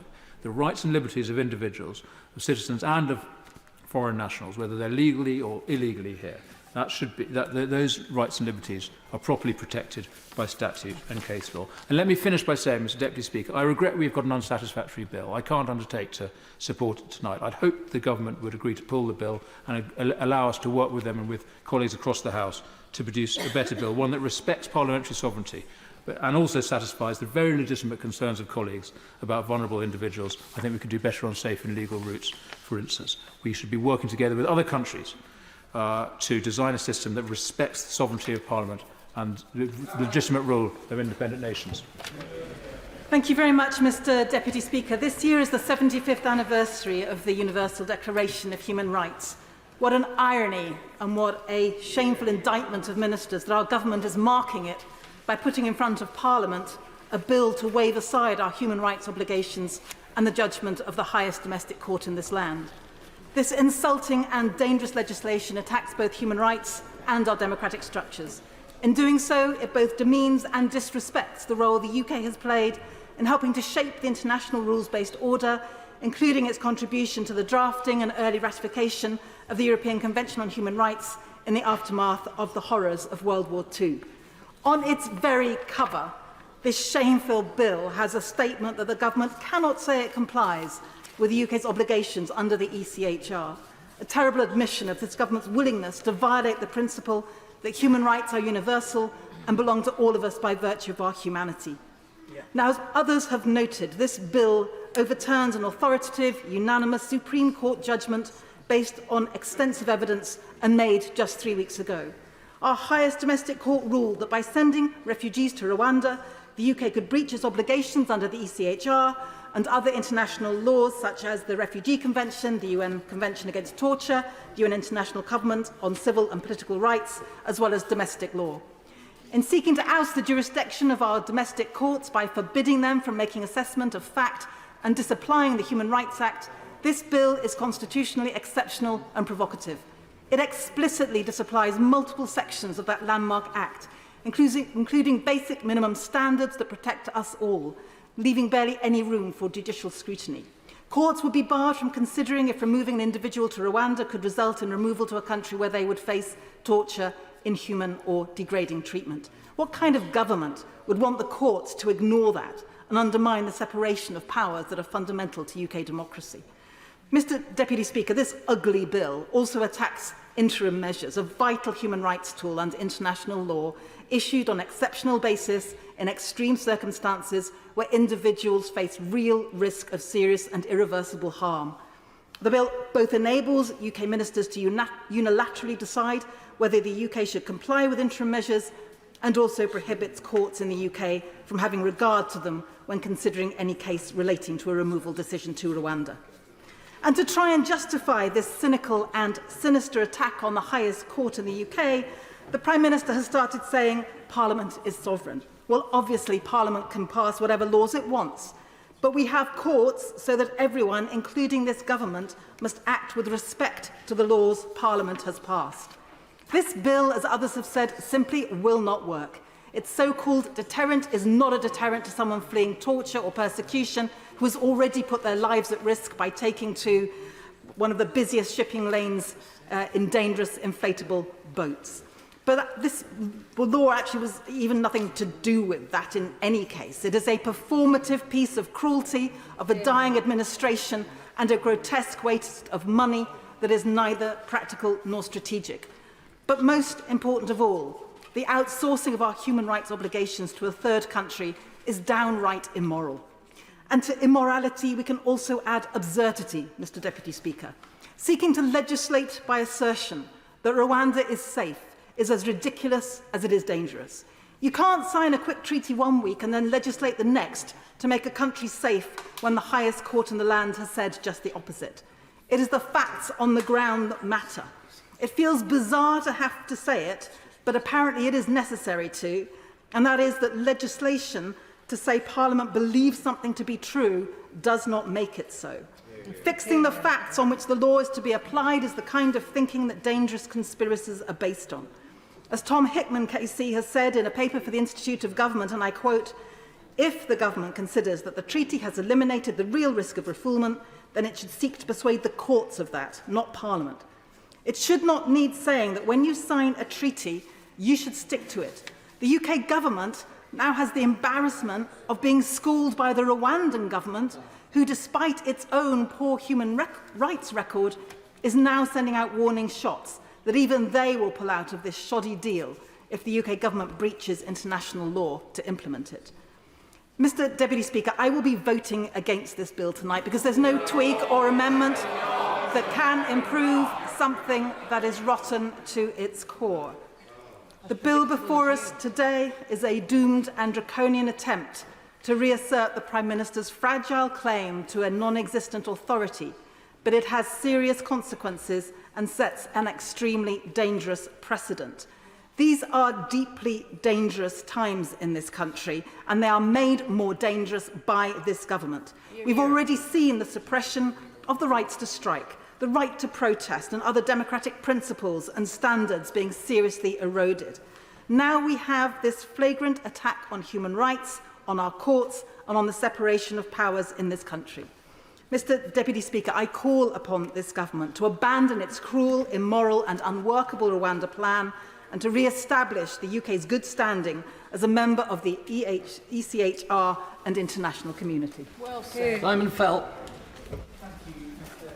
Speaker, I'll start by saying very simply that I'm not a massive fan of this policy. I don't suspect that's a great surprise to the former Home Secretary or indeed the former Immigration Minister. But nonetheless, I do think it is crucially important. We need a deterrence policy. Whether we have a workable one or not is what sits at the heart of this debate. As a member of the Home Affairs Committee, we've heard the message time and time again, whether it's from law enforcement, from officials on the front line, from ministers, from our friends and neighbours in Europe, that deterrence has to work hand in hand with a fair asylum system. The idea that the solution to this is simply opening up more safe and legal routes is for the birds. We need them, of course, but we also need a hard deterrence to prevent abuse of our asylum system. When this policy was first announced, French officials said to us on the committee that there was a spike in asylum claims in France because people feared what would happen to them if they made that irregular boat journey to France and ended up in another country. When the planes failed to take off, the spike in claims levelled off. We've been to the beaches in Calais, we've spoken to asylum seekers in the camps near the coast, and as a committee we've spoken to our compatriots in Europe. It is very clear that countries across Europe, indeed across the globe, are casting around for a solution that we all face, for a challenge that we all face, Millions of people are on the move due to the effects of climate change and war, and we are not on our own here.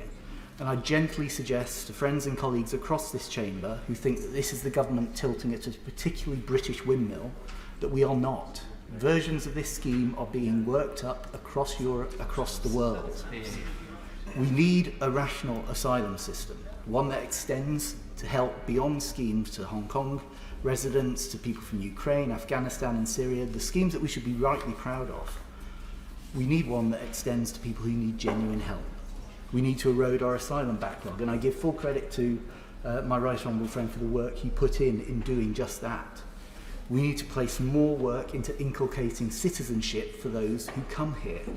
We also need a sensible discussion on legal migration, being proud of the people who want to come and live and work here, set up their families here, and only tapering off numbers once we've geared the system enough to grow our own, not least to support agriculture, tourism, fisheries and social care, and avoiding cliff edges. But I go back to the main point. We do also need a deterrent. One that stands up and says to the criminal gangs and the people traffickers that their trade will not work. That they can try and put people on boats across the channel, but those boats will be intercepted and that their journey will not end in Britain. Doing that will break the trade. Doing that will make the boats unviable. And it's a goal that we share across this chamber. The key issue that the Supreme Court raised was whether Rwanda was considered to be a safe country in processing asylum claims, and whether individuals sent there were at risk of refoulement. The court argued that they're at risk. The measures in the new treaty, including independent monitoring and the new appeals body with a Commonwealth National Co-President, should put these concerns to bed.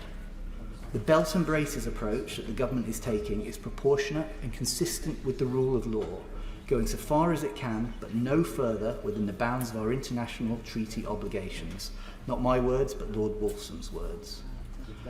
Mr. Deputy Speaker, I may dislike this policy and indeed the reality of where we find ourselves, but voting for this measure is the best route to stopping the boats, to saving lives, and to crushing the business model of the criminal gangs who are exploiting some of the most vulnerable people in the world. I will be supporting this bill tonight. Thank you very much. Tommy Shepherd. Thank you, Mr. Deputy Speaker. I have been in this House on many occasions now when we have discussed migration, and it saddens me that every time we do so, the narrative from this side of the House is invariably negative and pejorative. Immigration is always couched as a problem to be dealt with rather than an opportunity to be embraced. And I long for the day when we can have a positive discussion about the fact that almost everywhere in history where people have moved from one country to another, it has been to the benefit of the country to which they go. And we can also have a positive discussion about fulfilling our international and humanitarian obligations to people seeking sanctuary in this world, particularly since the 200 years of imperial history of this country was, and it gives us a very great responsibility to many of those problems. Well said. And it saddens me, some of the remarks, he's not in his place, but the member for New York, I think, will come to regret some of the things he said when he talks about immigration being this great scourge and tries to suggest that any alternative to what he is suggesting will result in a tenfold increase in boats coming across the channel. This is an attempt to weaponise and politicise a very sensitive subject for political gain, and it is, I think, very distressing indeed. If there is a problem with migration policy in this country, then it is a problem that is made by this Conservative government. Let me give 3 examples. The first would be the backlog, which rose to a shocking level of almost 100,000 people waiting to have their applications determined. That was a simple management failure of not deploying enough resources to do the job that was in front of them. Incontrovertible, in my view, that statement, because the evidence is there that when they did employ more people and more caseworkers, the numbers turned and began to come down. And today they have 2,500 caseworkers working on these cases and processing these claims. The money that they have already spent in this expensive Rwanda gimmick would pay for 3 times that number of caseworkers. Imagine what could be done with that capacity in dealing with this problem. The second thing is the hotels. I agree. Everybody agrees that this is completely unsatisfactory, that people who claim asylum in this country and want to make their case should be locked away for months on end in hotel accommodation that is not fit for their needs. It is a problem for the communities in which those hotels are located.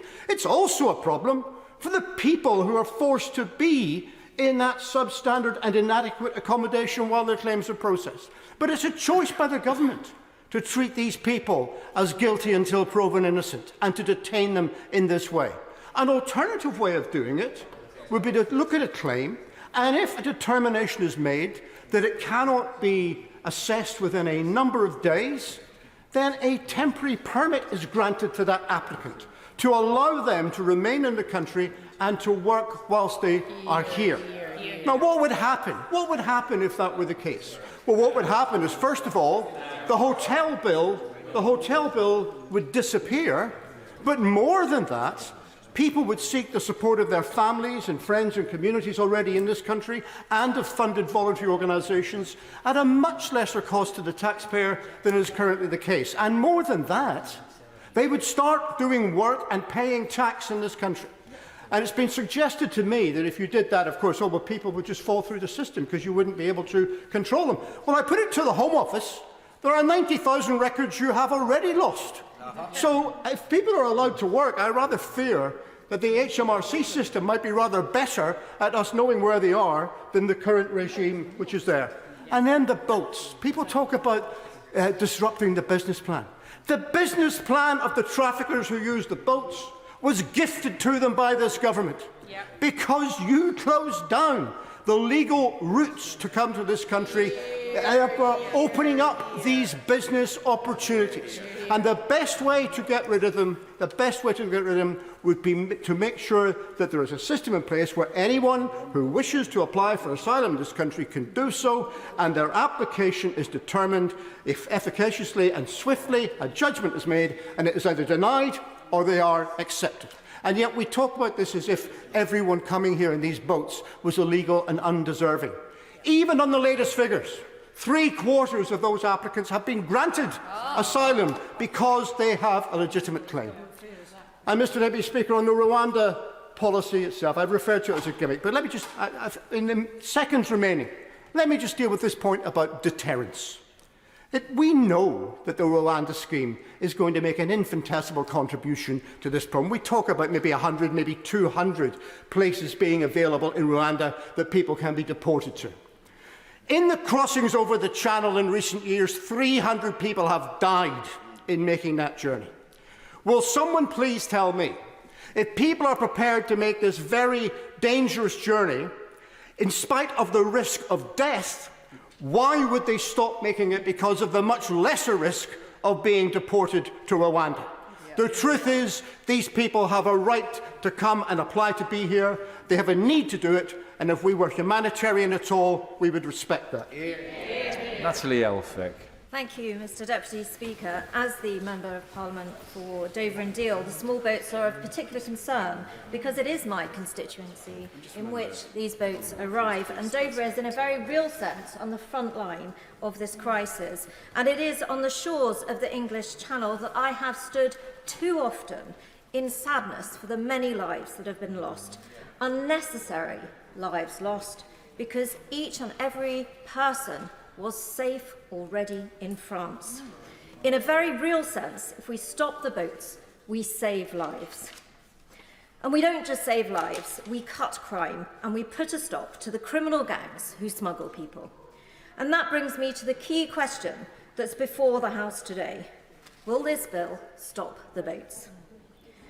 What we know is that it is clear from the recent Supreme Court's judgment that they do not think that Rwanda is acceptable. And I fear that this bill in its current form will not change that position, not least because the Supreme Court was so emphatic in the tone of their decision. And it certainly won't in the next few months, as my right honourable friend, the member for Newark, so clearly and passionately expressed. Now, we have made substantial progress this year in reducing the number of small boat arrivals, and I thank him for the work that he and this government have done on that, because it is the case that it's diplomacy that can sometimes succeed when all else fails. And that was the experience when it came to stopping the lorry smuggling. Under Lord Cameron, extraordinary arrangements were made with France to take joint action to stop the lorries then, just as we need to stop the boats now. Then it was said that no deal could be done, and yet it was. That's why, following the Supreme Court judgment, we must turn to diplomacy once again with a cross-channel agreement to return people to France rather than Rwanda. Indeed, Italy has done a deal with Albania, and there's nothing to stop the UK and France from doing a similar deal. We must look at all options that can work, because it is only when migrants and the people smugglers alike know that they cannot succeed through this cross-channel route that this small boats crisis will finally come to an end. Now, we should not stop there, because we need to modernise asylum as well. Asylum and the Refugee Convention were created in a very different time. It must be recognised that there is now movement of very large numbers of people on journeys that are all too often incredibly dangerous. That needs to be addressed not just by the UK, but by the West as a whole. A reformed international law would seek to keep people displaced by conflict close to their homes so that they can return and rebuild when conflict ends. These changes would help control migration, prevent dangerous journeys, save lives, and keep safe vulnerable people who are impacted by wars and other circumstances in their homelands. This is a case I have been making for a long time, that the government should start international discussions about a new global migration settlement, because the whole House knows that this is not just a concern for our country, but across Europe as a whole. It is vital that we must stop these dangerous journeys, that globally the UK should build on our incredible record of providing places of safety close to conflict zones. That is the way to protect people, to save lives, and to help them rebuild their homelands when conflict ends. It would also cut crime by tackling the global illegal people smuggling criminal networks, ruthless criminal gangs which, according to the National Crime Agency, fuel other serious and organised crimes from their vast profits. Mr. Deputy Speaker, I have stood on the White Cliffs of Dover with Prime Minister Boris Johnson and the current Prime Minister. I want to stop the boats. But I am gravely concerned that today's bill in its current form won't do what the government wants. The House might reflect that when the immediately former Home Secretary, the former Immigration Minister, and the member for the constituency most directly affected by this crisis, among many others, all say that this bill may not work, may not deliver what the government is saying that it will, that those concerns ought to be heeded. I sincerely hope that whatever happens in voting today, the government will consider both operational and diplomatic ways forward, as I and others have been making the case for. These could so much more quickly deliver the results in the coming months that we all wish to see. Thank you, Mr. Deputy Speaker. This is a new low even for this Tory government. This bill is spawned by over-promising on immigration for over many, many years by the Conservatives. constantly seeking to hoodwink people into believing that they are actually competent enough to deal with this situation. And on the balance of evidence, the courts have decided that Rwanda is not a safe country for them to send people who are seeking asylum. And the government stamps its feet and brings legislation here so that it can legislate to say that something that is wrong is right. And that is a new low that I've not experienced in all my years that I've been in here. And it's a slippery slope. When government takes that sort of power to itself, where will it stop? And some of the speeches that have been made on their own benches have raised that question. Now, I understand it that there is at least 5 different, I think they're called families over there on the Conservative benches, who all disagree with one another. I think it's 7. They've got their own sort of private version of the gangs of New York going on.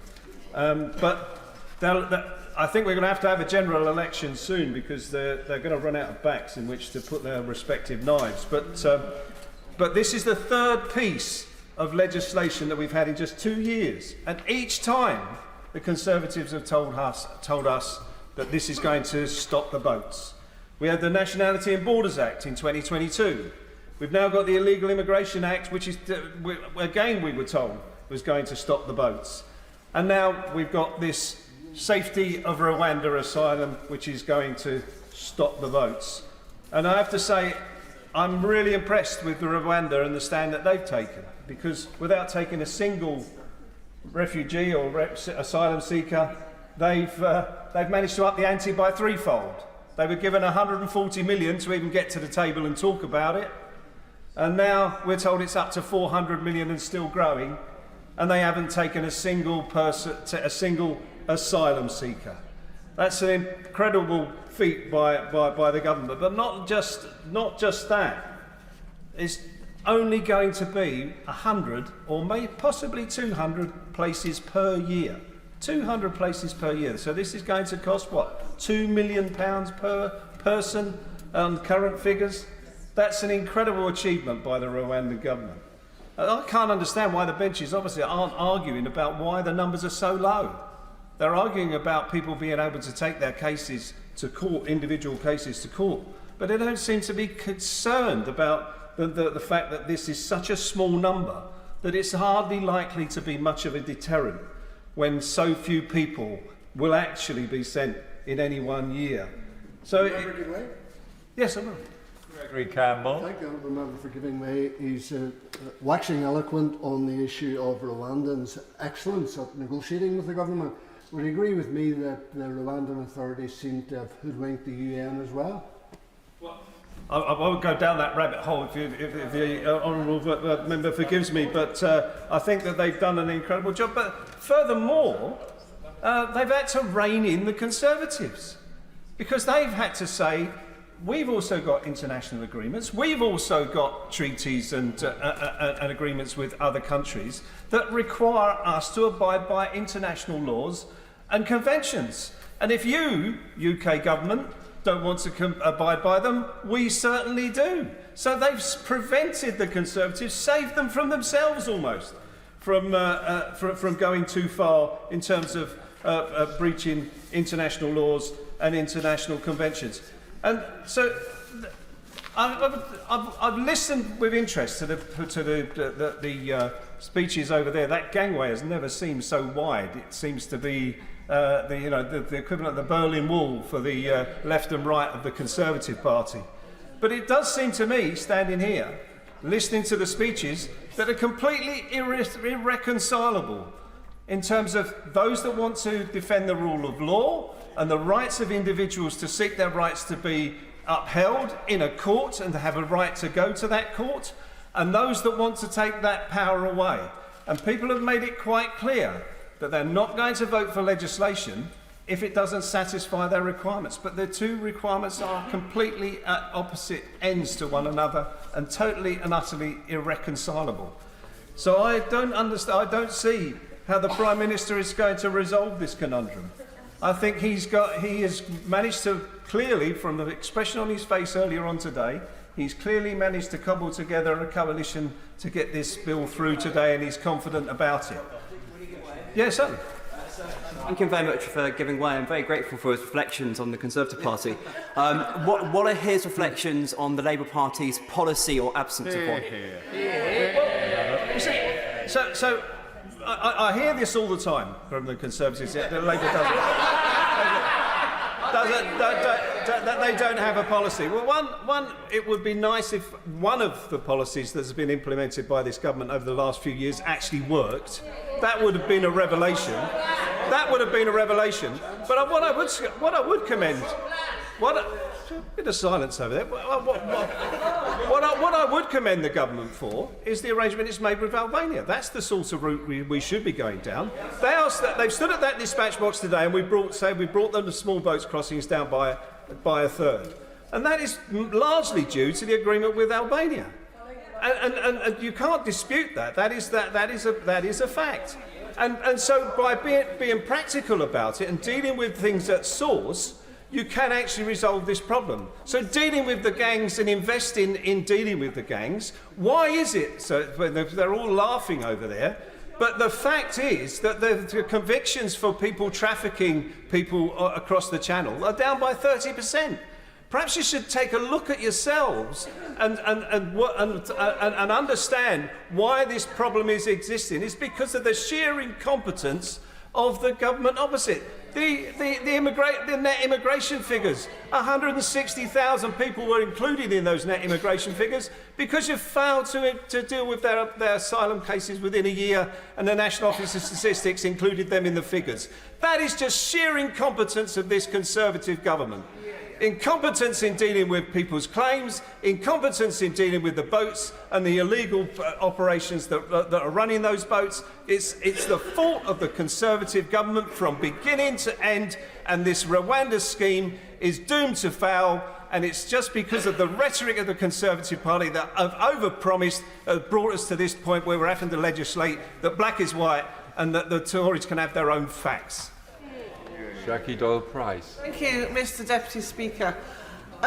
This Rwanda policy is just one tool in a suite of tools which is designed to deal with stopping the boats and, more importantly, to break the criminal gangs that profit from the hope of people who just want to have a better life. Now, last week, Essex Police secured the conviction of an 11th person following the smuggling of the 39 Vietnamese who perished in my, who were found perished in my constituency. That is on top of 18 people convicted in France as part of the same smuggling operation. 29 people have been convicted of trafficking as a result of that investigation. It proves that we can break those criminal gangs if we target our resource to them. And they're the real villains of this piece. They're the people that we should be focusing on. Now, I'm happy to support this bill tonight. I've never been an enthusiastic supporter of the Rwanda policy, but I recognise that we do need a whole suite of tools with which to stop this trade, and anything which would provide a deterrence is obviously something that's welcome. But I do think we have to be realistic. You know, if someone is prepared to get into a rickety inflatable boat to get across the channel, they're going to take considerable risk. And it will only ever be a small part of this. By far the most important ingredient we have are the returns agreements. I'm glad to see that the government are still putting these front and centre of all its efforts. But that's why I really question how we've got into this ridiculous place this week where these benchers are all falling out with each other over a small element of a bigger policy. It's completely stupid.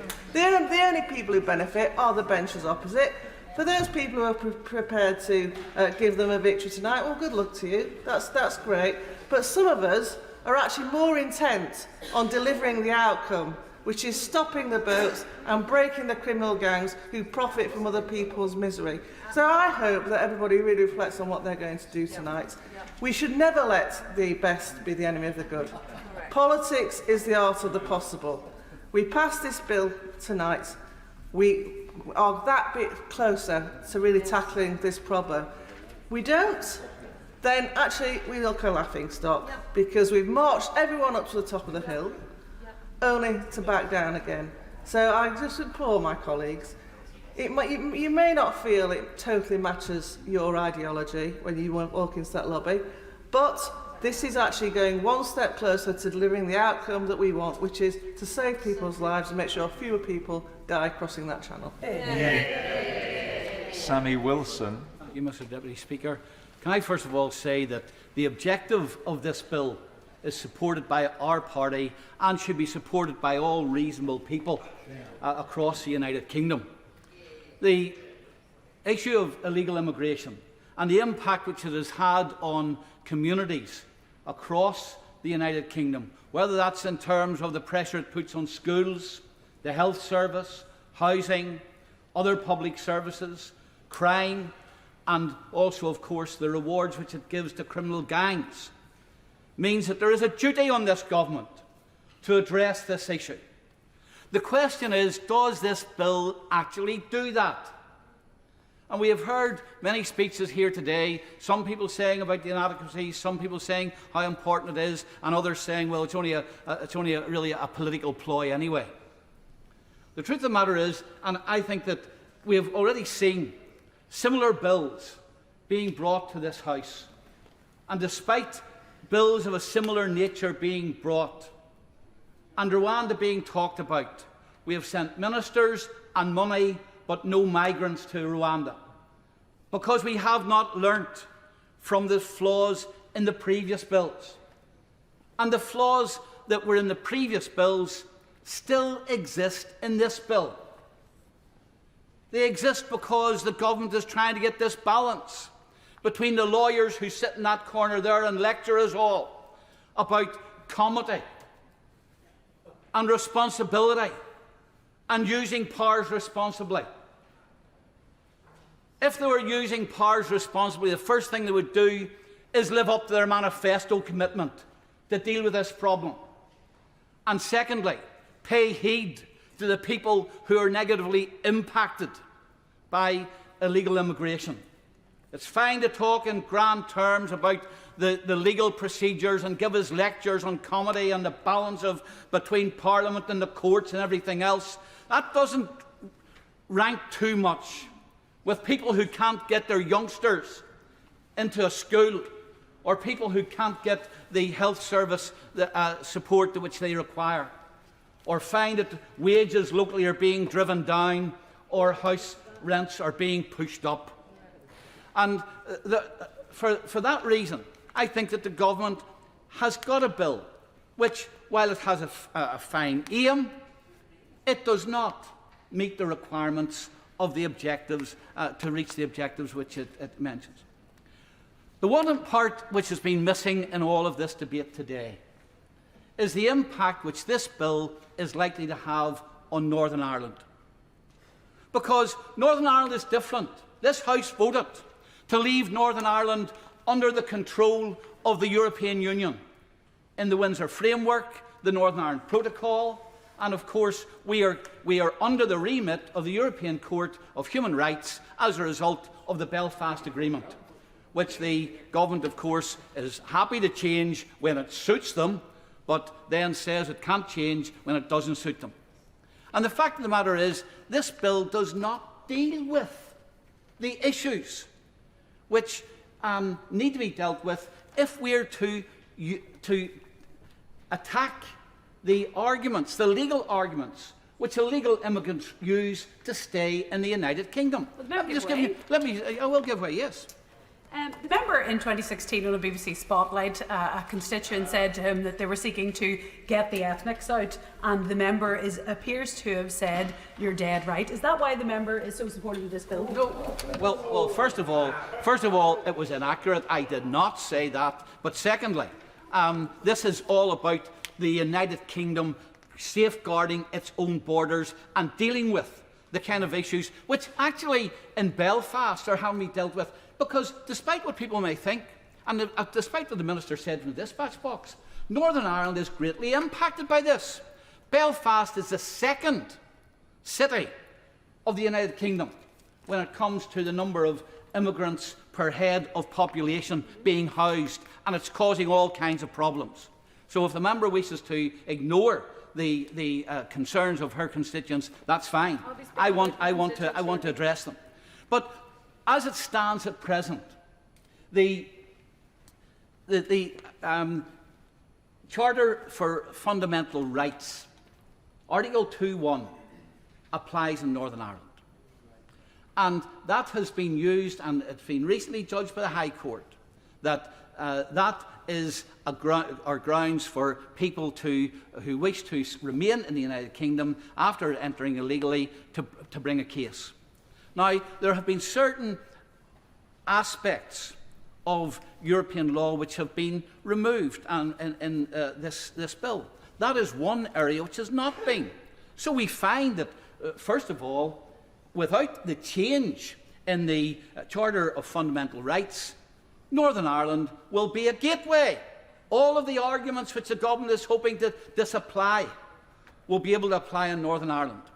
The second thing is, of course, the European Court of Human Rights is embedded in the Good Friday Agreement, or the Belfast Agreement.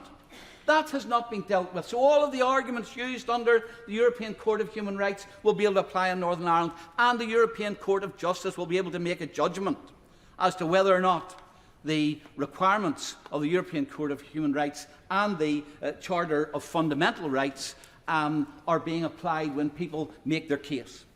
What is the impact of that going to be? Well, the first thing is this. It is going to make Northern Ireland a magnet for people who may find that the route to stay in the United Kingdom is blocked. But in Northern Ireland, of course it won't be, because we will still be under EU immigration rules, and the European Court of Justice can make a judgment. The second thing is this. If those people decide they don't want to remain in Northern Ireland, then of course, with the free movement from Northern Ireland to the rest of the United Kingdom, and indeed with the common travel area, they can move into the rest of the United Kingdom.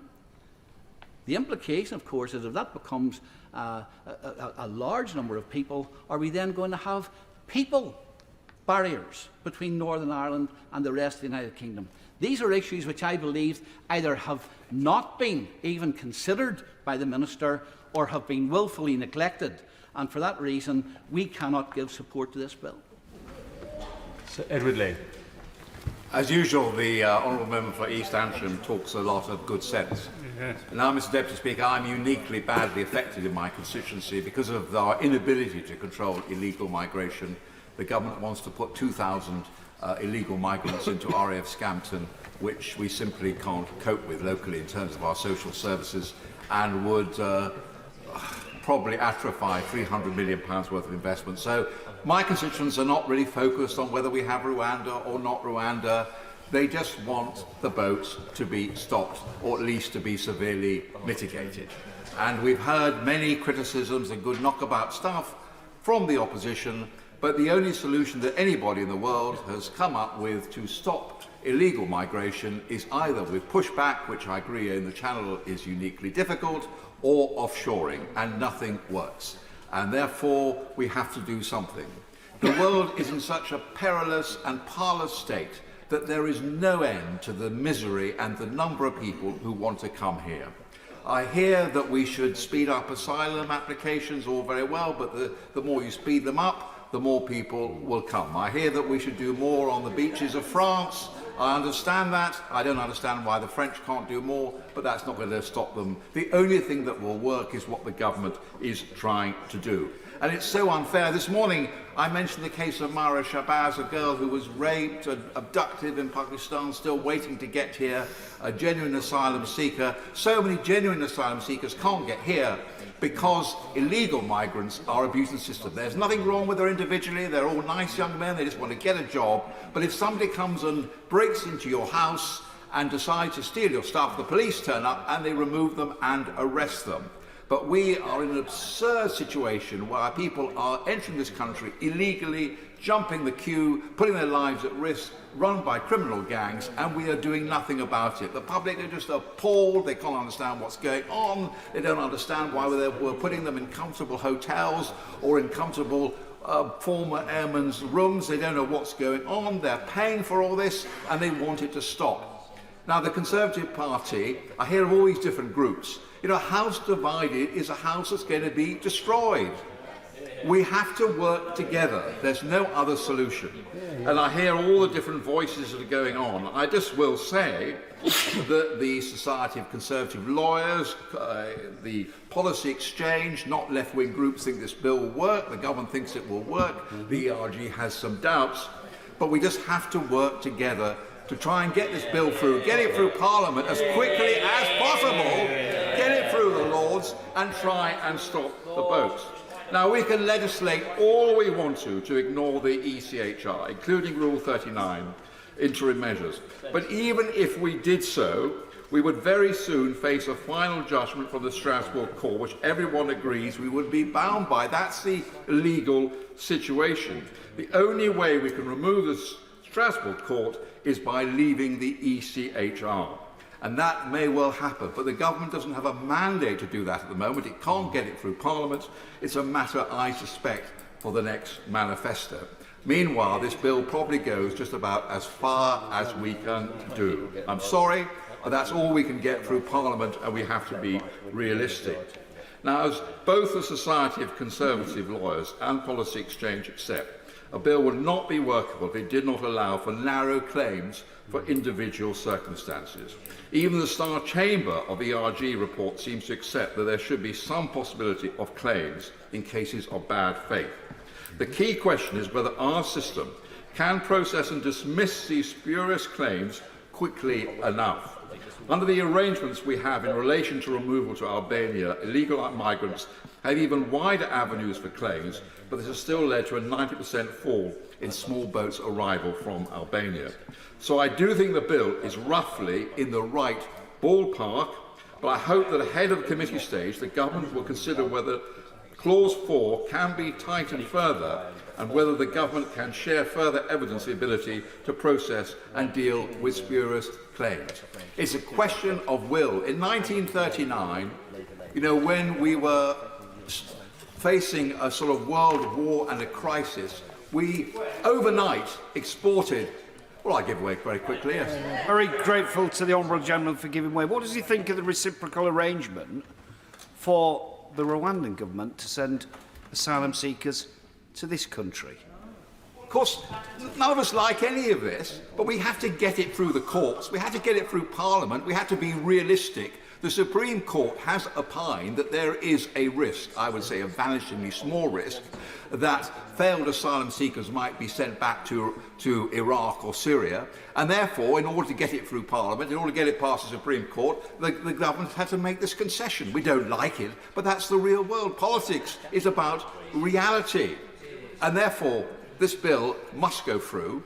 It must be dealt with as quickly as possible. And the onus on the government is now to ensure that we can speed up these cases. It would be ludicrous if many hundreds of people, illegal migrants, having come here illegally, were allowed to delay these matters for up to a year by going to a tribunal, by going to the High Court, by going to the Court of Appeal, by going to the Supreme Court. The whole thing will be bogged up, and we will look completely ridiculous as a government.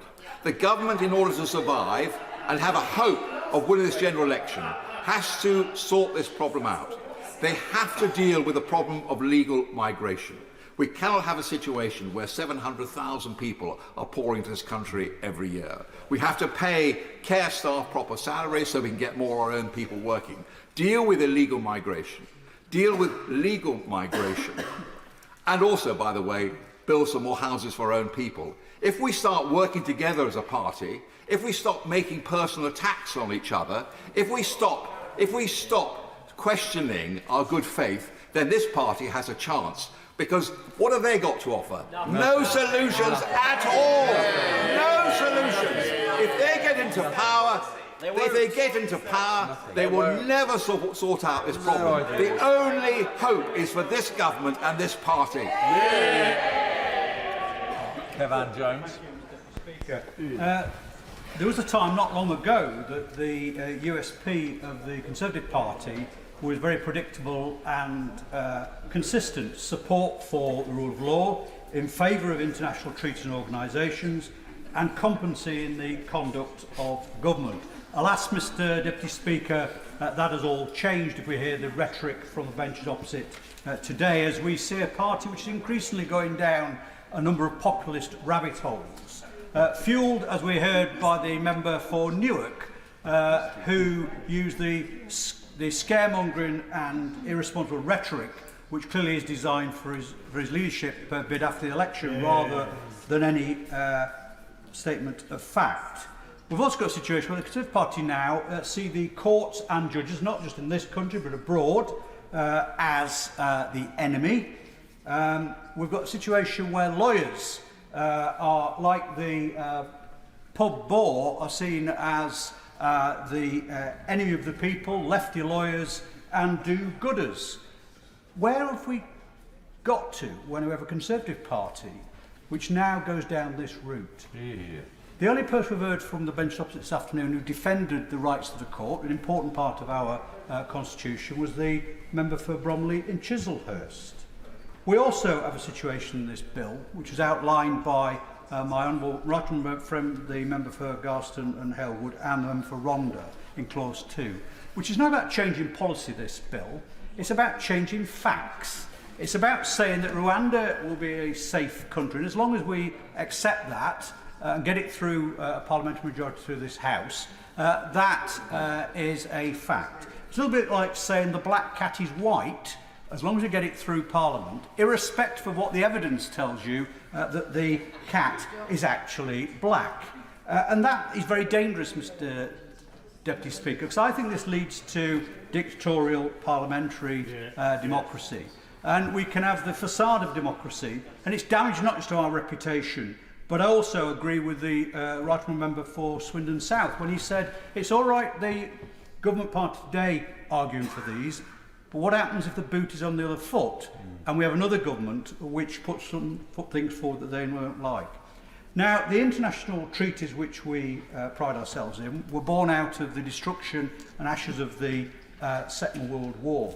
Today, they're being defended on the battlefields of Ukraine. And it saddens me to hear the Honourable Member for Gainsborough and others wishing to just throw away these conventions. Or like the member for Devizes, who wants to pick and mix which bit of the international treaties we should actually abide by. And it is a little ironic, as the member for Rwanda said, is that Rwanda is giving a nation such as of Great Britain a lesson in international law. My right friend, the member for Knowsley, said that the government is governing in slogans. Yes, he's right, but those slogans come with a cost. £300 million of taxpayers' money already wasted, possibly another £100 million to go, on a system which the Department's Home Permanent Secretary said will not work, and the money having to be signed off by ministerial order rather than by the civil servants. And is this the first try? No, my honourable friend, the member for Felton, said this is the third bite of the cherry in terms of trying to solve this problem. The member for Bournemouth West said we need to keep the faith and be straight with the public. Well, Mr Deputy Speaker, we do need to be straight with the public. This bill not only won't work, it will also damage the international reputation of this country. It will also end a situation where, expectations are raised, taxpayers' money is wasted, and it needs to be ditched, and that's why we're voting against it tonight.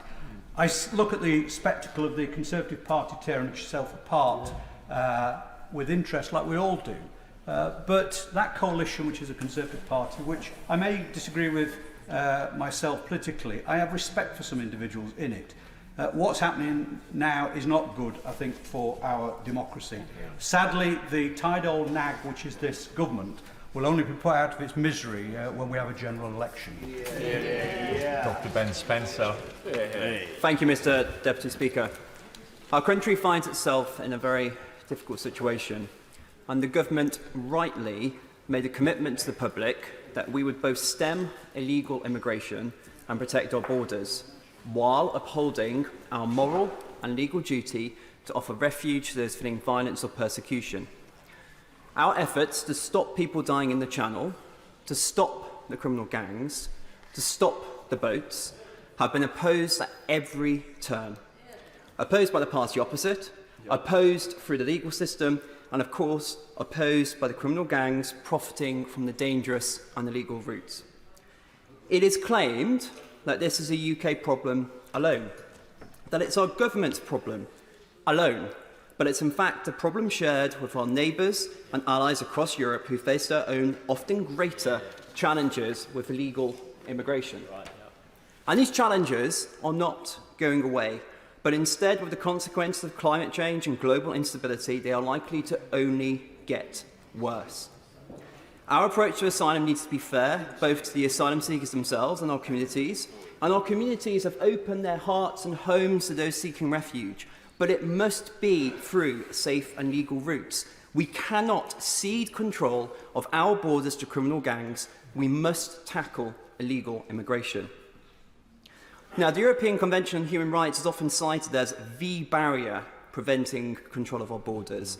And I'm proud of the UK's leading role in promoting human rights across the globe. I want us to continue this and to support the ECHR. But the judgments of the court do appear to have moved away from simply guaranteeing the basic and fundamental rights enshrined in the treaty. Judgments have begun to infringe on democratic decision-making, and there appears no obvious way to hold the courts to account. It's been called judicial activism, but whatever you call it, the answer is not to withdraw from the ECHR or break international law. The answer is to come together again, as we did in 1949, to find the answers to the challenges of the present day. This will take time. Of course it will take time. And the government right now must take steps within its power to control illegal immigration. Now, colleagues may remember my unease over a previous bill which threatened to break international law. And I was unable to support that unamended. And had the same issues arisen here, my sentiment would be the same. But the difference here is that I've been assured that the bill as stands does not break international law. It is by no means perfect, and we could spend a lot of time seeking perfection. But the challenges we face are real and impacting on lives now. And I will therefore give my caveated support to this bill tonight as a near-term measure to tackle illegal immigration. But at the same time, I give my unwavering support to the government to engage with our international partners and work towards a long-term sustainable solution. Deputy Speaker, public services are on the verge of collapse. The gap between rich and poor has widened and we're slipping back into a Victorian area. Food bank usage at a all-time high and workers haven't had a decent pay rise in 15 years, but we're not here to talk about that today. In fact, we're barely here to talk about those things in any meaningful way. We are here to legislate on the dog-whistle fantasist policies of the party opposite, electioneering when they should be governing, not offering any real solutions to problems and attempting to divert attention from their own failings as a government, wasting the time of this House and squandering the goodwill of the people of this country. We keep going round and round on this matter.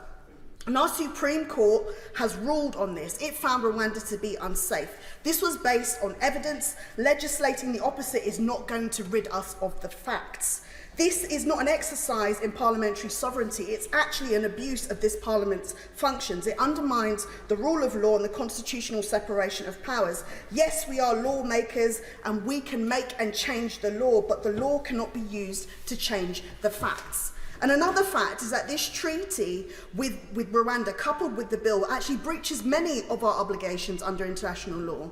And if we were in doubt in any way, the government has helpfully outlined this throughout the entire bill.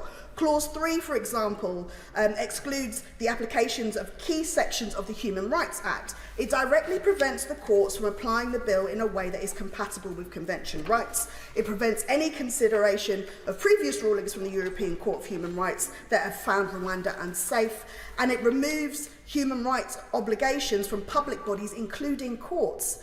This bill would place an obligation on every single decision maker that has found Rwanda unsafe to simply rule it as safe. It restricts the court's ability to protect people at risk of harm, and it restricts individual legal protections. Does the government fully understand what this means? Do they see how far they have sunk? That they are so fanatic about this flawed policy that they would bar courts from considering the very reasons that Rwanda might be unsafe, stripping people of individual legal protections. From its very outset, Mr. Deputy Speaker, this bill is ridiculous. Honourable members opposite would do well to note that there is no more empire. International law is not whatever we say it is. It's comprised of agreements and treaties adopted by members of this House. To dismiss these as the rules of foreign courts is as irresponsible as it is untrue. We signed up to these solemn and binding rules, so this bill actually risks our international reputation and it makes us hypocrites. How dare we condemn other countries that do not uphold international law, and how dare we preach to them when we would undermine the rule of law? But this government doesn't really care for that. It cares more for the squabbles of its own party than our standing as a country. If this government were actually serious about resolving the issues surrounding small boats, they would actually do more to target people traffickers. They would provide safe and legal routes. People do not take these perilous journeys for fun. They are often fleeing some of the worst persecution. They are some of the most vulnerable people in the world, not the party opposite scapegoats. It's already been said today, but those who seek asylum from countries like Ukraine and Hong Kong don't have to come by unconventional means because the government has given them the ability to do so. So the government needs to stop misleading the public with its use of the word illegal, because seeking asylum in this country is not illegal. It's not against any of our laws, domestic or international, and it is the government that has exacerbated the asylum system, not the vulnerable people that are seeking asylum. And we know this because the vast majority of claims are justified. After lengthy delays, 3/4 of applications are accepted, and the longer these processes drag on, the longer refugees and asylum seekers are prevented from rebuilding their lives here in this country, working and contributing to our economy. This government has already spent hundreds of millions of pounds on a policy that is as crap as it is unworkable. And there is nothing... And there is nothing more telling than the fact that the Secretary of State has been unable to make a Section 19 statement. He could not say that this bill was compatible with the Convention on Human Rights. The Home Secretary means to take us all for fools. For the second time this year, he cannot say that his plans for removing asylum seekers to Rwanda will not break international law. The Rwandan government have been very clear. They have said they will not continue with this deal if it does not meet the highest standards of international law. This bill does not do this. This government is wasting our time. This is not going to work. And I'm not even sure it was meant to. Mr. Deputy Speaker, I'm sick and tired of being dragged through this House to approve legislation that does nothing to improve the lives of my constituents or uphold the values of our society. This bill should simply not be allowed to go any further. Thank you. Thank you very much. And I'm sure that when all members rush to read Hansard tomorrow, they will hear the word or read the word crass. Thank you. Thank you. Crass. And I'm sure Hansard have just taken a note of that. David Simmons. Thank you, Mr. Deputy Speaker. May I draw the House's attention to my register of interests. Mr. Deputy Speaker, the starting point for the debate that we are having today has been the good work of a series of Conservative education immigration ministers working closely with their counterparts in France. In particular, it's worth recalling the contribution of our late colleague James Brokenshire, who's worked with the French authorities to increase the security at the ferry terminals, the lorry parks, and in particular around the Channel Tunnel in northern France, has been, whilst enormously successful in reducing the numbers, putting their lives at risk, smuggling themselves to the UK by that route, has been instrumental in driving those gangs to use small boats across the channel as the means of carrying on their trade. Mr. Deputy Speaker, I started out as something of a Rwanda sceptic, but having spent many years in local government and seen the cost challenges that face many of our local authorities supporting refugees and asylum seekers in the UK, it did seem to me a very expensive policy per capita. But having had the opportunity to reflect both on the visits I placed to the jungle in Calais in 2016, before the security measures were put in place, and what I've heard from our agencies, including both the French and the UK agencies operating against the gangs in France, and from some of those migrants themselves waiting to cross the channel, it seems very clear to me that this is a policy which has, as part of the wider range of measures, great utility in acting as a deterrent. It will not by any means apply to everybody, and we know people will continue to come to the UK, including as they've done to the local authority in which I served, through the routes into Heathrow Airport. But a measure that helps address the particular unique circumstances that we face in the English Channel is absolutely essential. And it seems to me that this Rwanda policy and the bill set out today has enormous utility in addressing the risks that people are putting themselves to and the profits that those criminal gangs have continued to make. And Mr. Deputy Speaker, a great deal of the debate has focused around the detail of the legalities of this bill. And it certainly seems to me an enormous improvement in where we've been previously, and reflects the judgment of the Supreme Court in saying the key concern that needs to be satisfied is that anybody who is sent to Rwanda as a result of this policy needs to have sufficient safeguards on their human rights, that we can be confident in particular that they would not be moved on to another country where those human rights would be abused. And that replicates the agreements that we have in respect of deportations to many other countries, and also upholds the standards that we would see from the United Nations, the European Union, from countries like Austria and Germany, which are already exploring with Rwanda and others similar arrangements in order to address their like concerns about the impact of high levels of uncontrolled migration across Europe and elsewhere. And I reflect on the fact that I am receiving a great deal of lobbying from leading figures in my local authorities who are enormously concerned that the cumulative cost of accommodating large numbers of people who've arrived in a fairly short space of time means that we are struggling to ensure that access to housing, access to education, access to other important public services is maintained to the standard that we would wish to. And that in that context, dealing with those who, as a number of members have highlighted, have effectively jumped the queue, rather than those who have played fair, who followed the correct process, who come here because of their connections to the UK, represents an unfair loss of public money for that purpose.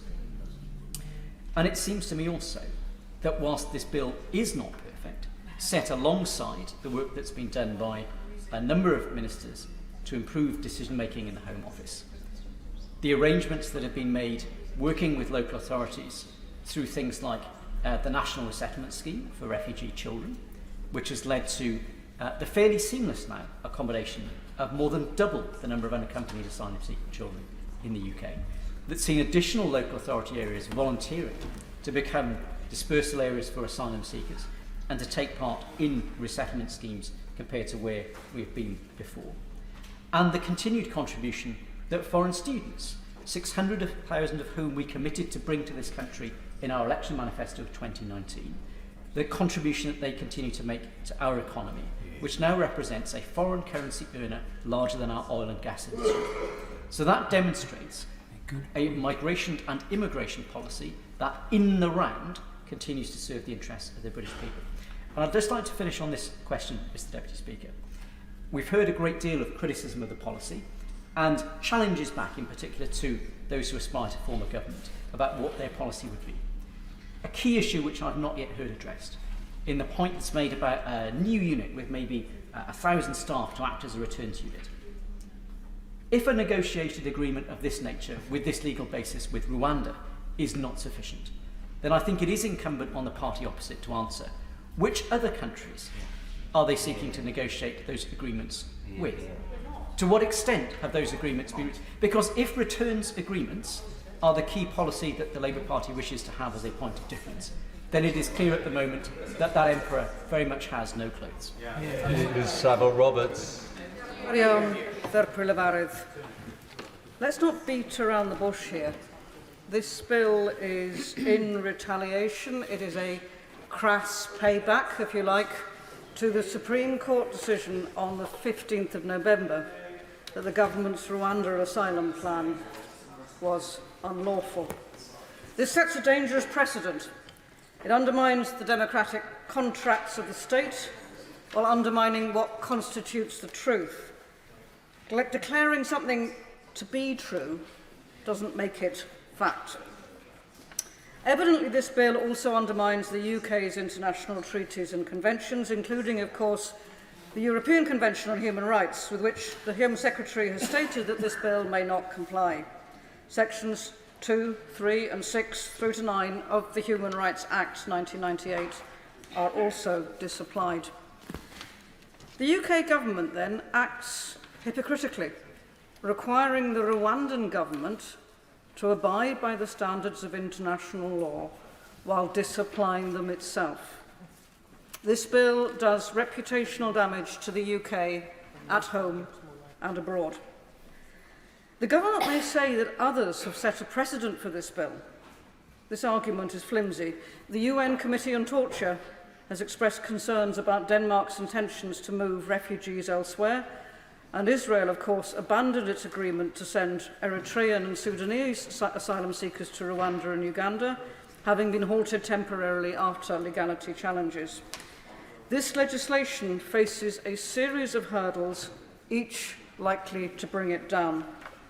And it comes, of course, at an unforgivable price. It's reportedly cost $240 million so far, with another $50 million agreed. And then we heard from the Secretary of State that it's another $50 million, and then yet another $50 million on top. It is in no way possible to justify this in the state of cost of living crisis which we face. And no matter what the UK government believes, Rwanda has been proven not to be a safe country for those people seeking asylum. The bill fails to address key issues raised by the Supreme Court, including that of human rights issues. Refugees have historically been ill-treated after expressing criticism of the government, with new provisions such as the appeal body untested. 15 Rwandan nationals have been granted protection since 2020, with this bill excluding Rwandan nationals from its scope. How is this compatible with any definition of a safe country? And under this bill, anyone who arrives in the UK without a legitimate visa and has travelled via a safe country would be subject to removal. But what about those people fleeing conflict zones, unable to access documents such as passports and visas as embassies closed down? What about the many Afghan men and women who were a crucial resource to the UK government, left stranded and in peril? Where are the safe and legal routes? This bill, of course, is an affront to Plaid Cymru's values and Wales's aim of being a true nation of sanctuary. We are proud to be on the side of equality, wanting every single person to have the same opportunities and the same access to justice, resources and services. We want to end recourse to public funds conditions and allow all migrants and people seeking asylum access to the public services they require. How this is found to be contentious by the UK government is beyond belief. Instead, of course, of electioneering and distraction policies, the government should indeed be expanding safe routes to ensure that fewer people decide to take the tortuous journey across the Channel and at the mercy of smugglers. Now, to close, Deputy Speaker, I just wanted to refer to an example, a model Professor Emyr Lewis of the Department of Law in Aberystwyth, what he uses when he is teaching public law in that university, in the way that he illustrates the legislative supremacy of the UK Parliament through an imaginary potential act. The name of this imaginary potential act? Its name is the location of Aberystwyth, open brackets, on the moon, close brackets, bill. If an MP were to sponsor this act and the government were to support it, it would become law, and no court in England or Wales could overturn it. But the reality of the location of Aberystwyth would remain utterly unchanged when we are talking about the potential of this act to change the reality I think we would do well to learn the lesson of Professor Emma Lewis. Well said. Matt Warman. Mr. Speaker, this bill tackles an issue that is vital to many of our constituents. We all know how important numbers of legal migration and amounts of illegal migration are. I know from my own constituency, a constituency that is generous and kind, but there are real tensions when 5 hotels are used for illegal migration in a town like Skegness. There is no justification for that position, and the residents being put in it are rightly angry. When we get issues such as this wrong, we strain the social fabric of our country, and the government has a duty not just to try and tackle it, but to strain every sinew to try and tackle it. So I welcome, perhaps surprisingly even to myself, I welcome how far this bill goes. I welcome the fact that it is doing something novel. But I am uncomfortable in that position, because what this bill does is to go up to the line of international law. And international law is important, Mr. Deputy Speaker, not because of some sentimental approach about what it means, or even the fact that Britain was involved in writing some of it. It's important for 2 reasons to me. One, because it is the foundation upon which we are able to do the deals with other countries, for instance, Albania, France, Italy, that allow us to tackle illegal migration. Because Rwanda cannot be the only thing that we do. Rwanda has to be, if it is to happen, a part of a meaningful package of measures. And if we go so far in one direction to try and ensure that flights to Rwanda take off, we will knock out other important parts of the deal that we need to do. So we need to be very careful about walking a tightrope, because when I say that I am uncomfortable on that tightrope, I think others are uncomfortable for a very different reason. But that is what successful compromise on all sides looks like. If we try and go further, the risk is not just that we undermine our whole approach to tackling this issue with a multi-pronged approach.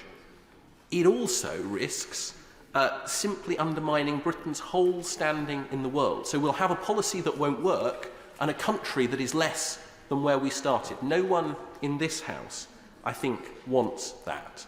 And there is, to use the phrase that's been around so much recently, the simple risk that we make the perfect the enemy of the good. This has been called by people with a star chamber. We shouldn't perhaps forget that it was the very first star chamber that started the Civil War in in England. So maybe we've had enough of star chambers, but we should be alive to the fact that even the Star Chamber that has been convened so recently declared this a partial solution.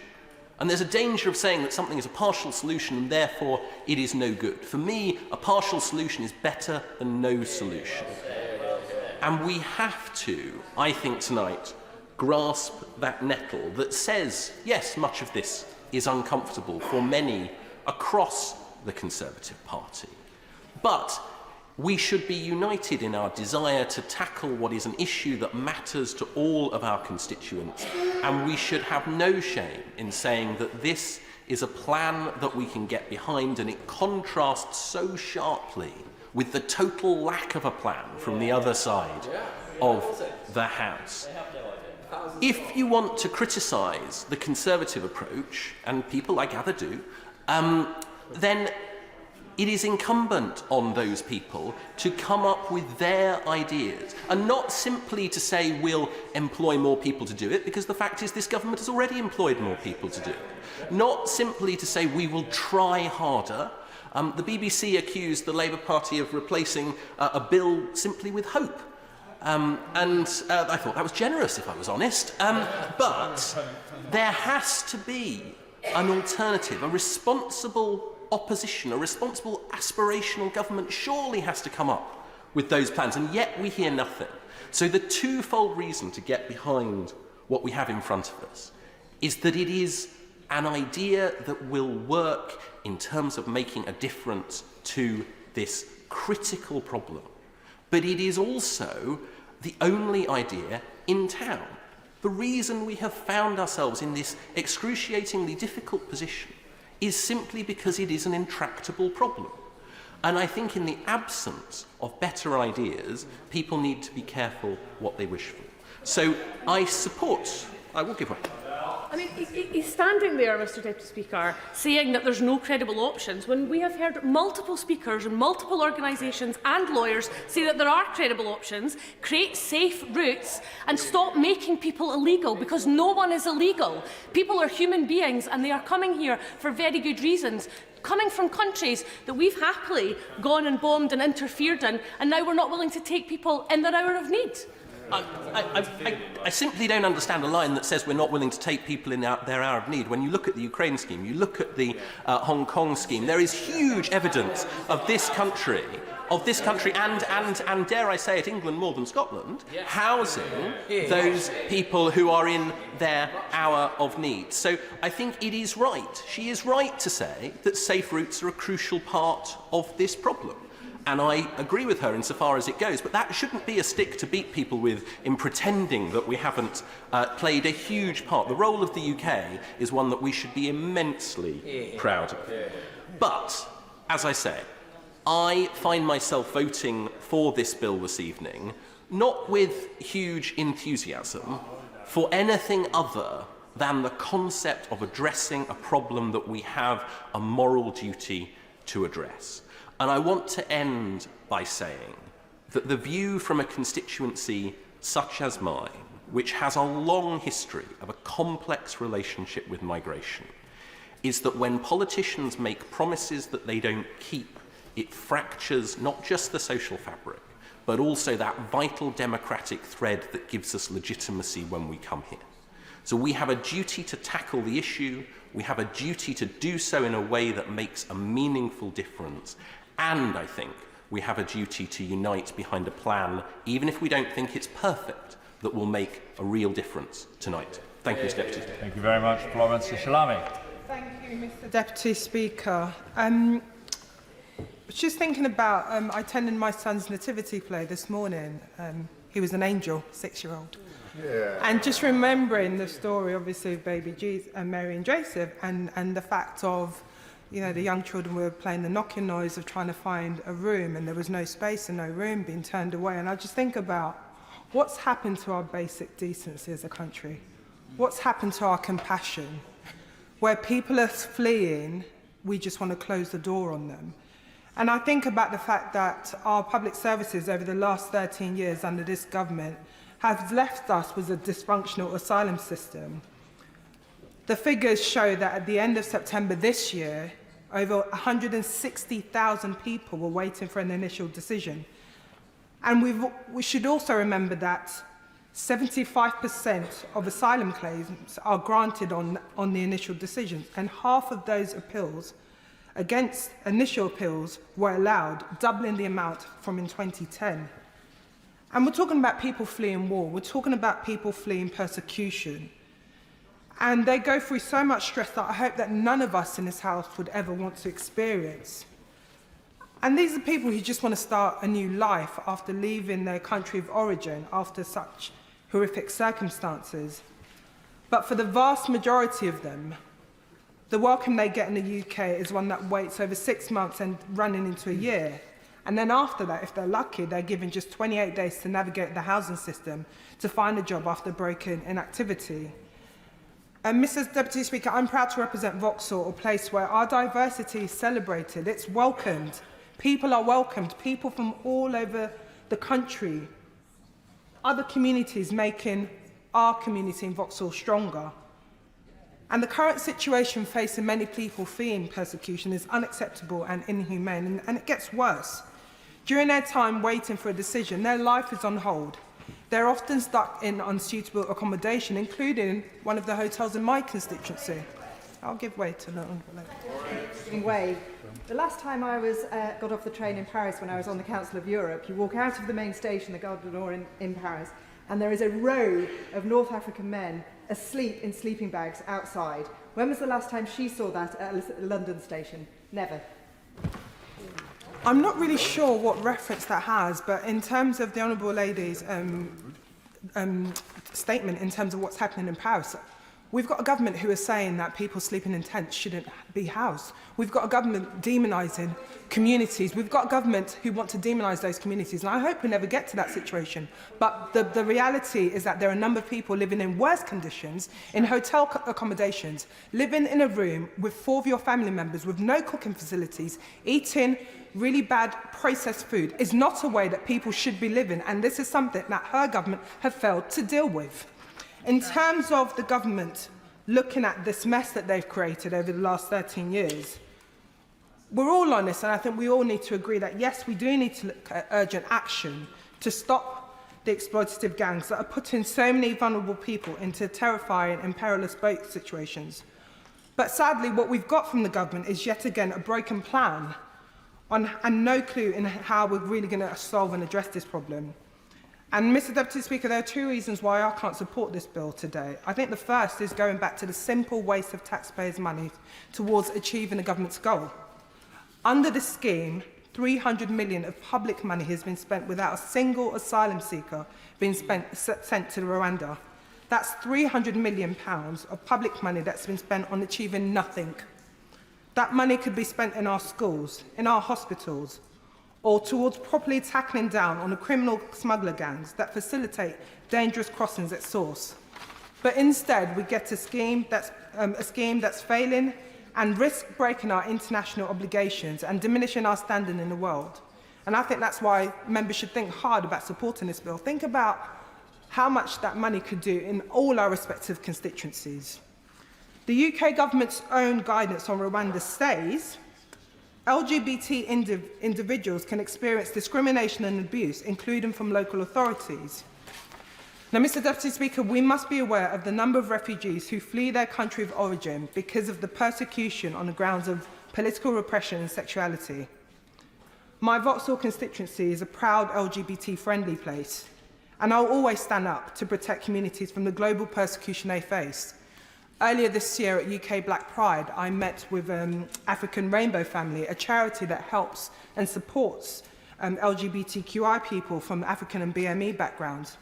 And they spoke about the difficulties they've had and their members have had with navigating a Home Office system. They spoke about the long waits in terms of people waiting for their asylum claims. They spoke about the fact that they feel that continuously they've been persecuted, and that's coming from the top of this government. So we should be really worried and concerned that we are seeing a bill that wishes for us to not respect our international treaties and our obligations, but yet demonising and othering people. That should not be happening in 2023. And we see a bill that has no sign of being effective at its main aim to deter the Channel crossings. This bill pleases no one and does nothing to help solve the problems in our asylum system.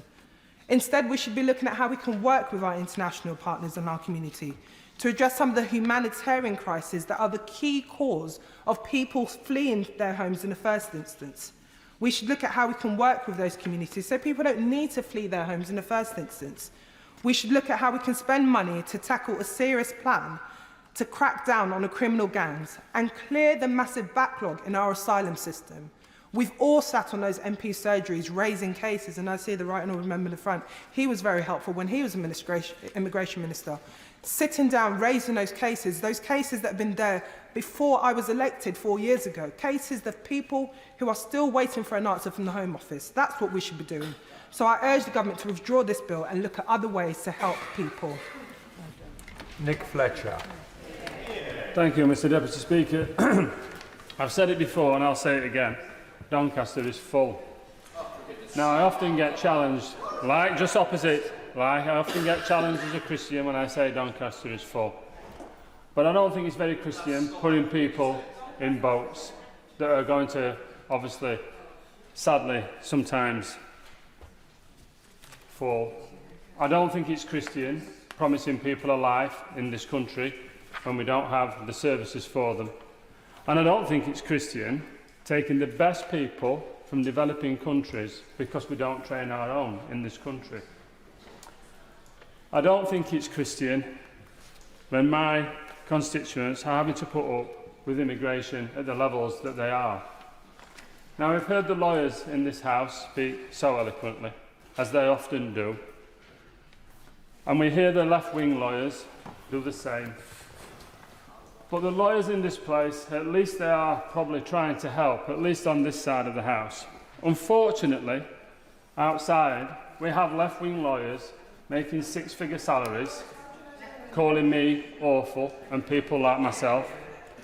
We have TV pundits on seven-figure salaries, paid by my constituents through TV licences, again calling me awful. Well, I asked these people on these huge salaries, on these seven-figure salaries, I asked them to sell everything that they've got. I asked them to give it all away.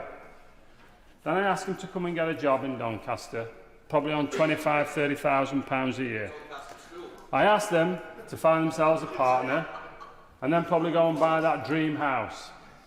Now, they buy that dream house, a three-bedroom semi and mid-terraced. They make the garden nice, the kids play in the garden. They've got a couple next door who've got kids themselves, and everything's rosy. Then all of a sudden, the neighbour decides to move on, he gets a job or he moves somewhere else. And that house turned into an HMO. And then we have 9 people who don't speak English anymore, bed hopping, which is what's happening, and it's no good saying it's not happening, it's happening. And it's happening. If anyone wants to come and have a look, then please come and have a look.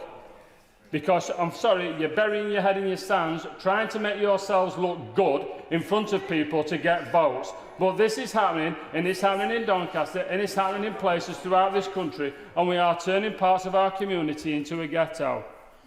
And this is what is happening. Now, all of a sudden, you're living next door to an HMO, and you've got comings and goings at 2 o'clock in the morning, 3 o'clock in the morning, people outside smoking. The grass doesn't get cut anymore, the windows don't get cleaned anymore, and unfortunately, you feel scared to let your child play out in the garden anymore. Now, there's no gated communities here to make people feel safe, because we're not on seven-figure salaries anymore. You're earning £30,000 now, remember? That's what you're earning.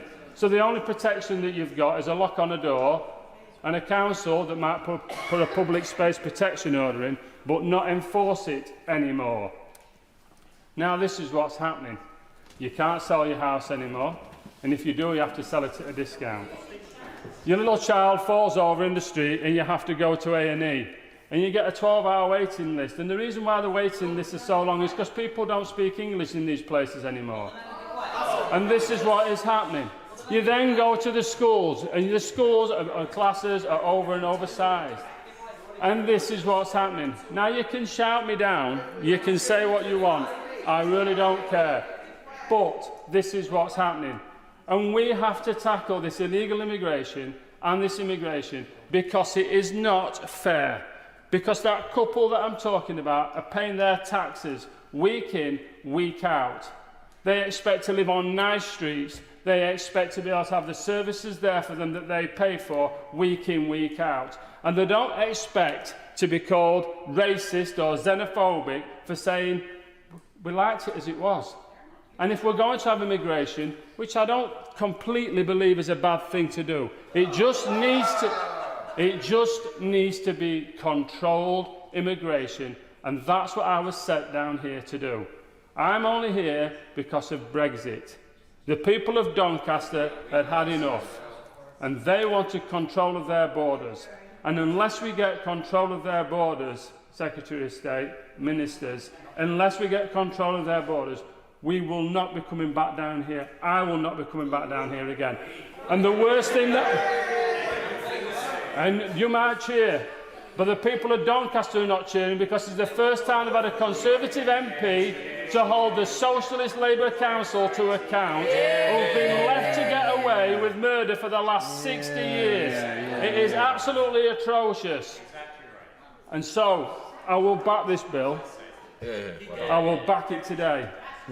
But we've got friends on this side of the House who want this bill stronger. And I'm going to work with them. I'm hopefully going to work with you. Because we must make this work. We have to stop the boats. It's what the Prime Minister has said. and I will back him until we don't. We must stop the boats. Thank you. Joanna Cherry. Thank you, Mr Deputy Speaker. I feel like I've been sucked back in time to listen to Enoch Powell's Rivers of Blood speech again. I represent a multicultural constituency in Edinburgh South West with many immigrants, many asylum seekers, many refugees. And I can tell you that my constituents don't support this bill. I was stopped in the street by all sorts of people at the weekend telling me that they hoped I would make a speech against this bill because they find it repugnant. And the member who's just spoken perhaps needs to inform his constituents that the reason they live in the sort of conditions he describes and the reason they have such low wages is not because of immigration, but because of more than 10 years of Tory government. But anyway, Mr Deputy Speaker, what I intend to focus upon is the law, not as a lefty lawyer, but as somebody who tries to look like lawyers are bound to do, look dispassionately at the law. And if you listen to the public debate, in the media anyway, about this bill, you could be forgiven for thinking that the debate about the legality of the bill was confined to the competing tribes within the Conservative Party. Fortunately, it's not. And there are sources of advice independent of the government and independent of their querulous backbenchers. And it's on them that I want to focus.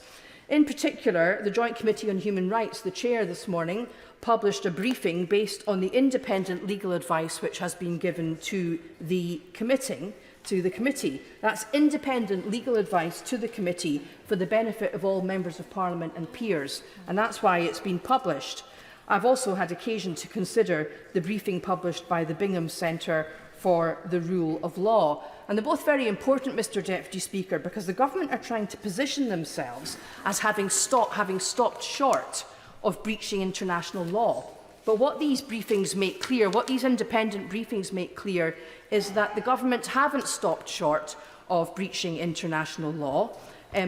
The bill undermines the principles of the rule of law and the separation of powers, which are supposedly central to the British Constitution, as well as undermining various of our international obligations. And I would commend to honourable members reading the independent legal advice that's been given to the Joint Committee on Human Rights. I'm just going to take a few highlights from it. Requiring the courts to conclude that Rwanda is safe, even though the evidence has been assessed by the UK's highest courts to establish that it is not, is a remarkable thing for a piece of legislation to do. If the government were so confident that Rwanda is suddenly safe and has suddenly become safe in the last month, as I said earlier in my intervention, why pass this bill at all? Another point in the Joint Committee on Human Rights legal analysis. Disapplying the Human Rights Act is very significant. If human rights protections are disapplied when they cause problems for a policy goal, they lose their fundamental and universal quality that characterises them. And this is arguably particularly the case when they are disapplied in respect of a particular group, in this case migrants who've come to the UK without prior permission. And in my own aside, Mr Deputy Speaker, I'll just remind the House that history shows that withdrawing human rights from a particular group, when a country does that, it's on a particularly slippery slope. The Joint Committee on Human Rights, our independent legal advice, also makes it very clear that, crucially, no matter what the legislation says, it can affect only domestic law. And that was the point of my intervention in the Honourable Member for Stowe much earlier this afternoon. As the Supreme Court explained only a month ago, the United Kingdom is prohibited from allowing refoulement under the Refugee Convention and the ECHR, as well as under the UN Convention Against Torture and the International Covenant on Civil and Political Rights. All of these obligations are obligations to which we have signed up in international law. Passing this bill will not change the fact that we're signed up to those obligations in international law, and it won't change the fact that we are breaching our international legal obligations. So the members on the opposite benches, particularly the lawyers who've convinced themselves that it's okay to go through the lobbies and vote for the second reading of this bill tonight, are simply wrong. And if they look at the independent and legal advice from the JCHR and indeed from the Bingham Centre on the Rule of Law, they will see that that is the case. Yes, I will give way. I thank my honourable friends for giving way. Isn't the fundamental part of the problem with this bill is that so many people see it as punishing the exploited and not the exploiter. And if the government was serious about this issue, that's exactly what they would focus on. Well, indeed, and you know, it's been suggested by a number of speakers this afternoon that no alternatives have been suggested to this bill, but alternatives have been suggested. Yeah. A serious attempt to break the model of the people smugglers. Proper international cooperation. Unfortunately, because of Brexit and because of the government's attitude towards international law, the United Kingdom's opportunities for international cooperation are becoming few and far between because people don't trust us any longer and we don't have the same avenues for international cooperation as we used to have. Creating safe and legal routes. That's the way to do it. That's what we used to have. People who are seeking asylum are not seeking asylum illegally, but they come across the channel because they've no other way to seek asylum unless they come to the country. So create legal routes. I will in a moment, but I want to say something about how this bill impinges on Scotland. And I want to make very clear that when members opposite talk about their mandate and their constituents wanting this bill, people in Scotland don't want this bill. It's not the approach that we want in Scotland. And so, therefore, it's particularly egregious that this bill seeks to oust the jurisdiction of the Scottish courts in relation to such fundamental matters as human rights and the basic tenets of our constitution. Now, Mr Deputy Speaker, Scotland's system of civil justice is a devolved matter under the Scotland Act, and therefore it's the preserve of the Scottish Parliament. Yet I don't see any legislative consent motion being sought, despite the fact that the jurisdiction of the Scottish courts is being ousted. Perhaps even more importantly, historically, and it's rather important to those of us who are Scots lawyers, the authority and privileges of the Court of Session, including its inherent supervisory jurisdiction, are protected by Article 19 of the Treaty of Union. And that includes the noble officium of the Court of Session, a power that exists to give remedies where otherwise there would be no other remedy. And that's also arguably threatened by this bill. Now, I know the government's not terribly interested in Scotland, but I do wonder whether the government's applied its mind to whether there should have been a legislative consent motion here and to whether this legislation is in breach of the Treaty of Union by ousting the jurisdiction of the Scottish courts. And I see the Minister looking at his notes. I'd be particularly interested to hear him answer those points in his sum-up. Thank you. James Daly. Much, Mr Deputy Speaker, and I think after some of the contributions I must make reference to my Register of Members' interest as a lawyer, as a solicitor of nearly 20 years. And the one thing that has happened on every day of my working life through those 20 years is that every lawyer I've met disagrees with every other lawyer about the issue that's in front of them. And one of the things that I can guarantee is that your advice tends to be somewhat in line with the instruction from your client and the ends that your client wants. And so some of the legal advice that has been referred to in this chamber and the sources it has come from, people may want to ponder in respect of that.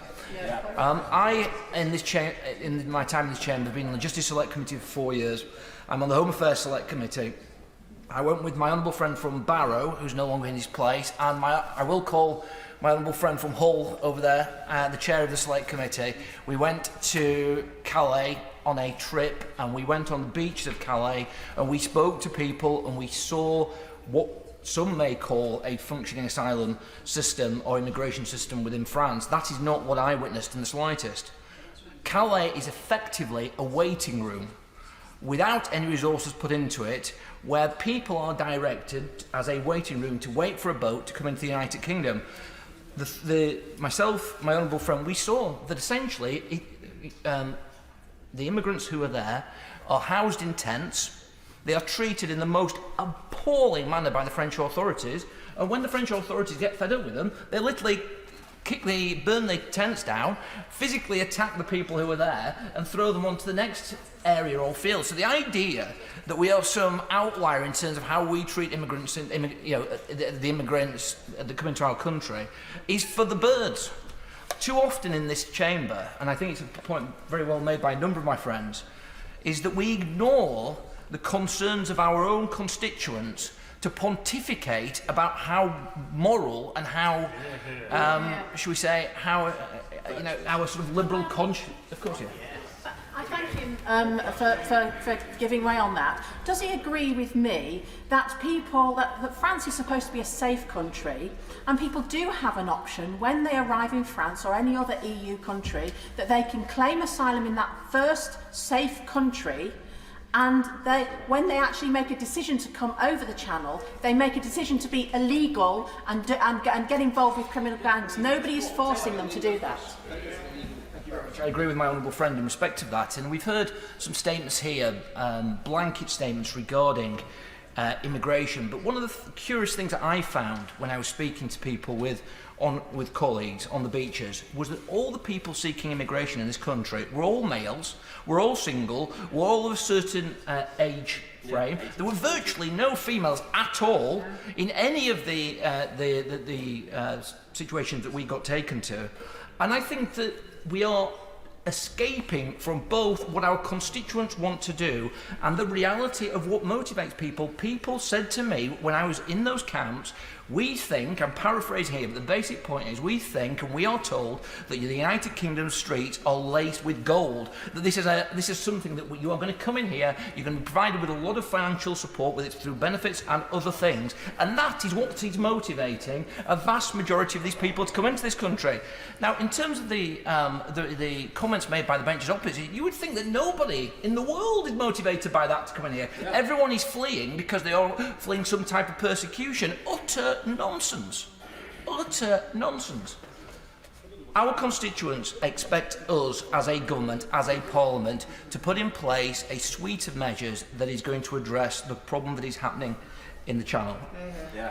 This, as my honourable friend, many honourable friends have said, is one of a number of measures this government has taken. This government should be congratulated for that. Yeah. And as my honourable friend from Barrow said, nobody seems to pick this point up. The French authorities said to us when we were there that a deterrent effect, a deterrent policy, the Rwanda policy, is absolutely necessary.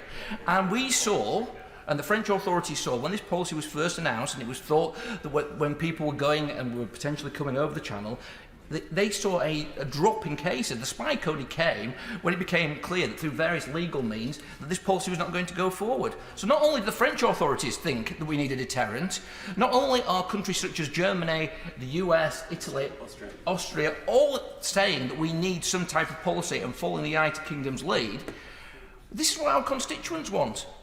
We cannot have a situation where we cannot house people, where people cannot get doctor's appointments, where people can't afford a house. We can't have a situation where we have, and this may be acceptable to honourable members opposite, where we have a system, 10,000 foreign national offenders in our prison system.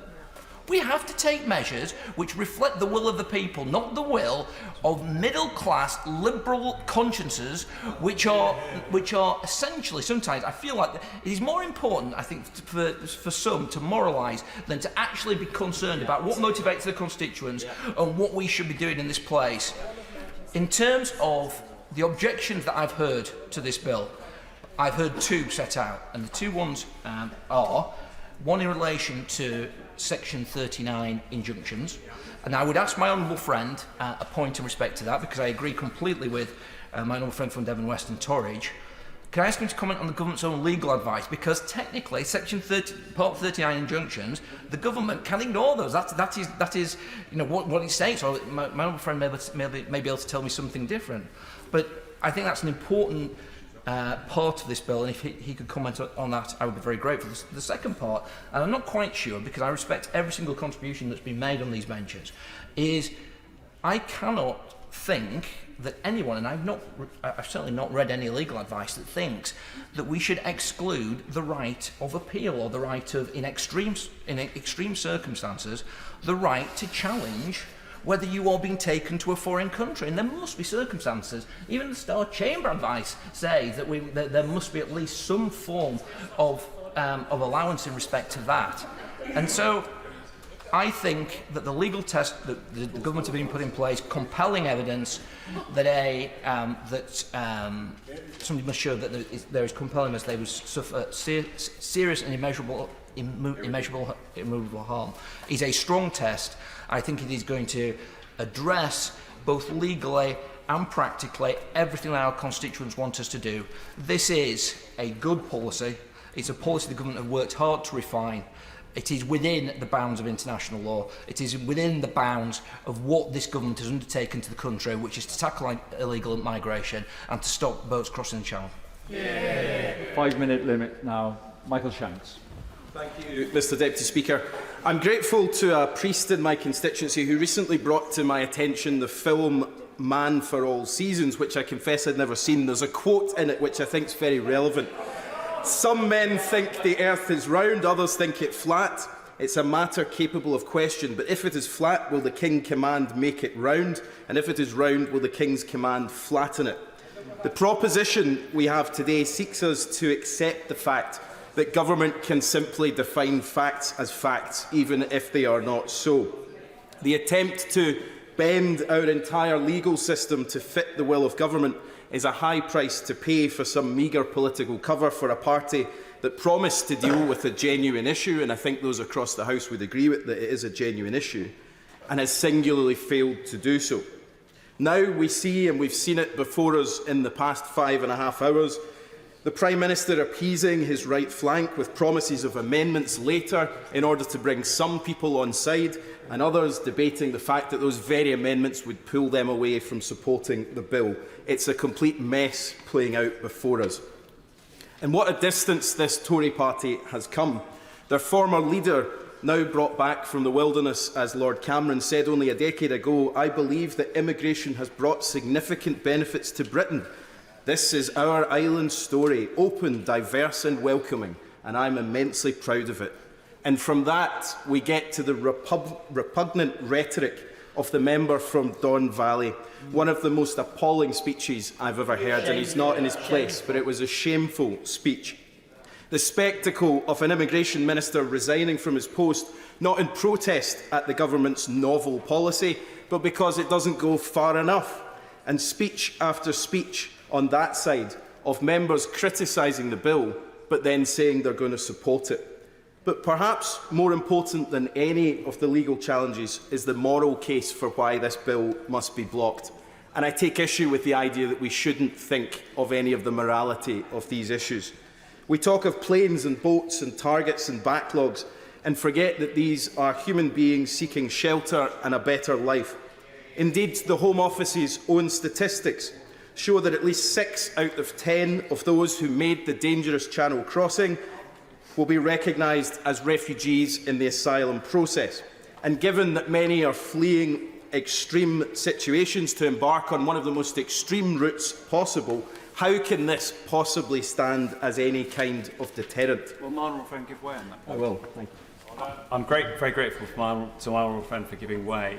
Would he agree with me that those who support refugees in our country deserve our respect and should be commended by the House for their excellent work supporting refugees and local communities up and down this land?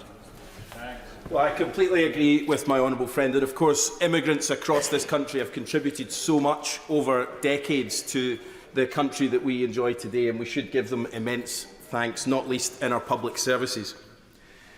Mr Deputy Speaker, instead of thinking of other solutions to deal with the criminal gangs that are causing such misery and death as they smuggle people across the Channel, they've decided to hold firm to a course of action that's already cost us hundreds of millions of pounds and which we've heard throughout the debate tonight will cost us even more.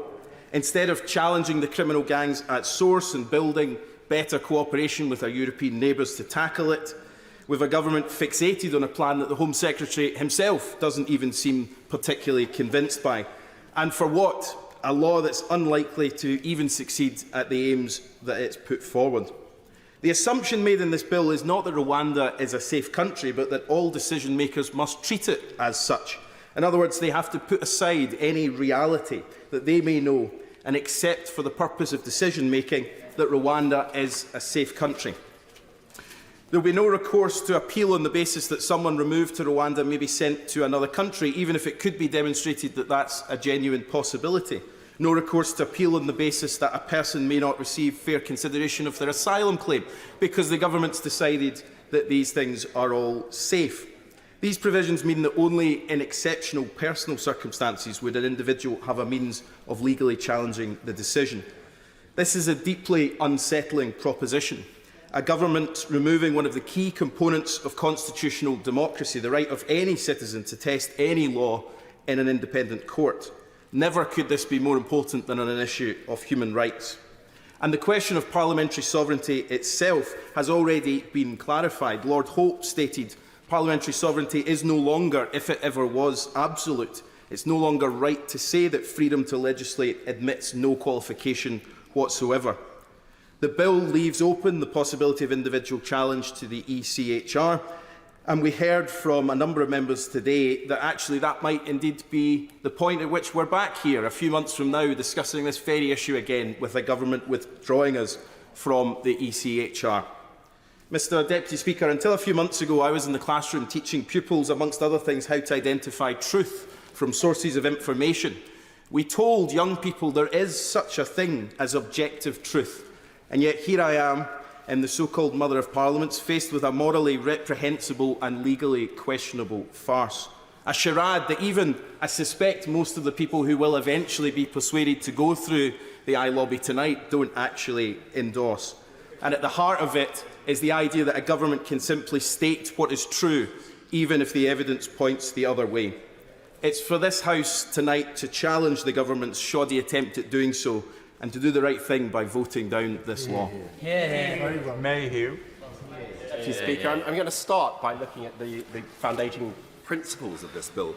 But I think it's worth remembering that it actually tries to do what our constituents want us to do. So that's not a bad start for any bill at second reading.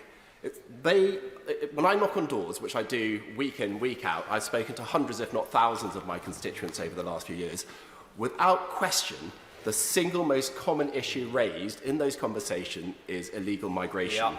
So we, in this place, we owe them an absolute duty to do our very best to deliver on their wishes to produce an effective control to migration and also to illegal migration. And that's what this bill intends to do, is to provide an effective deterrent that breaks the business model and will lead to stopping the votes, not by itself. It's not an isolated policy. It's part of a whole suite of policies which this government, to its enormous credit, has introduced over the last years and which is already bearing fruit. We have seen this year crossings by small boats down by a third, I think it's slightly over a third, at a time when they're going up by a third in Europe as a whole and by 80% in the Mediterranean countries. So the schemes which the government has come up with and has already implemented are working. And they include bilateral agreements with countries such as Albania, a dedication of a safe country status, which is not novel to this bill. That's had an immediate deterrent effect. It's not that everyone who's come to this country has then been immediately deported to Albania. That hasn't been the deterrent effect. It's the fact that they know that they will be, but they've stopped coming in the first place. Crossings by Albanians have dropped by 90+%. And that's why Rwanda is so important. It's not that the capacity of Rwanda has to accept every single migrant that currently comes across the channel. It's the deterrent effect to stop them coming in the first place. And we've seen it working. So why not follow the evidence? We've also got the upstream destruction of equipment. Just last week, I understand, there was a Bulgarian seizure of boats and engines and engine parts, preventing the ability to cross over the channel. And there's increased cooperation with France, which I wholeheartedly welcome, which has led to increased coastal patrols and an increased interdiction of attempts to cross the channel, although not all of them. There's been a 70% increase of raids on illegal employment in this country, and there's been an enormous increase, which I very much welcome, in the number of claims handlers to speed the process of assessment, bringing down the backlog from 90,000 to below 20,000 now.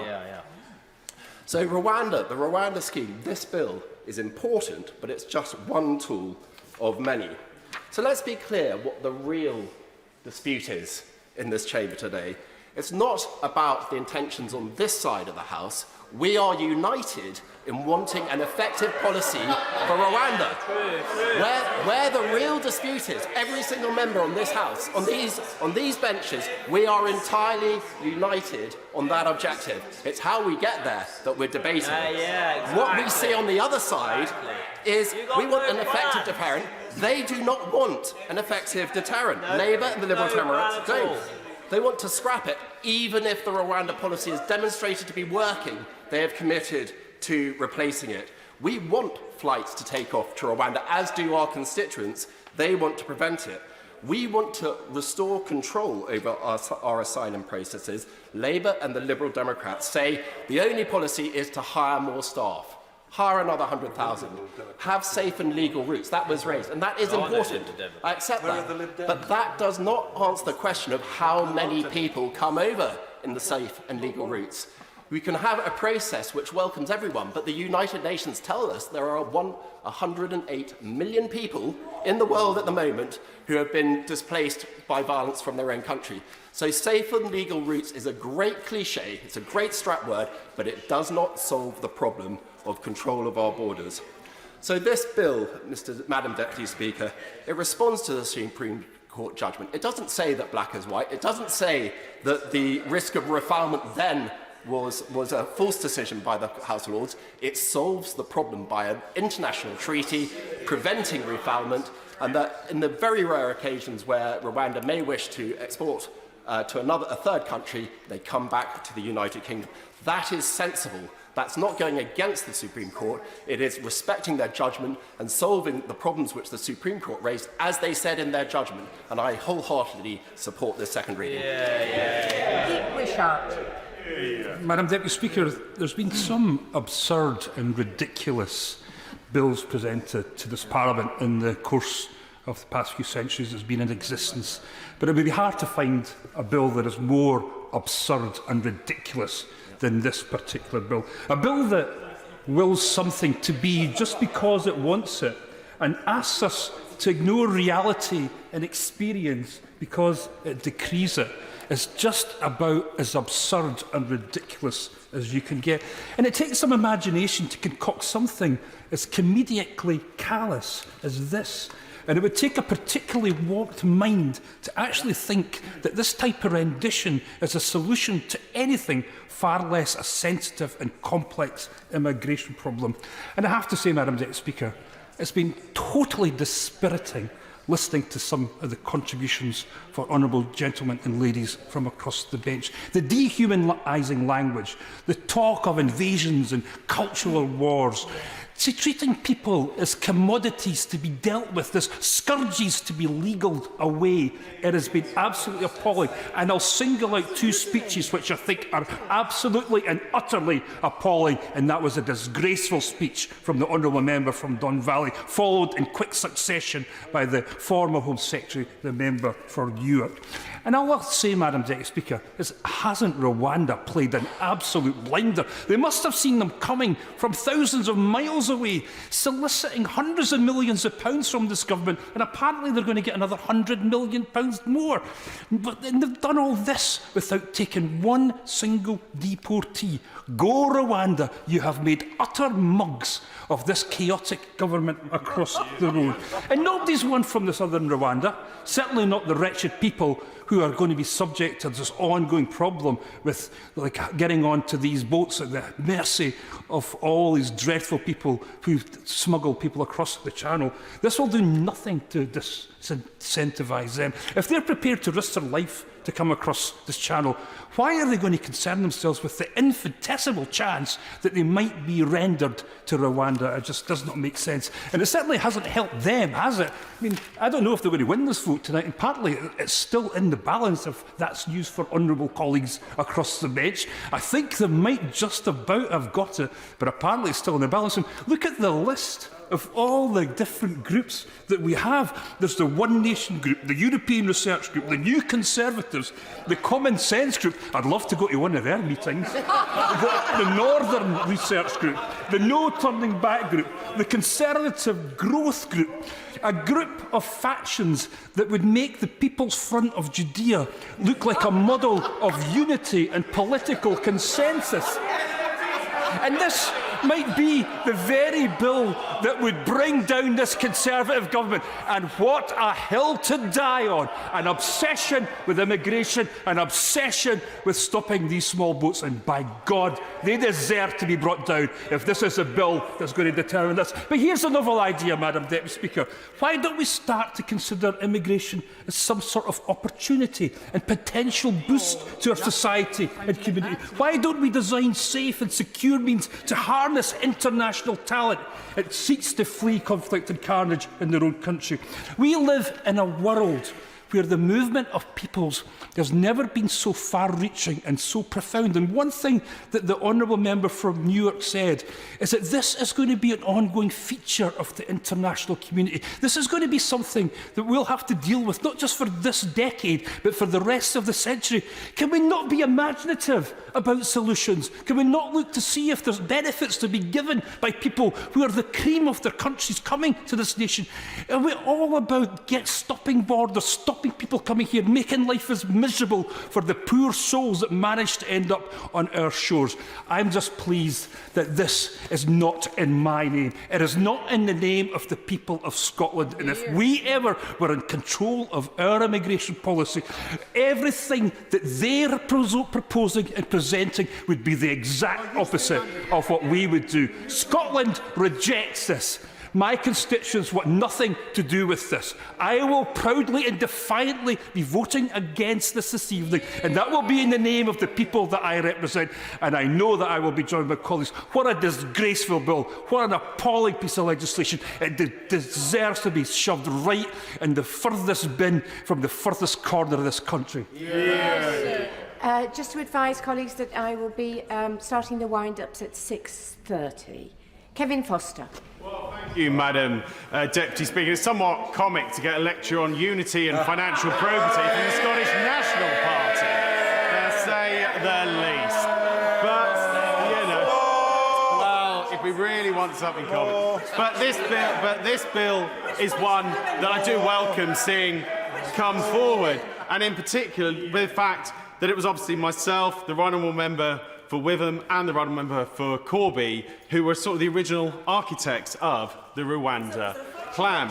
And a lot of that's because we face the challenge in this country that other countries in Europe do, which is namely that there are countries where even if we turn down someone's asylum claim, we will struggle to return them too. So, for example, there are countries around the world that we would not wish to deal with those governments, or there are countries which, as a point-blank matter of policy, refuse to accept enforced immigration returns. In fact, there's some countries we even struggle to deport criminals back to them due to domestic policy, not necessarily due to concerns about the country, due to the domestic policies they adopt. Because this was touched on in a speech by a member actually opposite. You cannot just drop people off. You need to get the permission to do so. And similarly, if we cannot get a returns agreement with the safe and democratic third country that they have just left, then we need to look at what is an alternative. And that's why then looking to Rwanda came in. Rwanda is a country that is a specialist in refugee resettlement. Hearing some of the comments from opposite, you'd never know that there's 130,000 refugees in Rwanda. You wouldn't know that UNHCR relocates people to Rwanda. And if that shows they are specialists in this area. That is one of the reasons we worked with this country. And in terms of looking at the Supreme Court's recent ruling, the Supreme Court's ruling was not based on the idea that Rwanda was inherently unsafe. It wasn't based on the idea that if someone went to Rwanda, they'd actually be in danger in Rwanda. It was what was the potential for refoulement elsewhere. I expect many of the people citing the Supreme Court judgment probably didn't bother to listen to it. And that's why it's important to look at what does this bill, and what is this bill based on? What has changed since the Supreme Court judgment that allows Parliament to take a different view to what the Supreme Court justices took? And not just on the fact that, as the member for Torridge and West Devon rightly pointed out, Parliament is quite entitled to do that. But it's based on the fact that there is now a treaty that directly addresses those points. And this bill actually ratifies that treaty, makes it part of international law that guarantees against someone who goes to Rwanda, transferred from this country, for Rwanda to meet their protection needs rather than this country, So that means they will not then be transferred further on. That is the absolute core of what has changed since the Supreme Court judgment. It is why Parliament is now quite entitled to take an opinion that Rwanda is a country that is both safe in terms of people being transferred there, based on the assurances we've got that will be upgraded into international law via a treaty, and based on the clear assurances against refoulement to a third country where someone may face persecution. And that's why I do think this bill does need to get a second reading. There are clearly points of detail that we can explore at committee, and particularly the ministers on the front bench, both of which I've got huge respect for, will know my thoughts around making sure, what is going to be, particularly in the clause 4, where is the evidence threshold going to be? Particularly interesting to hear, particularly given his former role as Solicitor General, his experience in front of the courts directly, where he believes the courts may draw the line for interim relief. And one of the reasons why interim relief is always quite important is many cases, a lot of the challenges thrown up at the last minute usually fail in the end. But what they're used for is to frustrate the actual flight, particularly when I used to deal with things like the Jamaica flights. We could only have so many a year. So you knew if you could get yourself off that flight, it would be some time before there was another one, even if your claim ultimately fell. Now, there is a wider debate to have around the refugee system. There's a debate to have around how the current law and current international practice works. We can see people, we've had examples of people who've lived in the European Union for a number of years with a visa, living there lawfully, and then come to the UK and claim they have a protection need. Well, if you've been living in a safe and democratic European country, what was your real protection need for leaving that country, particularly if you had the lawful right to be there? But those debates are not debates we can settle today. What we have before us is a bill that allows us to take forward part of our plan to tackle the issues of illegal migration. And this is why we need to make sure it gets a second reading this evening. Hillier.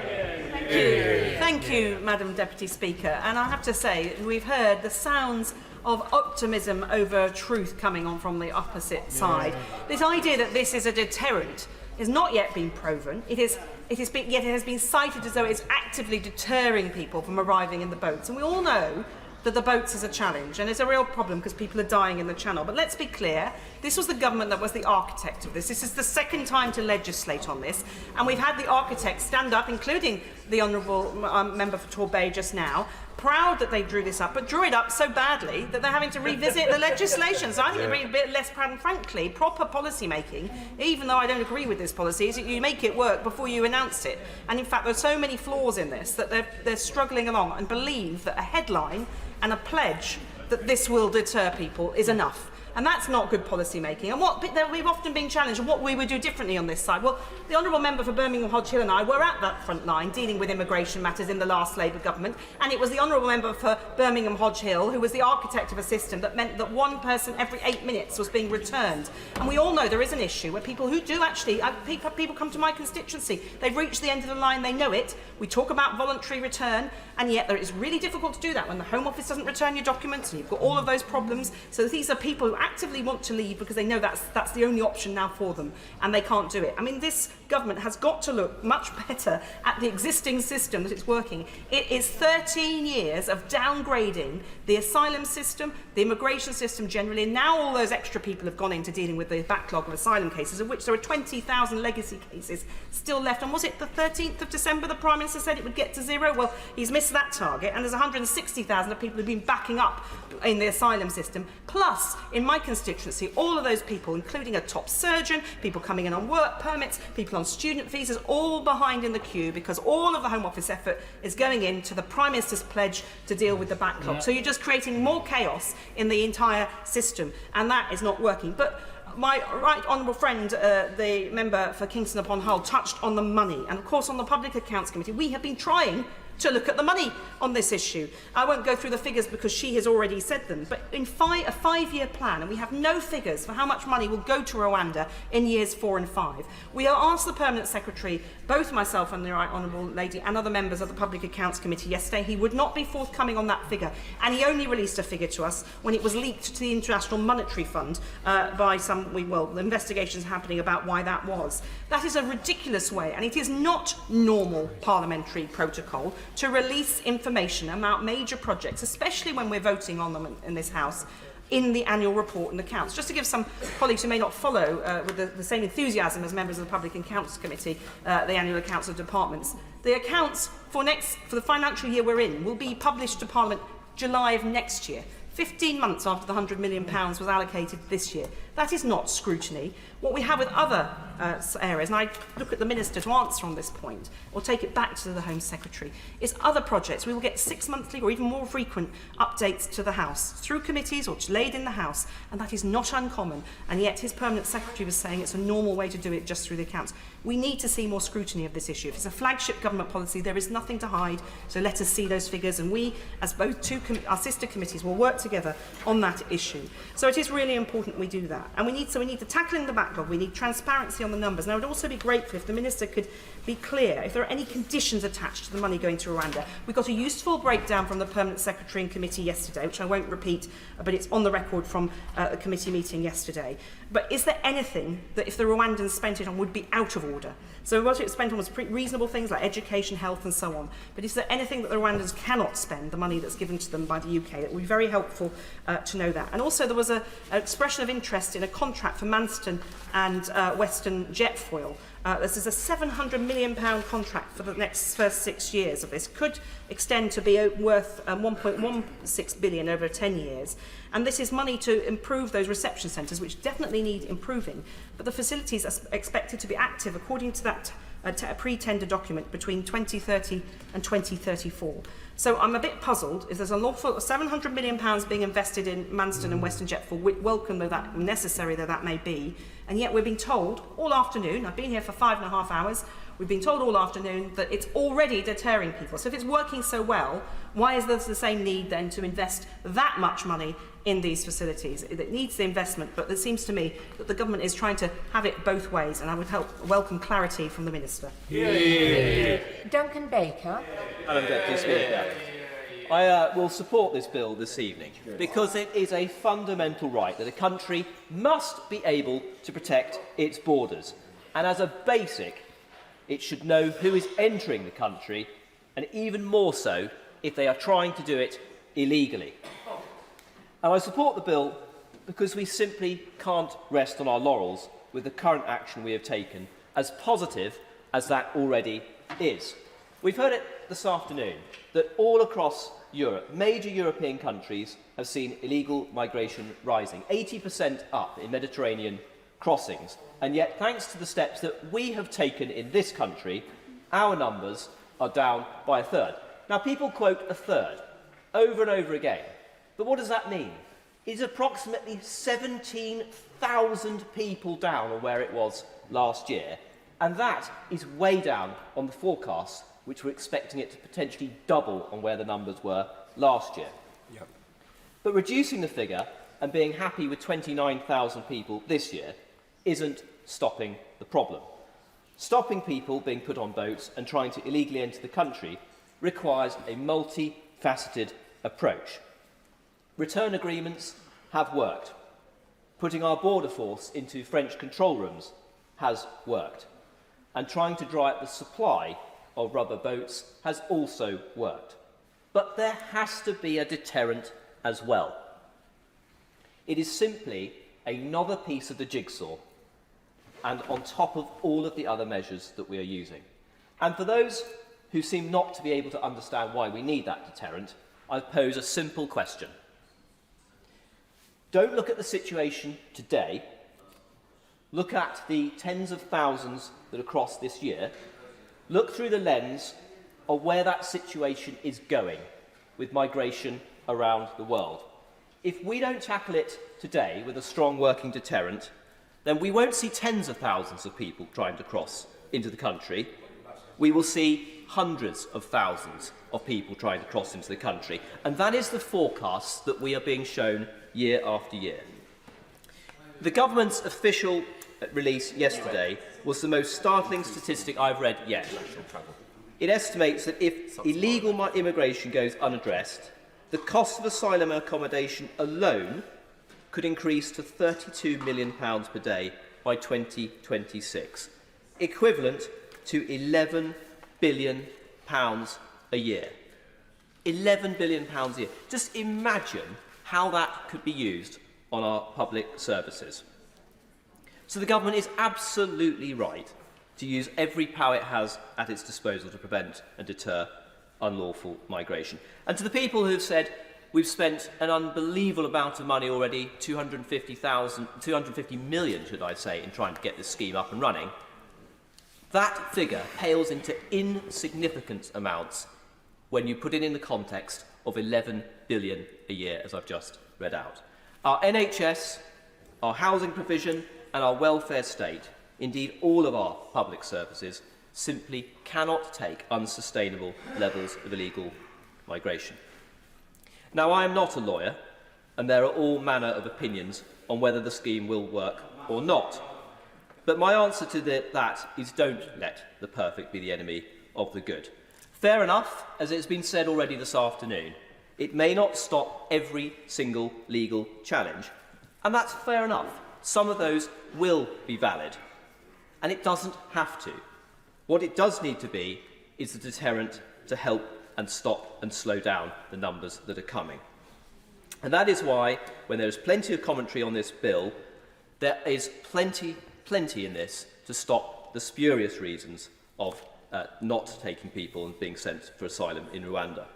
And when I read that the UN and the EU alone have been sending refugees to Rwanda since 2019, I find it extremely difficult to understand that actually people have accused Rwanda of not being a safe country.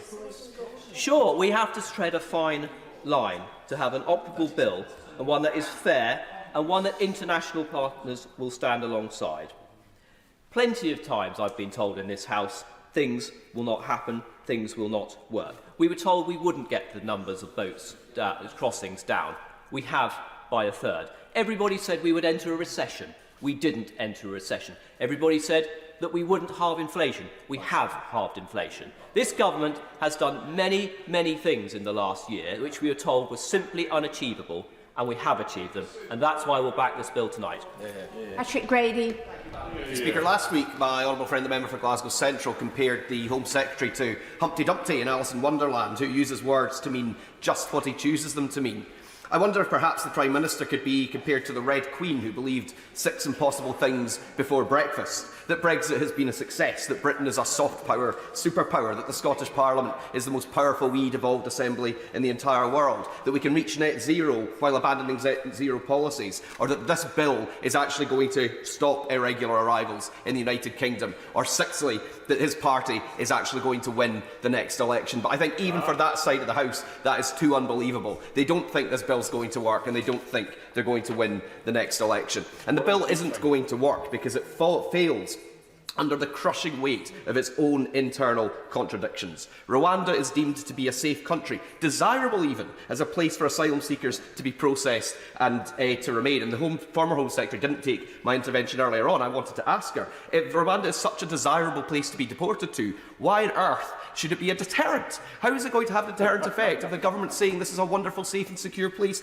for you to go? Maybe more people will come to the United Kingdom in the hope of being sent to Rwanda. The Republic of Rwanda is to be trusted to fulfil its obligation. I'm very happy to give way. Speaker, for giving way on this.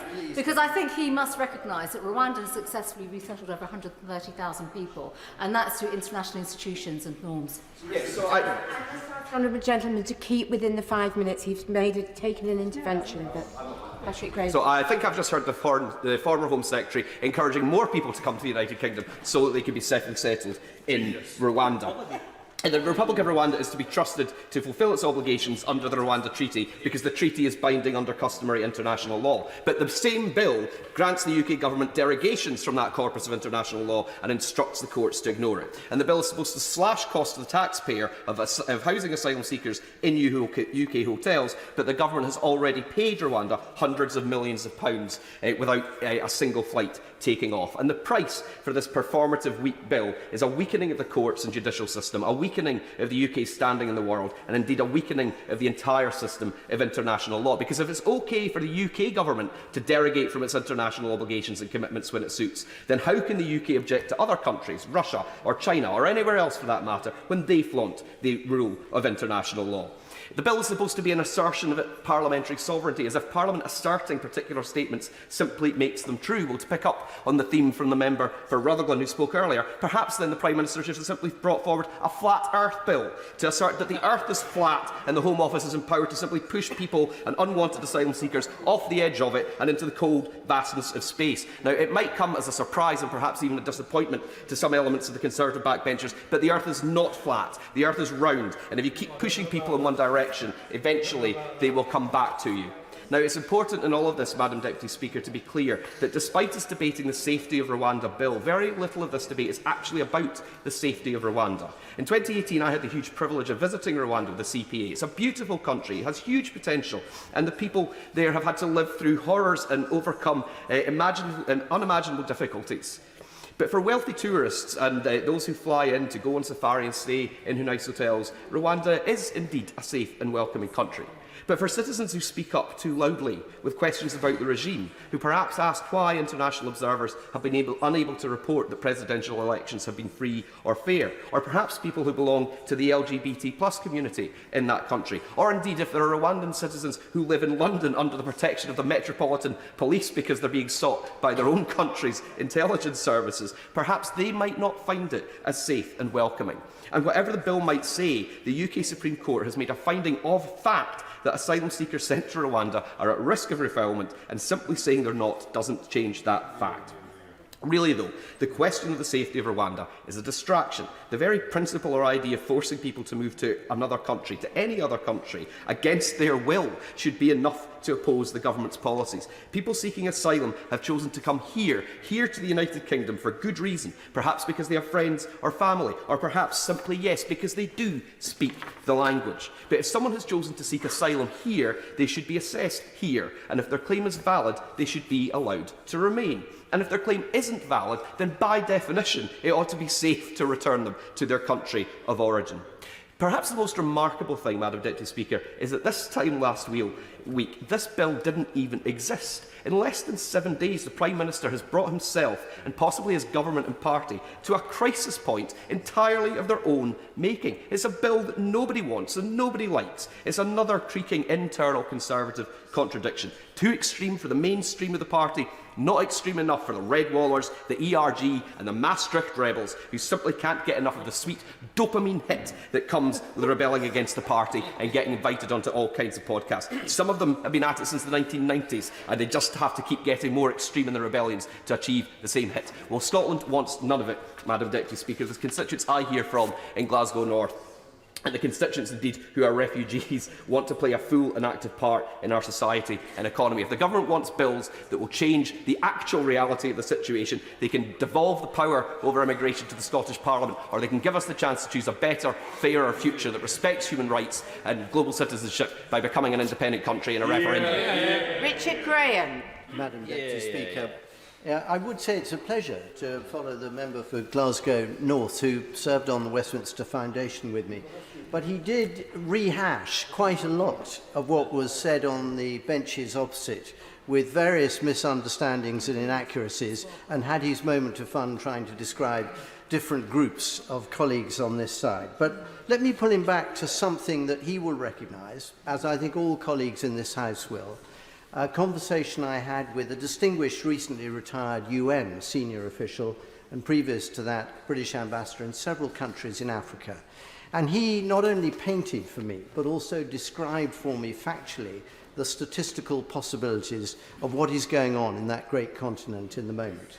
And he described vividly the combination of civil wars, mismanagement, instability, insecurity, climate change challenges and food shortages, which are affecting millions of people in Africa. And of course we know that is also added to the incredible level of insecurity in the Middle East and indeed further east from there as well.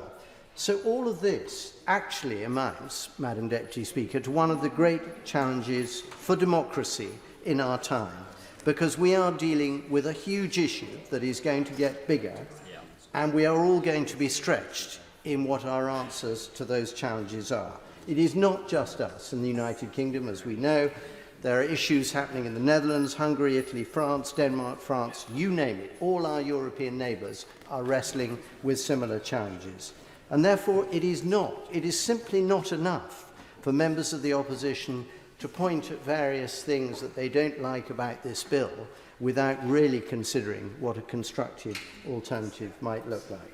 When, for example, the member for Edinburgh East said earlier that immigration should be looked at as an opportunity to be seized, not a problem to be managed, he is right in part, but he would be more convincing if county after county in Scotland were taking more asylum seekers now and putting up their hand to the government of the United Kingdom in order to take more. Because the truth is that it is, of course, also a challenge to be managed. So, as part of a practical response, because we do not outsource immigration to people smugglers, the point of stopping the boats and the point of the Rwanda Safety Bill is to have, in effect, a trailblazing role to play, not just for us, but for other countries. Because on balance, I believe that we will see more of such agreements rather than this being the only one.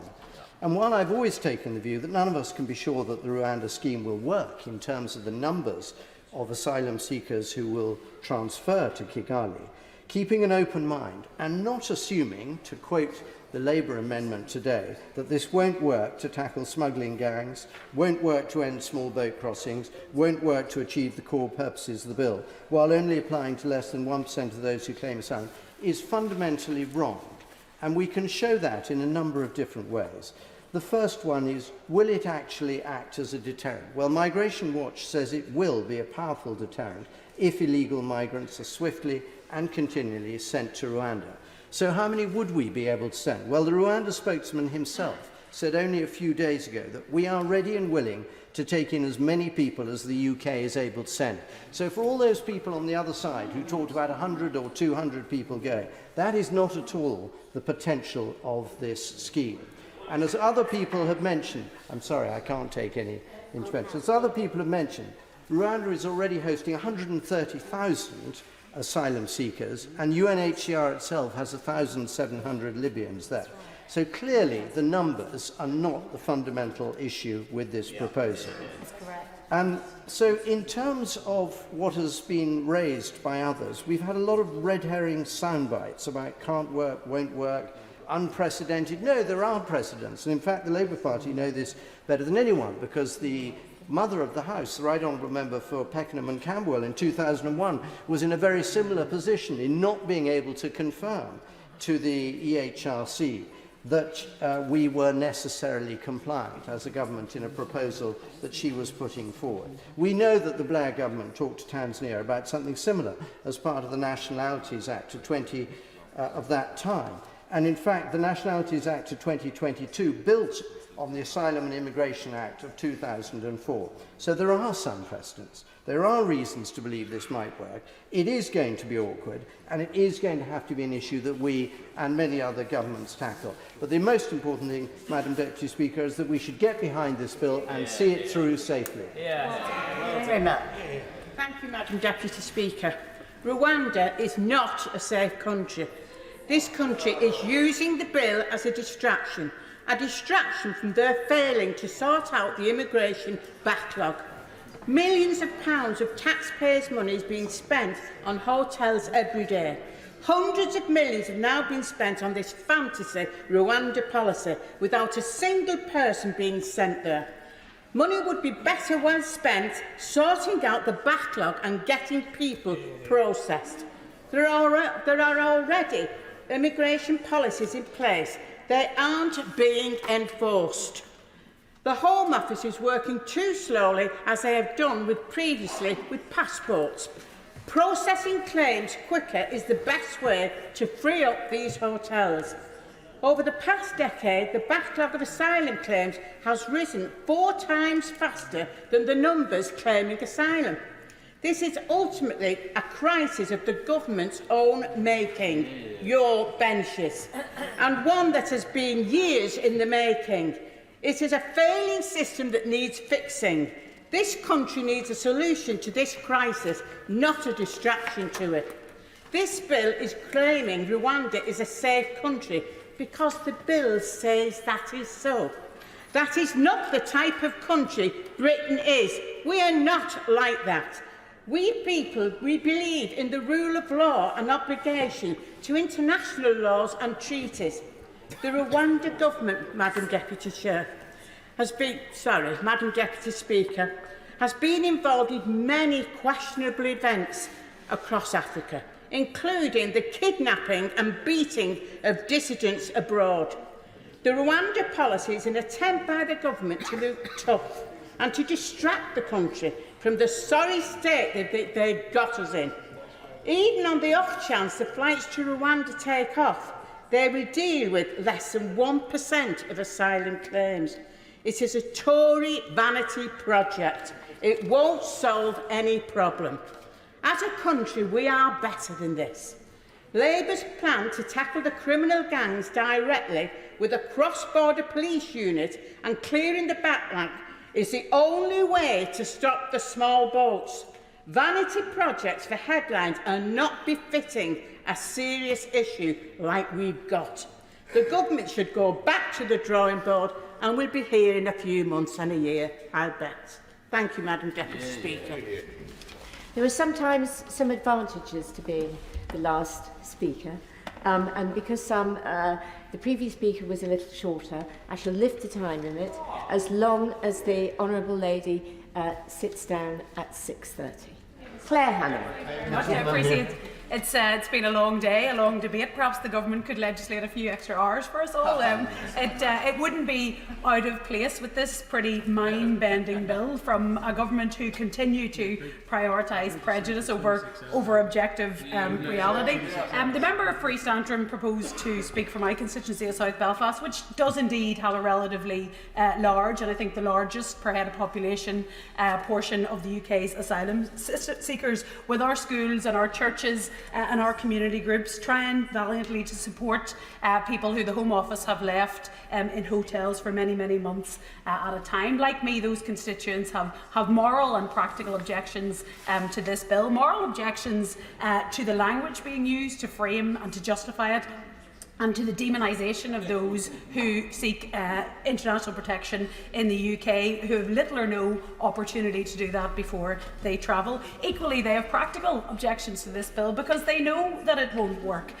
They know that there's no evidence that the deterrent works, a fact confirmed by the Permanent Secretary. Then they know that it relies on simplification by this government that implies that people have never met or spoken to an asylum seeker. The cost of this gimmick is now running into the hundreds of millions of pounds, money which could and should have been used instead to end the chaos of processing in the Home Office, or going after the people traffickers instead of bettering their market by closing off safe routes. No one is saying that the UK can or should take everyone who requires sanctuary for reasons of conflict or prejudice or climate. As everybody in this chamber knows, no matter what they say in their tweets, only a fraction of people try. No one is saying the UK shouldn't take legal steps to deter erroneous claims. The Minister has spoken about fruitful engagement with Albania. Honourable friends on these benches have set out numerous constructive proposals,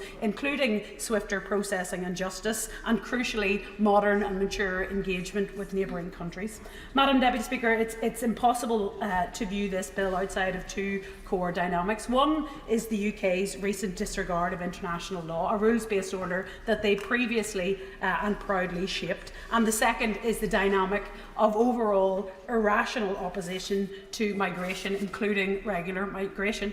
People often say that you can't even talk about immigration. You absolutely can talk about immigration, but you have to be prepared to be honest about it and to trade in more than just Twitter memes. You have to be prepared to talk about how the National Health Service and social care would collapse without it. You have to be honest about the net positive impact on GDP and about the poor political decisions and how we spend those gains that have left public services in the mess they are. You have to be honest about our higher education model and the higher fees that students from these areas and from countries here would face if we didn't have overseas students. You have to be honest about how it is anti-family to tell UK citizens that they can't fall in love with somebody and marry them from another country country unless they're in the top 25% of earners. So of course you can talk about immigration. I'm happy to talk about immigration, and I'm happy to tell you that Northern Ireland has an immigration problem, and that problem is young people leaving our region to make their lives elsewhere because they feel stifled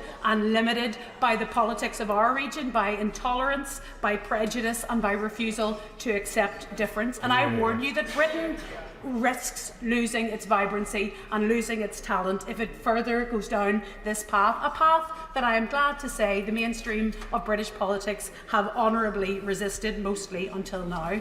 Ireland's not immune, north or south, from these currents, as a street disorder in Dublin a few weeks ago shows. But we're a nation of people who have been the source of immigration for many, many centuries. You don't get to be Irish and racist, and I'm proud of the political leadership from across the spectrum against far-right agitation in Dublin in recent weeks.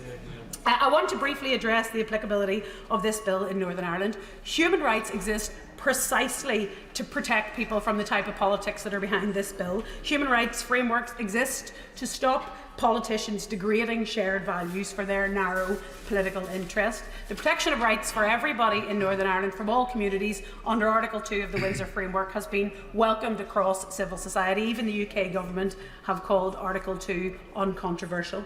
Not for the first time, I say thank goodness for the Good Friday Agreement, which has been a lifeboat for our region and some of the damaging, terrible politics of recent years. That's a large part of why so many people, including in this chamber, have desperately tried to undermine that agreement through Brexit. But thanks to that agreement, which the international community prevented this government from trashing under their previous two Prime Ministers, but it's thanks to that agreement that we do continue to enjoy, in theory, rights and protections that this government is so determined to burn for people in England and Scotland and Wales. But the existence of those rights has enraged the far right in Northern Ireland. A few voices who angrily prowl the internet seeking to suffocate anything or positive or humanitarian that happens in our region, who seem so desperate to strip legal rights away from everybody else. They'd like to legally review themselves, everything that can't run away. They are protesting that this miserable bill might not apply in Northern Ireland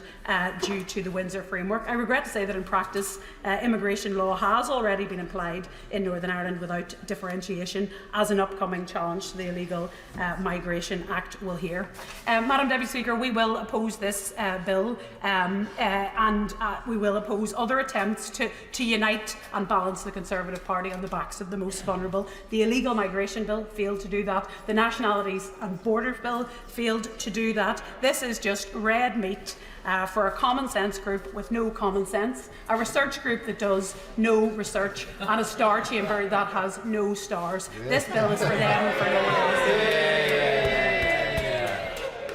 Shadow Minister Stephen Kinnock. Thank you very much indeed, Madam Deputy Speaker. I rise to join the Shadow Home Secretary in moving the reasoned amendment in the name of the Leader of the Opposition.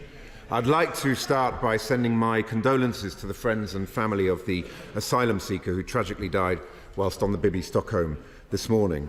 I'd also like to thank all those across the House who've sent their condolences to my family and I over the past 10 days. We've been overwhelmed by the flood of tributes and messages which have made us prouder than ever of what my mum was and all that she achieved. So it would be very tempting for me to respond by taking a more conciliatory approach to this debate today. But given the state of the legislation that's before us, and given everything that my mother stood for, I think she'd be absolutely appalled that such a thought might ever cross my mind. So let's get stuck in, shall we? I'd firstly like to start by thanking the House for an excellent debate, with gratitude in particular to my honourable friends on these benches who spoke with such passion and logic and conviction throughout the course of this debate. And of course, I'd like to welcome the latest Immigration Minister to his post. I note that the performance of his predecessor led the Prime Minister to conclude that the job was too big for one Conservative member alone, so they've cut the position in two. Well, the more the merrier, I say. Welcome one and all. Madam Deputy Speaker, when I began in this post 2 years ago, my first opposite number was fronting the Nationality and Borders Bill, which effectively handed each asylum seeker who crossed the Channel a badge saying, "I am inadmissible for asylum," whilst making no provision for what practically could be done with those unprocessed claimants. And so they duly ended up in taxpayer-funded emergency hotels at a cost of £8 million a day. Next up was my second opposite number, with the illegal migration bill. It was rushed through Parliament, yet not a single one of its core measures on detention and removal have been enacted. The Act is on the shelf, gathering dust. And now we have my third opposite number, who's well and truly taken one for the team by agreeing to introduce this utterly absurd piece of legislation, a bill which his predecessor described as a further betrayal of Tory voters. So the deck chairs have been rearranged, but the Titanic is still steaming towards the iceberg. And perhaps the most remarkable thing about the Rwanda scheme is its origin story. Cast your mind back to April 2022, Madam Deputy Speaker. Boris Johnson was Prime Minister, but he was in the eye of the Partygate storm.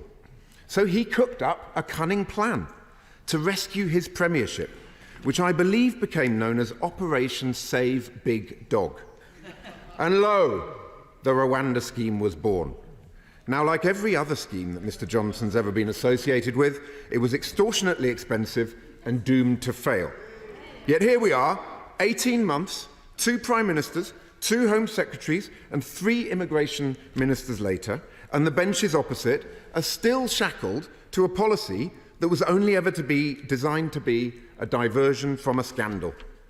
Now, true to form, the Rwanda scheme is still being deployed as a skin-saving operation, the only difference being that it's the current Prime Minister who is desperately trying to cling to power by burnishing his Faragist credentials to keep the circling vultures at bay.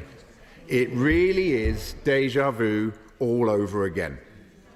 I turn now to the substance of this new Please, Please, Please Make Rwanda Safe bill, which is without doubt the most absurd piece of legislation I've ever seen, because it does nothing at all to make Rwanda safe.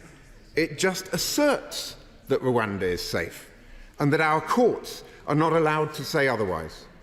It argues that black is white and white is black, that the grass is blue and the sky is green. Madam Deputy Speaker, in the spirit of this legislation, I'm thinking I might try to introduce a bill which deems that Wales actually won the Rugby World Cup recently. Further still, the Rwandan government is calling the shots. Having extracted 300 million, or today we think we heard 400 million, from the British government, Mr. Kagame is now instructing the Prime Minister not to do anything that might break international law. It really is quite extraordinary.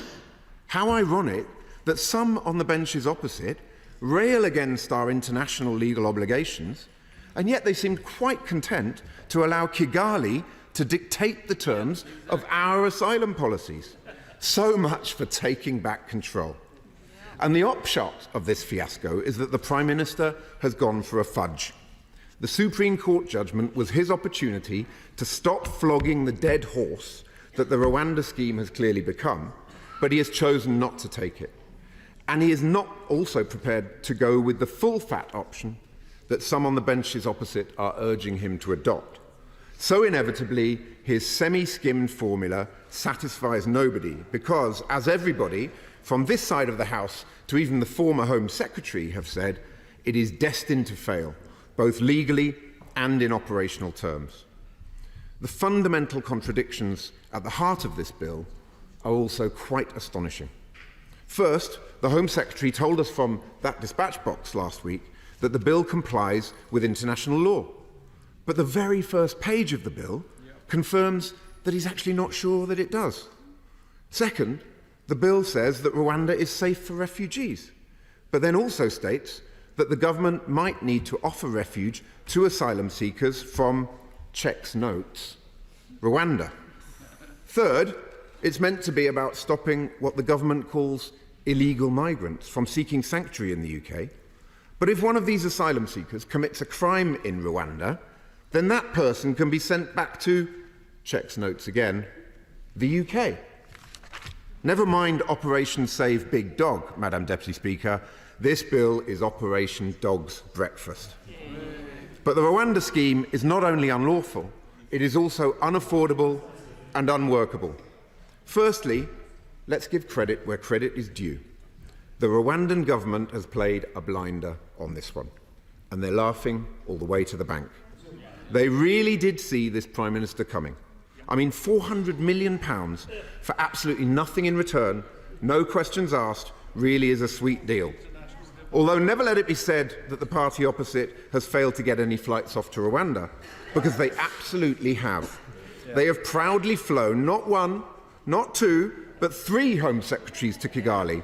So I guess you could say that so far it's £130 million per Home Secretary, which I'm sure the British people will see as an excellent use of their taxpayers' money.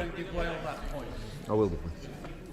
I think the honourable member, he will know that I work for his father and my daughter worked for his mother. Does he think that this whole facade is about a form of international development? They don't like international development. This is a way of actually targeting one country and giving 140, 200 million pounds. Well, I thank my honourable friend and thank you for his kind words as well. He's absolutely right that the vast majority of people fleeing war and persecution end up in neighbouring countries in the region in which their plight is generated. And of course, we need to have an overseas development programme that is focused and is seeking through enlightened self-interest to ensure that we support those countries. Now, we're constantly told by the benches opposite that the Rwanda scheme will act as a deterrent, but that claim simply does not stand up to scrutiny, because Rwanda can take less than 1% of the asylum seekers who cross the channel in small boats. And when you're dealing with people who have already risked life and limb to get as far as northern France, it is inconceivable that they will be deterred by a 1% risk of anything. The Labour Party has therefore been steadfast in our opposition to this madness from the very outset. We on these benches are absolutely committed to stopping the Tory boat's chaos, but we will never vote for a madcap gimmick that is unaffordable, unworkable and unlawful. We have constantly said that the government needs to redirect the money that's being squandered on this nonsense into a cross-border police unit, a new returns unit and a security partnership with Europol that can stop the Tory boat's chaos at source. And we have consistently called for the government to speed up decision-making and remove the 30% of asylum seekers who fail to get leave to remain, swiftly and safely. A small upfront investment in Labour's plan would save the taxpayer an enormous £2 billion. Our reasoned amendment sets out why this bill is a sham and what the government should be doing instead, and I urge all members across all benches to get behind it. And I trust that, in his concluding remarks, the Minister will confirm whether or not the government will be accepting any significant amendments at committee stage for this bill, because the House really deserves that clarity, Madam Deputy Speaker. Madam Deputy Speaker, the Conservative Party is no longer a serious party at all. It's a rabble, an alphabet soup of factions and cabals. The former Home Secretary is constantly on manoeuvres, and the former Immigration Minister is firing broadsides on a daily basis. And we have a Prime Minister who is so desperate to save his own skin that he apparently invited an outfit called the New Conservatives to number 10 for breakfast this morning. But, Madam Deputy Speaker, the reality is that the Prime Minister wasn't actually at the table at all. He was on the menu, consumed by the warring factions in his party, devoured by his own weakness and lack of judgment. Madam Deputy Speaker, our country simply cannot afford more of this chaos. We're in the midst of a cost of living crisis, and our public services are crumbling. But we have a Conservative Party that is at war with itself and completely incapable of governing. But the good news is that the Prime Minister does have a way out of this mess, Madam Deputy Speaker. He can call a general election. so that voters across this country can kick him and his shambolic administration out of office and finally give our country the leadership that it needs and deserves. Thank you. Before I call the Minister, can I just say once again how important it is for those who have contributed to a debate to get back in good time to hear the opposition front bench as well as the Minister, and not to be late. Minister Michael Tomlins. Madam Deputy Speaker, thank you very much indeed. May I first of all join the honourable gentleman, the member for Aberavon, my right honourable friend, the Home Secretary, and the Shadow Home Secretary, in sending my sincere condolences to the friends and families of the person who died on the Bibby Stockholm. May I also thank the honourable gentleman for his warm welcome to me. Madam Deputy Speaker, it's right to say that I have received from many colleagues on both sides of the House warm messages of congratulations on taking on this role, and I'm sure that at least some of them were genuine and that they meant it. May I also pay tribute to my right honourable friend, the member for Newark. May I pay tribute to for his work in this role, to him personally. And may I say, perhaps within the privacy of this chamber, how sorry I was to see him resign, and how I welcomed and respected the work that he has done in this role, and how I look forward to working constructively with him in the future. It is right to say, and I agree with him, that there is a disagreement between us, but it is a good faith disagreement. He was right when he said that, and I agree with him. I agree with his point about the need for legal certainty, and I commit to working with him on that very point. But, Madam Deputy Speaker, may I take the central thrust of this bill and tackle head-on the point that the honourable gentleman has made? Because the point of this bill is to address the concerns that the Supreme Court set out on the 15th of November of last month. It is right to say that I respect the judgment of the Supreme Court. As a former law officer, Madam Deputy Speaker, perhaps you'd expect me to say nothing less. And it is because we respect that judgment that we have looked at it so carefully, that we have responded not just with this bill, which seems to have escaped many honourable and right honourable members opposite, but with a treaty, with an internationally binding treaty that my right honourable friend secured in Kigali last week. This bill was subsequently tabled, and we are debating it here at second reading. And that built, of course, on the Memorandum of Understanding that my right honourable friend, the member for Witham, secured all those years ago. And I will, if I may, come back to her speech, and I was very grateful for her contribution. But perhaps, Madam Deputy Speaker, I can pick up some of the threads of the debate in this way. What we have heard from some of the contributions is what I would phrase as the moral case for stopping the boats, the compassionate case for stopping the boats, the reason why it is a moral imperative that we stop these modern-day slavers, that we smash these criminal gangs who are trying to push vulnerable people across the busiest shipping lane in the world, where people have lost their lives. Those of us on this side of the House are determined to take action. We are determined to smash those gangs, the modern-day slavery of our time. And some have raised the monetary cost. Some have said, well, how much is this costing us? Well, I ask, what about the human cost? What about the human misery? What about the human misery that the slavers are actually driving people to? There is nothing compassionate. There is nothing compassionate about having an open borders policy, and that is what we have heard too much of today and in the past weeks and months. Can I address the point about the strength of the bill and the concern that many on this side of the House have raised, legitimately raised, about concerns about spurious claims that may be made, that some claims may be made about... Of course I'll give way to the honourable lady, honourable gentleman, specifically on the point of spurious claims. He has an honourable lady behind him who may be seeking to intervene in a few minutes. To the honourable gentleman. Ever so much, Minister, and I'm grateful for you giving me. Can he tell the House, in his view, how many people will be deported to Rwanda next year? It will start off in the hundreds and it will scale up to the thousands. Can I say I enjoyed? Can I say that I enjoyed his speech? Whenever he speaks, I always think he's a smile behind the grimace and behind the stare. I always enjoy speaking, and I always hear him being heckled, enjoy hearing him being heckled from this side of the House as well.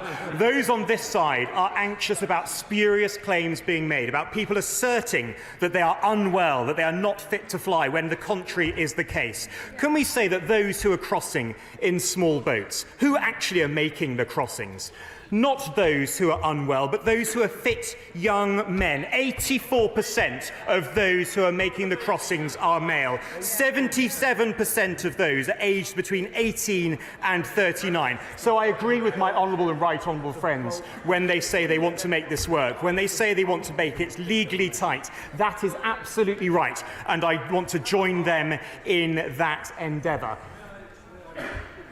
How could I refuse, my honourable? So much. I'm most grateful. I wish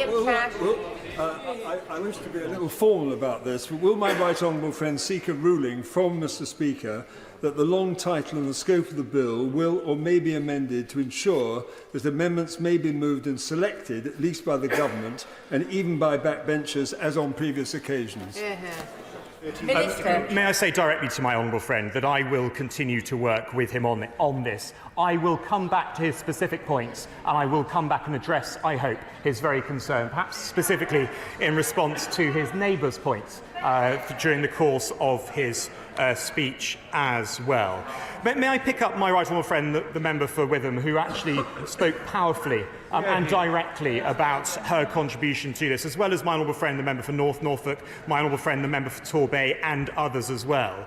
Because she said rightly, she talked about the UNHCR and the EU. Let's debate this. Let's have this point. Because the very day after the UNHCR were advocating in the Supreme Court that Rwanda was not safe, how galling was it to see that the UNHCR itself sent 168 refugees to Rwanda, 168, the very next day, as a part of the hundreds of thousands, a scheme that is already up and running, and supported and backed by the EU to the tune of millions of euros. Exactly. And we need to hear more of that, and I'm very grateful to my honourable friend. Let me come to contributions in the short time that I've got left from honourable and right honourable members. The honourable member for Strangford and the right honourable member for East Antrim raised a specific point that I want to address head on. This bill will apply in full in Northern Ireland in the same way that it does in the rest of the United Kingdom. It is explicit, it is on the face of the bill, and will always be the case, reflecting that immigration policy is a UK-wide matter. I want to be particularly clear that nothing in the Windsor Framework or the TCA agreement affects that. Where people have raised concern is around the rights chapter of the Belfast Good Friday Agreement. In addition, I want to be clear that the rights chapter of the Belfast Good Friday Agreement does not affect any clause within this bill in any way. I think I have time to address the specific concern that the honourable member for Strangford raised earlier on in the debate. It is important to be clear the 2005 Procedures Directive is not within the annexes of the Windsor Framework. Yes, of course, I do. Gary Robinson. Madam Deputy Speaker, to the Minister for addressing those points as clearly as he did. He will acknowledge that while he has addressed them in his closing remarks this evening, the Home Office published legal advice yesterday that didn't touch on any of these points. Could I ask the Minister to take steps in the days that come to go further and update that legal guidance, that legal advice, in a way that encompasses the points that he's just raised to assuage the concerns of the House this evening? Minister. May I give the honourable gentleman this commitment, that I will continue to work with him on the points that he has raised. And I need to be careful about legal advice as a former law officer. What has been published is a government legal position statement that is different from legal advice, and he will understand the differences in relation to that position. But he has heard what I said, and I was grateful to him for welcoming the points that I made in response to the specific concerns that were raised. May I come back to my honourable friend, the member for Stone, because he mentioned the House of Lords Select Committee, the Constitution Committee. And, Madam Deputy Speaker, that gave me flashbacks to my grilling by that illustrious committee when I was sitting alongside my right honourable friend, the Attorney General, in my formal role as Solicitor General. And we followed that very report that my honourable friend, the member for Stone, mentioned. May I turn to the Chair of the Select Committee, the Honourable Member for Kingston upon Hull North, the Chair of the Select Committee for the Public Accounts Committee, the Honourable Member for Hackney South and Shoreditch. And the simple point I would say to her is I can't address each and every one of her points here, but I know that she's looking forward to asking me some specific questions tomorrow afternoon when I attend her committee with my honourable friend, the member for Corby. We then had, Madam Deputy Speaker, what I'm going to describe as a former law officer fest. We had the pleasure of hearing from my right honourable and learned friend, the member for Torwich and West Devon. We had the pleasure of listening to my honourable and learned friend, the chairman of the Select Committee.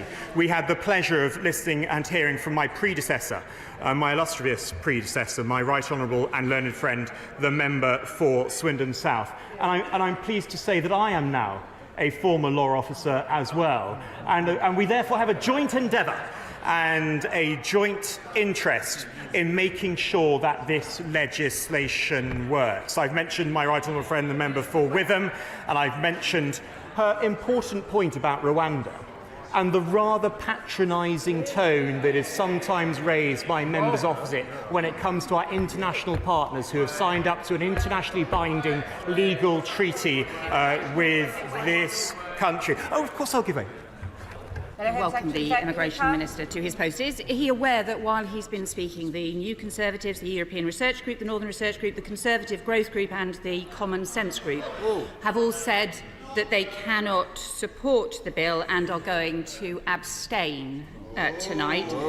Does he accept that this looks like the Prime Minister's breakfast meeting was a total failure? And does he accept this is just complete civil war in the Conservative Party? Madam Deputy Speaker, the answer is no, no and no. I am here. I have been in the chamber. May I turn to my right honourable friend and neighbour, the member for Bournemouth West, and may I thank my constituency neighbour for his delivery, for a powerful and compassionate speech, as he always gives. May I turn to my right honourable friend, the member for Clwyd West. He asked me to work with him, he asked me to be open-minded, he asked me to look at ways to make the bill more effective. In contrast to the previous intervention, my answer is yes, yes and yes. He and I have worked together before and I commit to continuing to work again with him in the rest of the passage of the course of this bill. In the time that I've got, forgive me, I won't. In the time that I've got left, I'm going to refer to my honourable friend, the member for Devizes. I hope he will continue to work with me on this bill. I listened very carefully to what he had to say. I listened with great interest to my honourable friend, the member for Barrow and Furness, who is a member of the Select Committee and spoke with great authority. My honourable friend, the member for Dover, who spoke very clearly about her position and how the impact on her constituency, the direct impact on her constituency, and the imperative of making sure that we stop the boats. My honourable friend, the member for Gainsborough, the speech in my notes, it's described as that he was on fire. That's what my notes say. He was on fire. And those who missed his speech should go and watch it again on playback. My honourable friend was on fire and I was grateful for his contribution. My honourable friend, the member for Runnymede and Weybridge, who made a powerful, measured and careful speech. And I was grateful for his earlier intervention during the course of the debates as well. My honourable friend, the member for Ruislip, Norwood and Pinner, I thank him for his contribution. I thank him in particular and sincerely for mentioning our late colleague James Brokenshire and for mentioning the work that he did so ably in this area. My honourable friend, the member for Boston and Skegness. Common sense from Boston is what my notes say here, and I thank him for his contribution. My honourable friend from Don Valley, there were attempts to shout him down whilst he was speaking.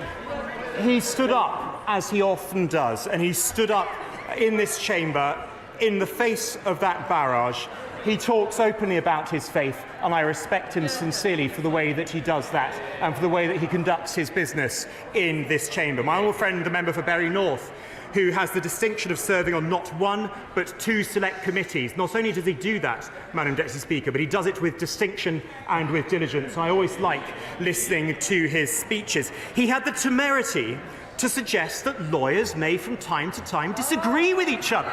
What an outrageous suggestion he made. I'm only sorry that there weren't more lawyers in the chamber to hear that particular point. My honourable friend, the member for Broughton, made an outstanding speech.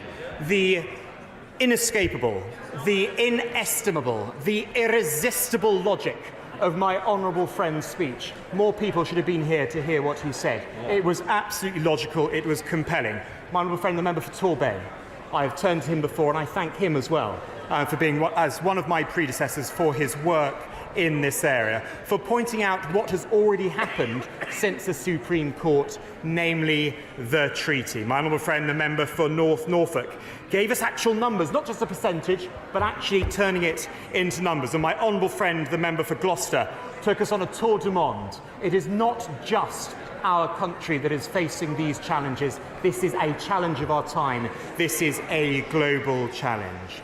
Madam Deputy Speaker, let me end with this. I have sat through this debate. Out of the 6.5-hour debate, I have sat here for more than 6 hours of it. I have heard every single speech from this side of the House and most speeches from the other side. I have heard every single front bench speech from the Labour Party, and what was missing was a plan. Labour have no plan.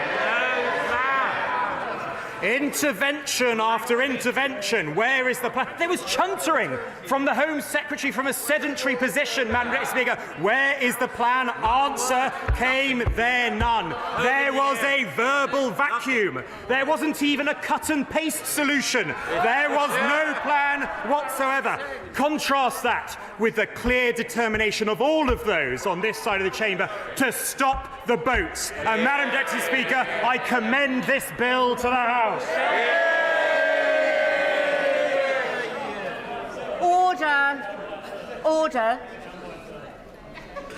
The original question was that the bill be now read a second time, since when an amendment has been proposed, as on the order paper. The question is that the amendment be made. As many as are of that opinion say aye. Aye. Contrary, no. Division. Clear the lobby.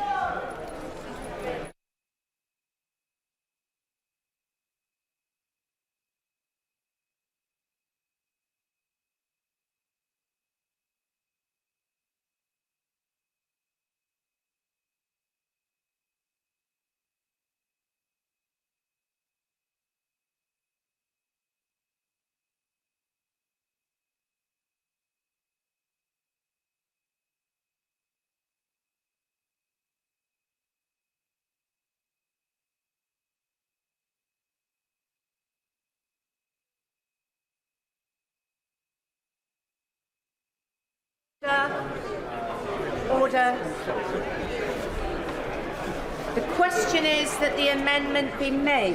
As many as are of that opinion say aye. Aye. Contrary, no. No. Tellers for the ayes, Jeff Smith and Colleen Fletcher. Tellers for the noes, Mark Fletcher and Amanda Soloway.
Order.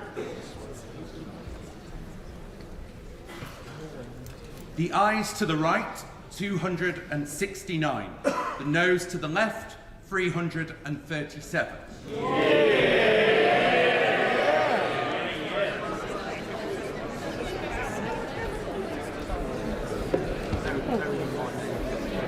The ayes to the right, 269. The noes to the left, 337. So the noes have it, the noes have it. Unlock. The question is that the bill be now read a second time. As many as are of that opinion say aye. Aye! The contrary, no. No! Division, clear the lobby.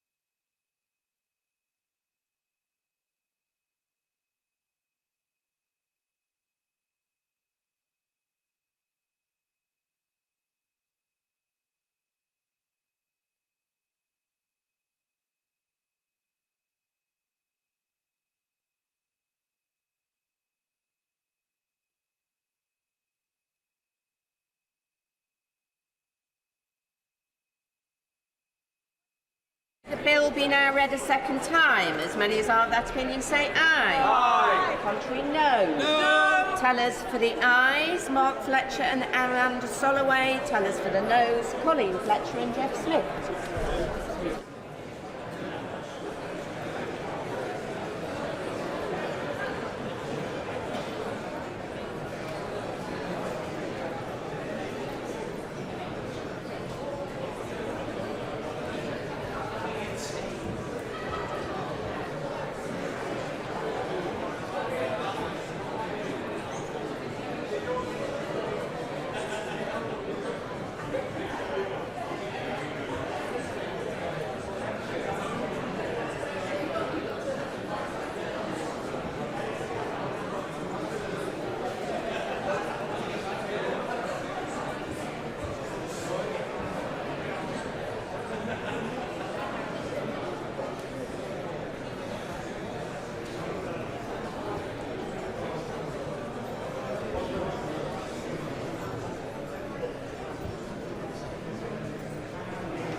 The ayes to the right, 313. The noes to the left, 269.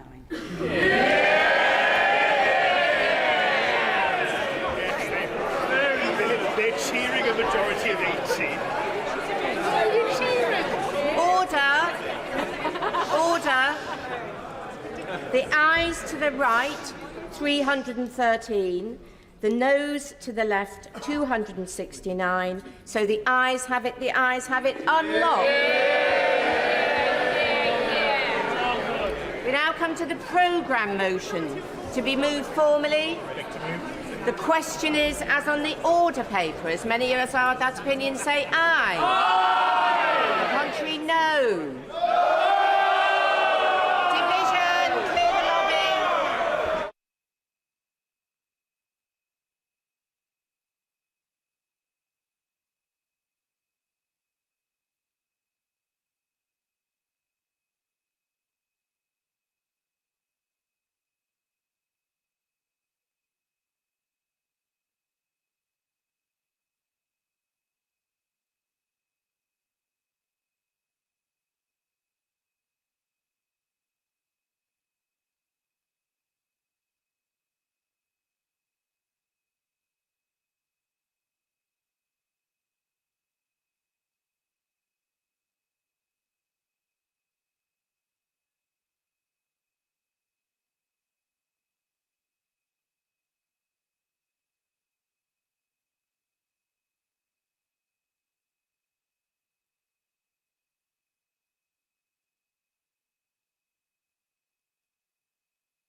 The question is, as on the order paper, as many as are of that opinion say aye. Aye. Contrary, no. No.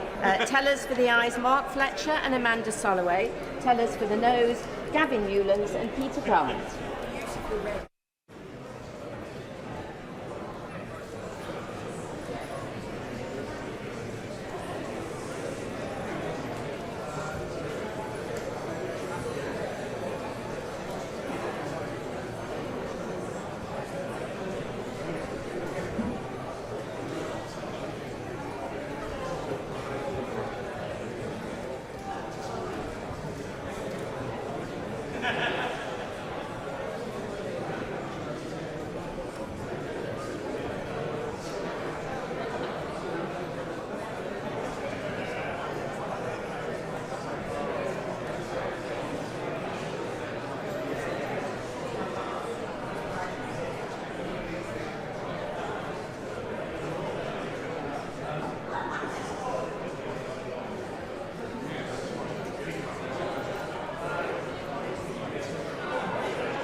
Order.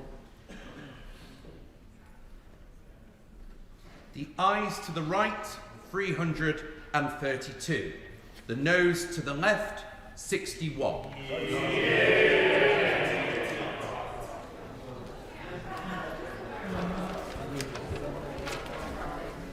Thank you. The ayes to the right, 332. The noes to the left, 61. So the ayes have it. The ayes have it. Unlock. Order. We now come to the representation of people Northern Ireland. Motion number 3. Minister to move. The question is, as on the order paper, as many as are of that opinion say aye. Aye. The contrary, no. No. No. No. The division is deferred until tomorrow. We now come to motion number 4 on public service pensions. Minister to move. I beg to move. The question is, as on the order paper, as many as are of that opinion say aye. Aye. The contrary, no. I think the ayes have it. The ayes have it. We now come to motion number 5 on income tax. Minister to move. I beg to move. The question is, as on the order paper, as many as are of that opinion say aye. Aye. The contrary, no. I think the ayes have it. The ayes have it. We now come to motion number 6 on retained EU law reform. Minister to move. I beg to move. The question is, as on the order paper, as many as are of that opinion say aye. Aye. The contrary, no. Aye. The division is deferred until tomorrow. We now come to motion number 7 on energy. Minister to move. I beg to move. The question is, as on the order paper, as many as are of that opinion say aye. Aye. The contrary, no. I think the ayes have it. The ayes have it. We now come to motion number 8 on police. Minister to move. I beg to move. The question is, as on the order paper, as many as are of that opinion say aye. Aye. The contrary, no. I think the ayes have it. The ayes have it. We now come to motion number 9 on agriculture. Minister to move. I beg to move. The question is, as on the order paper, as many as are of that opinion say aye. Aye. Contrary, no. I think the ayes have it. The ayes have it. We now come to motion number 10 on police. Minister to move. I beg to move. The question is, as on the order paper, as many as are of that opinion say aye. Aye. The contrary, no. No. The division is deferred until tomorrow. We now come to motion number 11 on business of the House. Minister to move. The question is, as on the order paper, as many as are of that opinion say aye. Aye. The contrary, no. I think the ayes have it. The ayes have it. Thank you. Petition Martin Day. Thank you, Madam Deputy Speaker. I rise to present a petition on behalf of the constituents of Linlithgow and East Falkirk in relation to frozen British pensions. There is a considerable amount, I think, that is wrong with pension policy in the UK, from having one of the lowest rates in North West Europe to our abysmal treatment of the WASPy woman, and to the 500,000 British citizens around the world whose pensions have been frozen due to a failure to establish bilateral agreements, such as 127,000 in Canada. Therefore, the petitioners request that the House of Commons urge the Government to engage with the Canadian Government on this issue and finally remedy this injustice and reflect and respect the courtesy for our British citizens and our Commonwealth neighbours. And the petitioners remain, etc. Hear, hear. Hear, hear.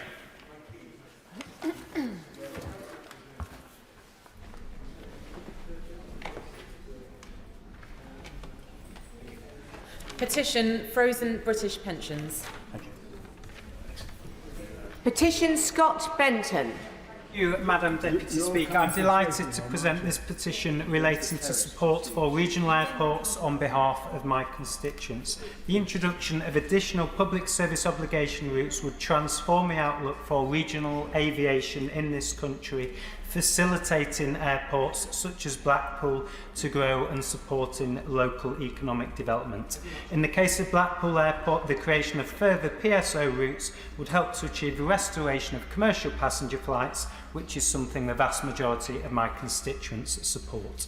The petitioners therefore request that the House of Commons urge the government to take into account the concerns of the petition and take immediate action to ensure that local airports such as Blackpool are supported.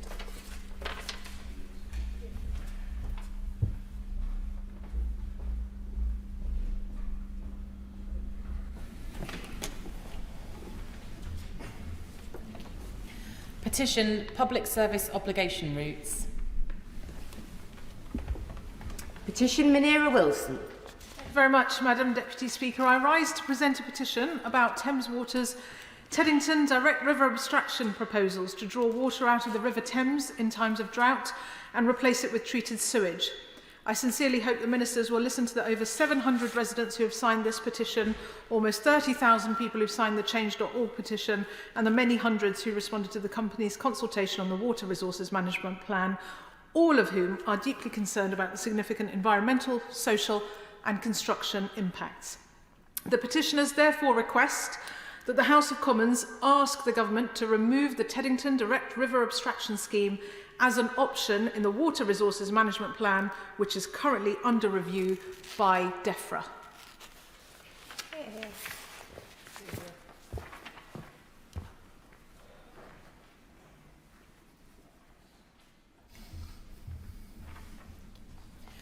Petition Teddington Direct River Abstraction Project.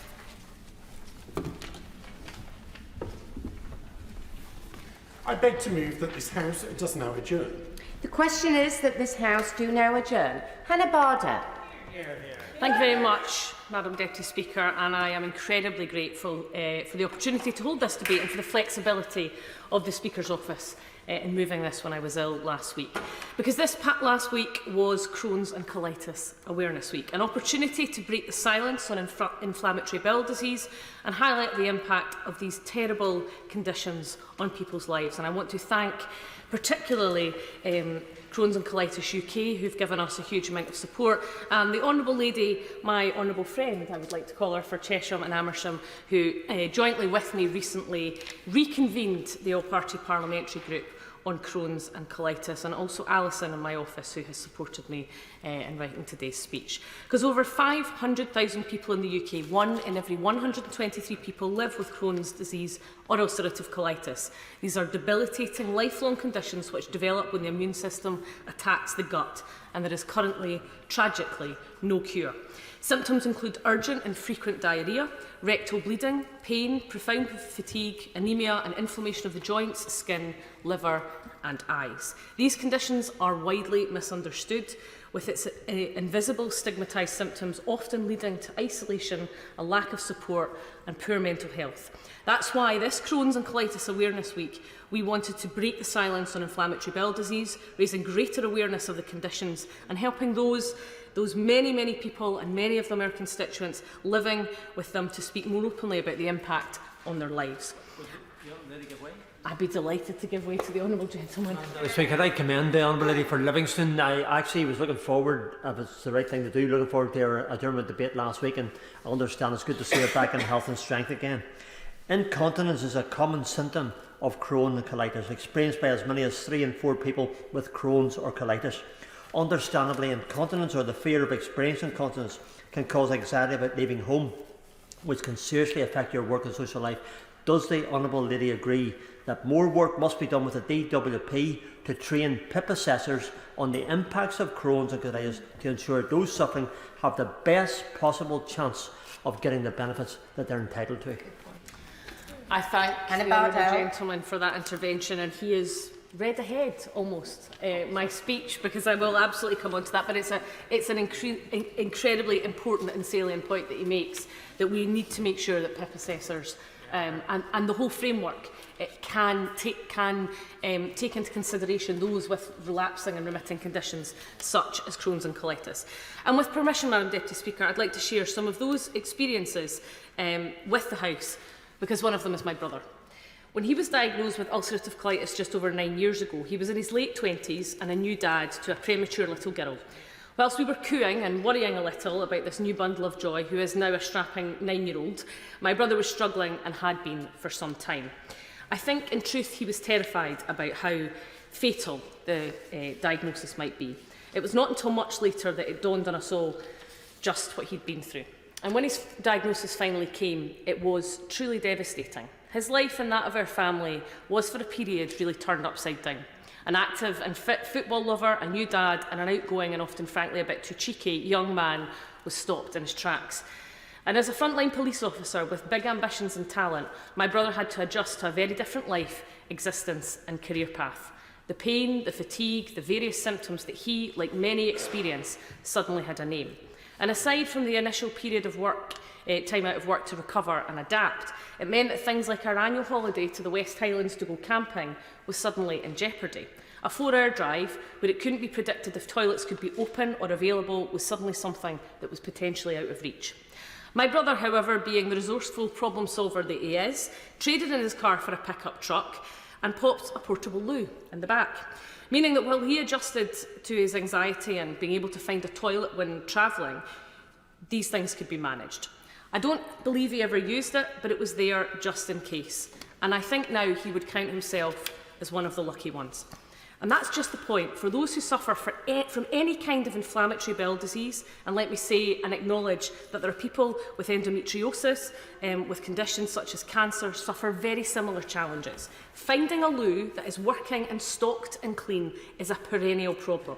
So perhaps the Minister might like to meet with me sometime to discuss how we can develop better facilities, maybe even some kind of interactive map in an app of loos that will do.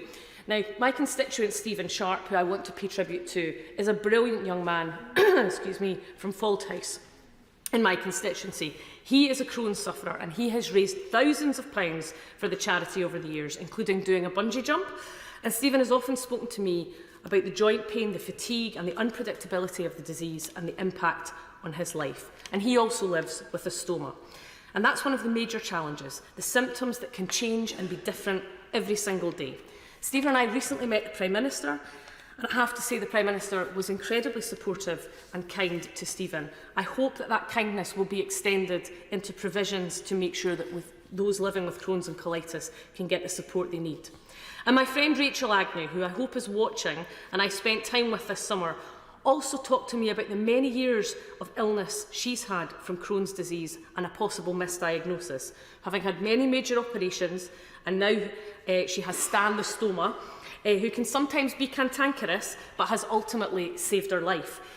Rachel recently had to give up a job she loved, and she is now having to navigate the complex nature of the benefits system whilst having a relapsing and remitting disease. Research commissioned by Crohn's and Colitis UK revealed that the scale of Crohn's and colitis has been vastly underestimated, with twice as many people living with the condition as previously thought. And particularly, as we heard in recent debates and briefings, children, young children being diagnosed earlier and earlier in their lives. And I think we do have to pause and consider why that is happening. What are the environmental impacts? What are the impacts of processed and overly processed food? Because I have no doubt in my mind that they play a part. And we need to fund that research to make sure we get to the bottom of those things. I would be delighted to. Thank you for giving way. And I thank her for securing today's adjournment debate to raise awareness of Crohn's and colitis. Symptoms like abdominal pain, diarrhoea and fatigue are too often dismissed, Madam Deputy Speaker, especially when they come and go. And a poll by Crohn's and Colitis UK found that over 1 in 10 people would put off speaking to a healthcare professional if they had diarrhoea with blood or mucus and stomach pain, because they'd simply find it too embarrassing to speak to a healthcare professional about their symptoms. So does the Honourable Lady agree with me that a public awareness campaign of lower gastrointestinal symptoms is needed to help people access reliable healthcare, access reliable advice and take control of their health? Hear, hear. My honourable friend for that intervention. She's absolutely right. Excuse me. We absolutely need to have greater awareness. People need to not have to live with that stigma or not be scared to talk about their poo, frankly, and be able to go to their doctor and discuss that openly, and for their doctors to be able to offer the right care. Because only 1 in 4 people are diagnosed before they're 30, thus affecting the most productive years of their life. And Crohn's and colitis are complicated diseases, as we know, that follow a relapsing and remitting disease course. We need, therefore, a benefit system and a social security system that supports people with those kinds of conditions. And as my honourable friend has said, absolutely crucial that we can raise awareness. People are waiting far too long for a diagnosis, Madam Deputy Speaker, of Crohn's and colitis. Even before the pandemic, 1 in 4 people waited more than a year to be diagnosed, with nearly half ending up in accident and emergency at least once before their diagnosis. And delays to diagnosis affect people's ability to continue education and work, and narrows their treatment options while increasing the risk of being hospitalised. Ultimately, and we do not want anybody to feel a burden to the NHS, but there is a greater burden on the NHS because people are diagnosed much later and aren't able to access that care. Research from Crohn's and Colitis UK has found that only 1 in 2 people had ever heard of these conditions, and even fewer could name those symptoms. So to make matters worse, people are not facing up to that, not understanding it, and putting it down to other things. So you could say, Madam Deputy Speaker, it's time to talk more crap than we already do. If sufferers struggle to discuss incontinence with their health professionals, it can have a profound impact. But these discussions are vital to ensure those with Crohn's and colitis receive the support and the accommodations they need. And I would like to highlight the work of the SNP-led Scottish Government, who are committed to ensuring those living with Crohn's and colitis are able to access the best possible care and support they have, and to access health services that are safe, effective, and put people at the centre of their care. For example, in March this year, the Scottish Government launched an awareness campaign to help increase awareness of Crohn's and colitis symptoms, and to signpost reliable information so people feel empowered to seek help from a medical professional when needed. I would be delighted to hear the Minister, when he gets to his feet, say that the UK Government will do the same, and that they will work across the UK and indeed internationally with those who are leading the field in research. Bowel conditions are notoriously difficult to diagnose, and so we must remind people that some of those conditions, such as IBS, celiac disease or bowel cancer, can be similar to that of those who suffer with Crohn's and colitis. So it's crucial with those who with Crohn's and colitis have those conversations, and that they get a diagnosis as early as possible. Because if left untreated and poorly managed, these conditions can cause serious complications which require emergency medical or surgical intervention. And when we had an all-party group meeting recently, we heard from a sufferer who had had the most horrific experience during COVID. She was taken by ambulance after terrible weight loss, and just hearing that experience, particularly during COVID, brought home to us how awful it can be and how difficult it is for young people, particularly, to face up to something that is going to be lifelong and debilitating. And IBD care is often overlooked and under-resourced. The current resource planning is based on outdated data and the number of people living with these conditions, which we know is twice as many as people that was previously estimated. One long-serving IBD clinical nurse specialist recently told us how 18 years ago her service was supporting 250 patients. Madam Deputy Speaker, they are now supporting over 7,000 people living with Crohn's and colitis. That kind of increase is just not realistic for our healthcare staff to deal with. Consequently, there's a significant variation in the quality of care across the UK. No IBD service currently meets the IBD standards, so we need to work together to improve that.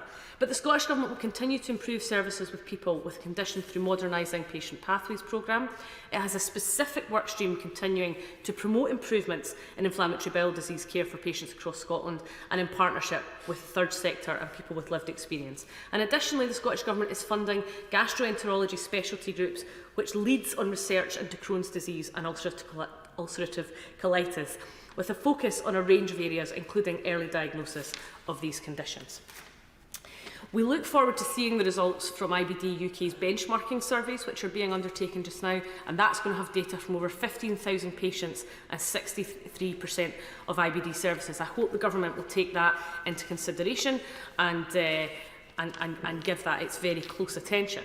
And as we've discussed, Crohn's and colitis does not just affect the gut, it can affect almost every part of the body and every aspect of life, from digestion, eyes to joints and energy. However, many people tell us that the hardest part of living with these conditions is the prejudice and discrimination that comes with living with a hidden disability. Now, the awareness cards that are now available that Crohn's and Colitis and other charities are providing do help. But what we also need is not just awareness for people who suffer from Crohn's and Colitis, but the public at large. When somebody goes to use a toilet that has a disabled sign on it, just because they don't have what looks like a physical impairment doesn't mean that they don't need to use that toilet. 3 in 4 people will experience bowel incontinence, therefore quick access to a suitable toilet facility is crucial, either to prevent or act should an accident occur. And the anxiety, I'll be very happy to give way. I thank the Honourable Member for giving way, and she is really making a very powerful contribution in the House tonight. I believe around accessible toilets, I think that is an absolute key part of part that this government can undertake to really help people who have Crohn's and colitis. I know in my own constituency of Upper Bann, we have rolled out a fleet of accessible toilets. Would you agree with me that that's something that should be mirrored right throughout the United Kingdom, and that more focus should even be placed on the radar keys that are available for disabled toilets throughout the United Kingdom? I thank the Honourable Lady and I congratulate the work that's been done in Upper Bann, and perhaps there is lessons that can be learned and examples that can be taken by all governments across the UK, because incontinence can cause, I know, considerable anxiety. I've talked to my brother often about the thing that is worse now, and when he has a flare-up it can be really seriously debilitating, but the day-to-day anxiety is something that never goes away and is always with those who suffer.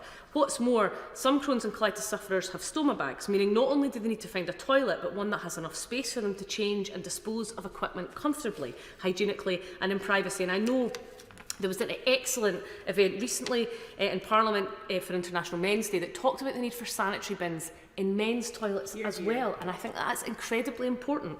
You know, men often suffer from incontinence, and they certainly suffer from Crohn's and colitis.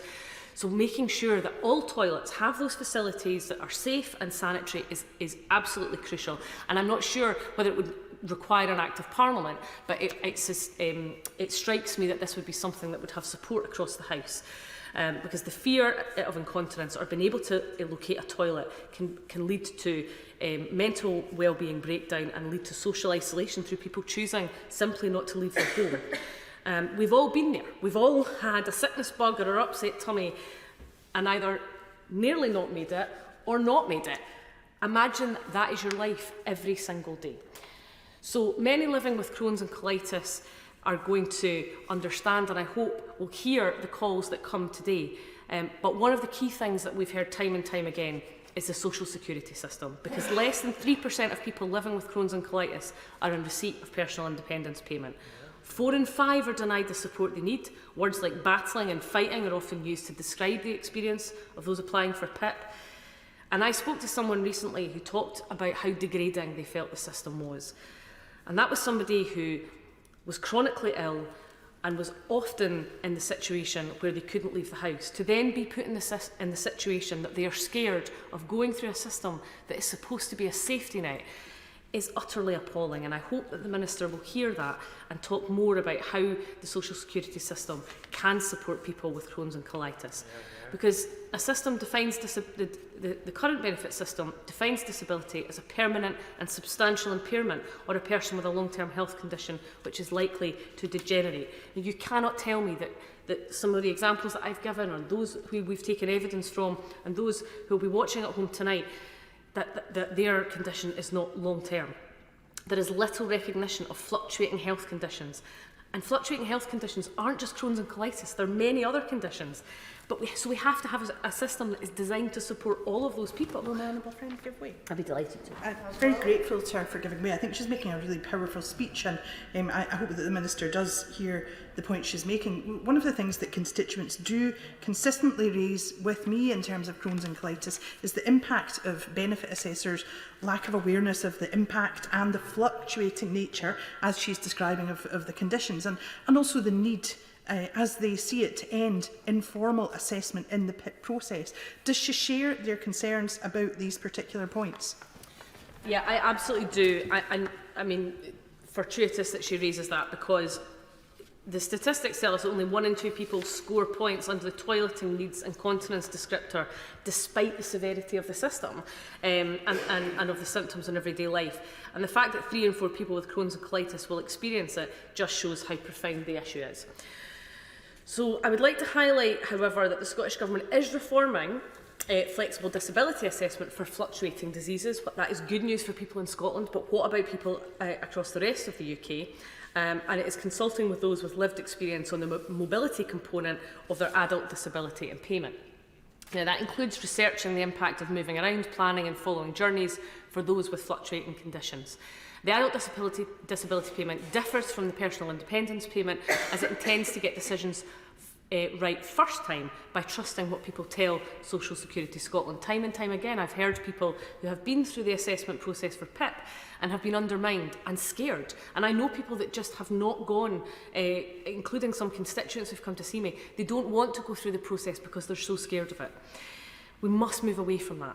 Treating people with dignity, fairness and respect is absolutely at the heart of delivering adult disability payment.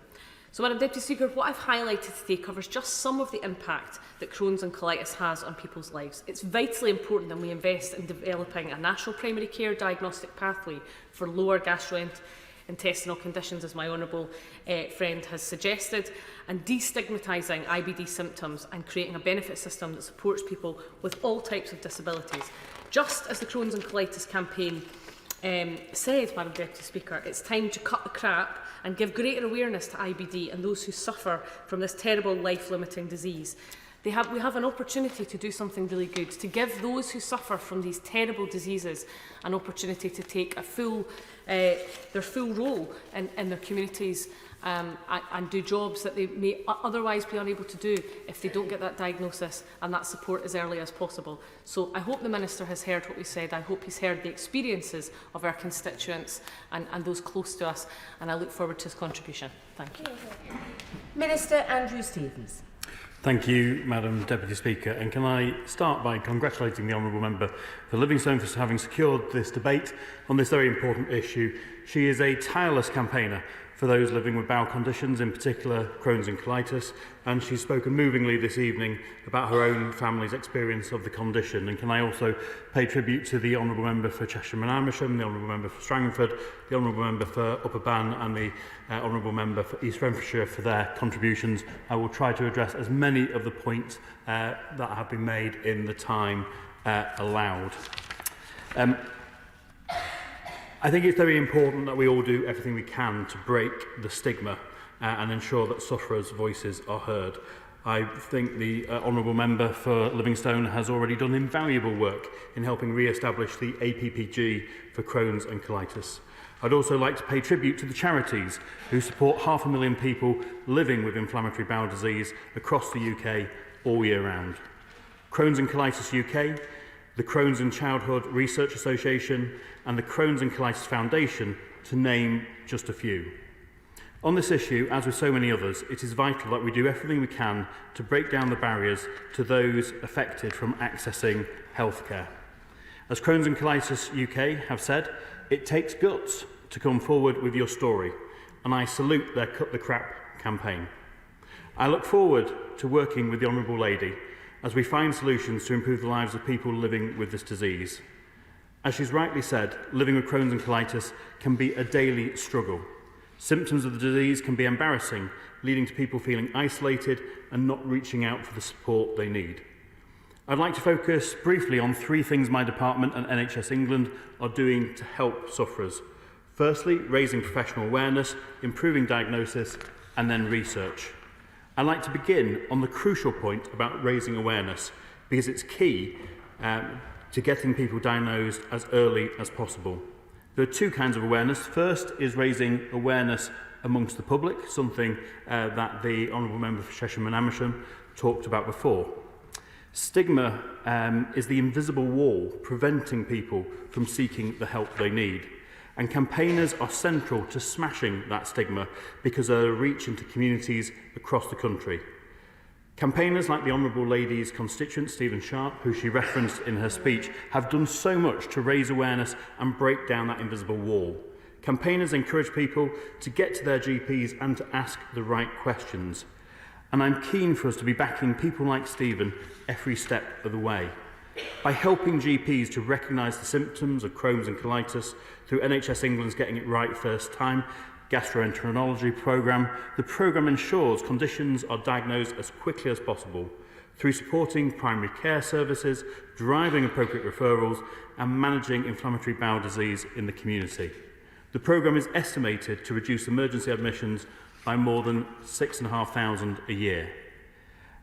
And it's been commended by the King's Fund, who are not always in the habit of showering praise on the government. It's also right that doctors should be properly trained to treat the symptoms of Crohn's and colitis as they appear. And in the past 5 years, NICE has produced a range of guidance to ensure that the care they provide for Crohn's is based on the best possible evidence. Madam Deputy Speaker, early diagnosis can make a clear difference to people's quality of life. And we're working hard to improve early diagnosis rates through the Getting It Right First Time programme, through measures that include more 6- and 7-day services and extended hours. These measures are reviewed and expanded endoscopy capacity and improved patient flow. NHS England is working closely with frontline clinical experts, patient representatives and leading charities to develop evidence-based tools that improve care. This includes work to ensure the right care scenario is provided on inflammatory bowel disease. This will set out our expectations of high quality, joined up care at every point of the patient journey, from diagnosis to treatment. Officials assure me this is being finalised and will be delivered in the coming year. What's more, NHS England's National Bladder and Bowel Health Project is delivering better care for people with inflammatory bowel disease with a focus on developing clinical pathways. Making a diagnosis of Crohn's and colitis can be difficult and frustrating for patients, as the condition can be confused with irritable bowel syndrome. So I'm pleased NICE have recently made fecal calprotectin tests available on the NHS as a non-invasive, inexpensive method for assessing patients before invasive procedures are required. As the Minister responsible for life sciences, I'm also passionate that we can do everything we can to accomplish better patient outcomes through investing more in research. It's key to gaining a better understanding of the causes of inflammatory bowel disease, leading to better diagnosis, treatments and outcomes. Can I thank the Minister? That's a very comprehensive response, and I'm sure all on this side are encouraged by that. However, the Honourable Lady for Livingston and myself did ask specifically about the issue for PIPs, and it's something we're very, very concerned about. I know it's not the Minister's responsibility, but I can just ask us this point. Can the Minister perhaps give us some indication that he would speak to the relevant Minister to make sure that there are movements to help and improve? Thank you so much. I'm very happy to give the Honourable Member for Strangford that undertaking. As he rightly acknowledges, I am not a DWP Minister. I do not want to tread on their toes, but I think there was clear views expressed tonight which I will be relaying to DWP Ministers, because I think it's very important that we get the benefit system right to support all people living with conditions such as these. If I just return back to the research point, Madam Deputy Speaker, we're investing £1 billion, over £1 billion a year in health research through the National Institute of Health and Care Research. We're funding 60 projects into Crohn's and colitis research, backed by over 33 million in the last 5 years. I appeal to every scientist who may be interested in research in this area to keep applying for grants through the NIHR. I will leave no stone unturned in finding out what more can be done to address the needs of people affected by these conditions. And I look forward to working with the Honourable Lady to create the kind of care that people deserve. Whatever political differences we may have, and I'm sure we will agree, that 500,000 people living with inflammatory bowel disease are entitled to the highest possible standards of care and support. I will continue engaging with her and with NHS England to make sure the Getting It Right First Time programme is delivering results for patients on the ground. I began this speech by talking about the invisible wall preventing people from accessing the healthcare they need. Let's tear down this wall together. Question is that this House do now adjourn. As many as are of that opinion say aye. Aye. The ayes have it. The ayes have it. Order. Order.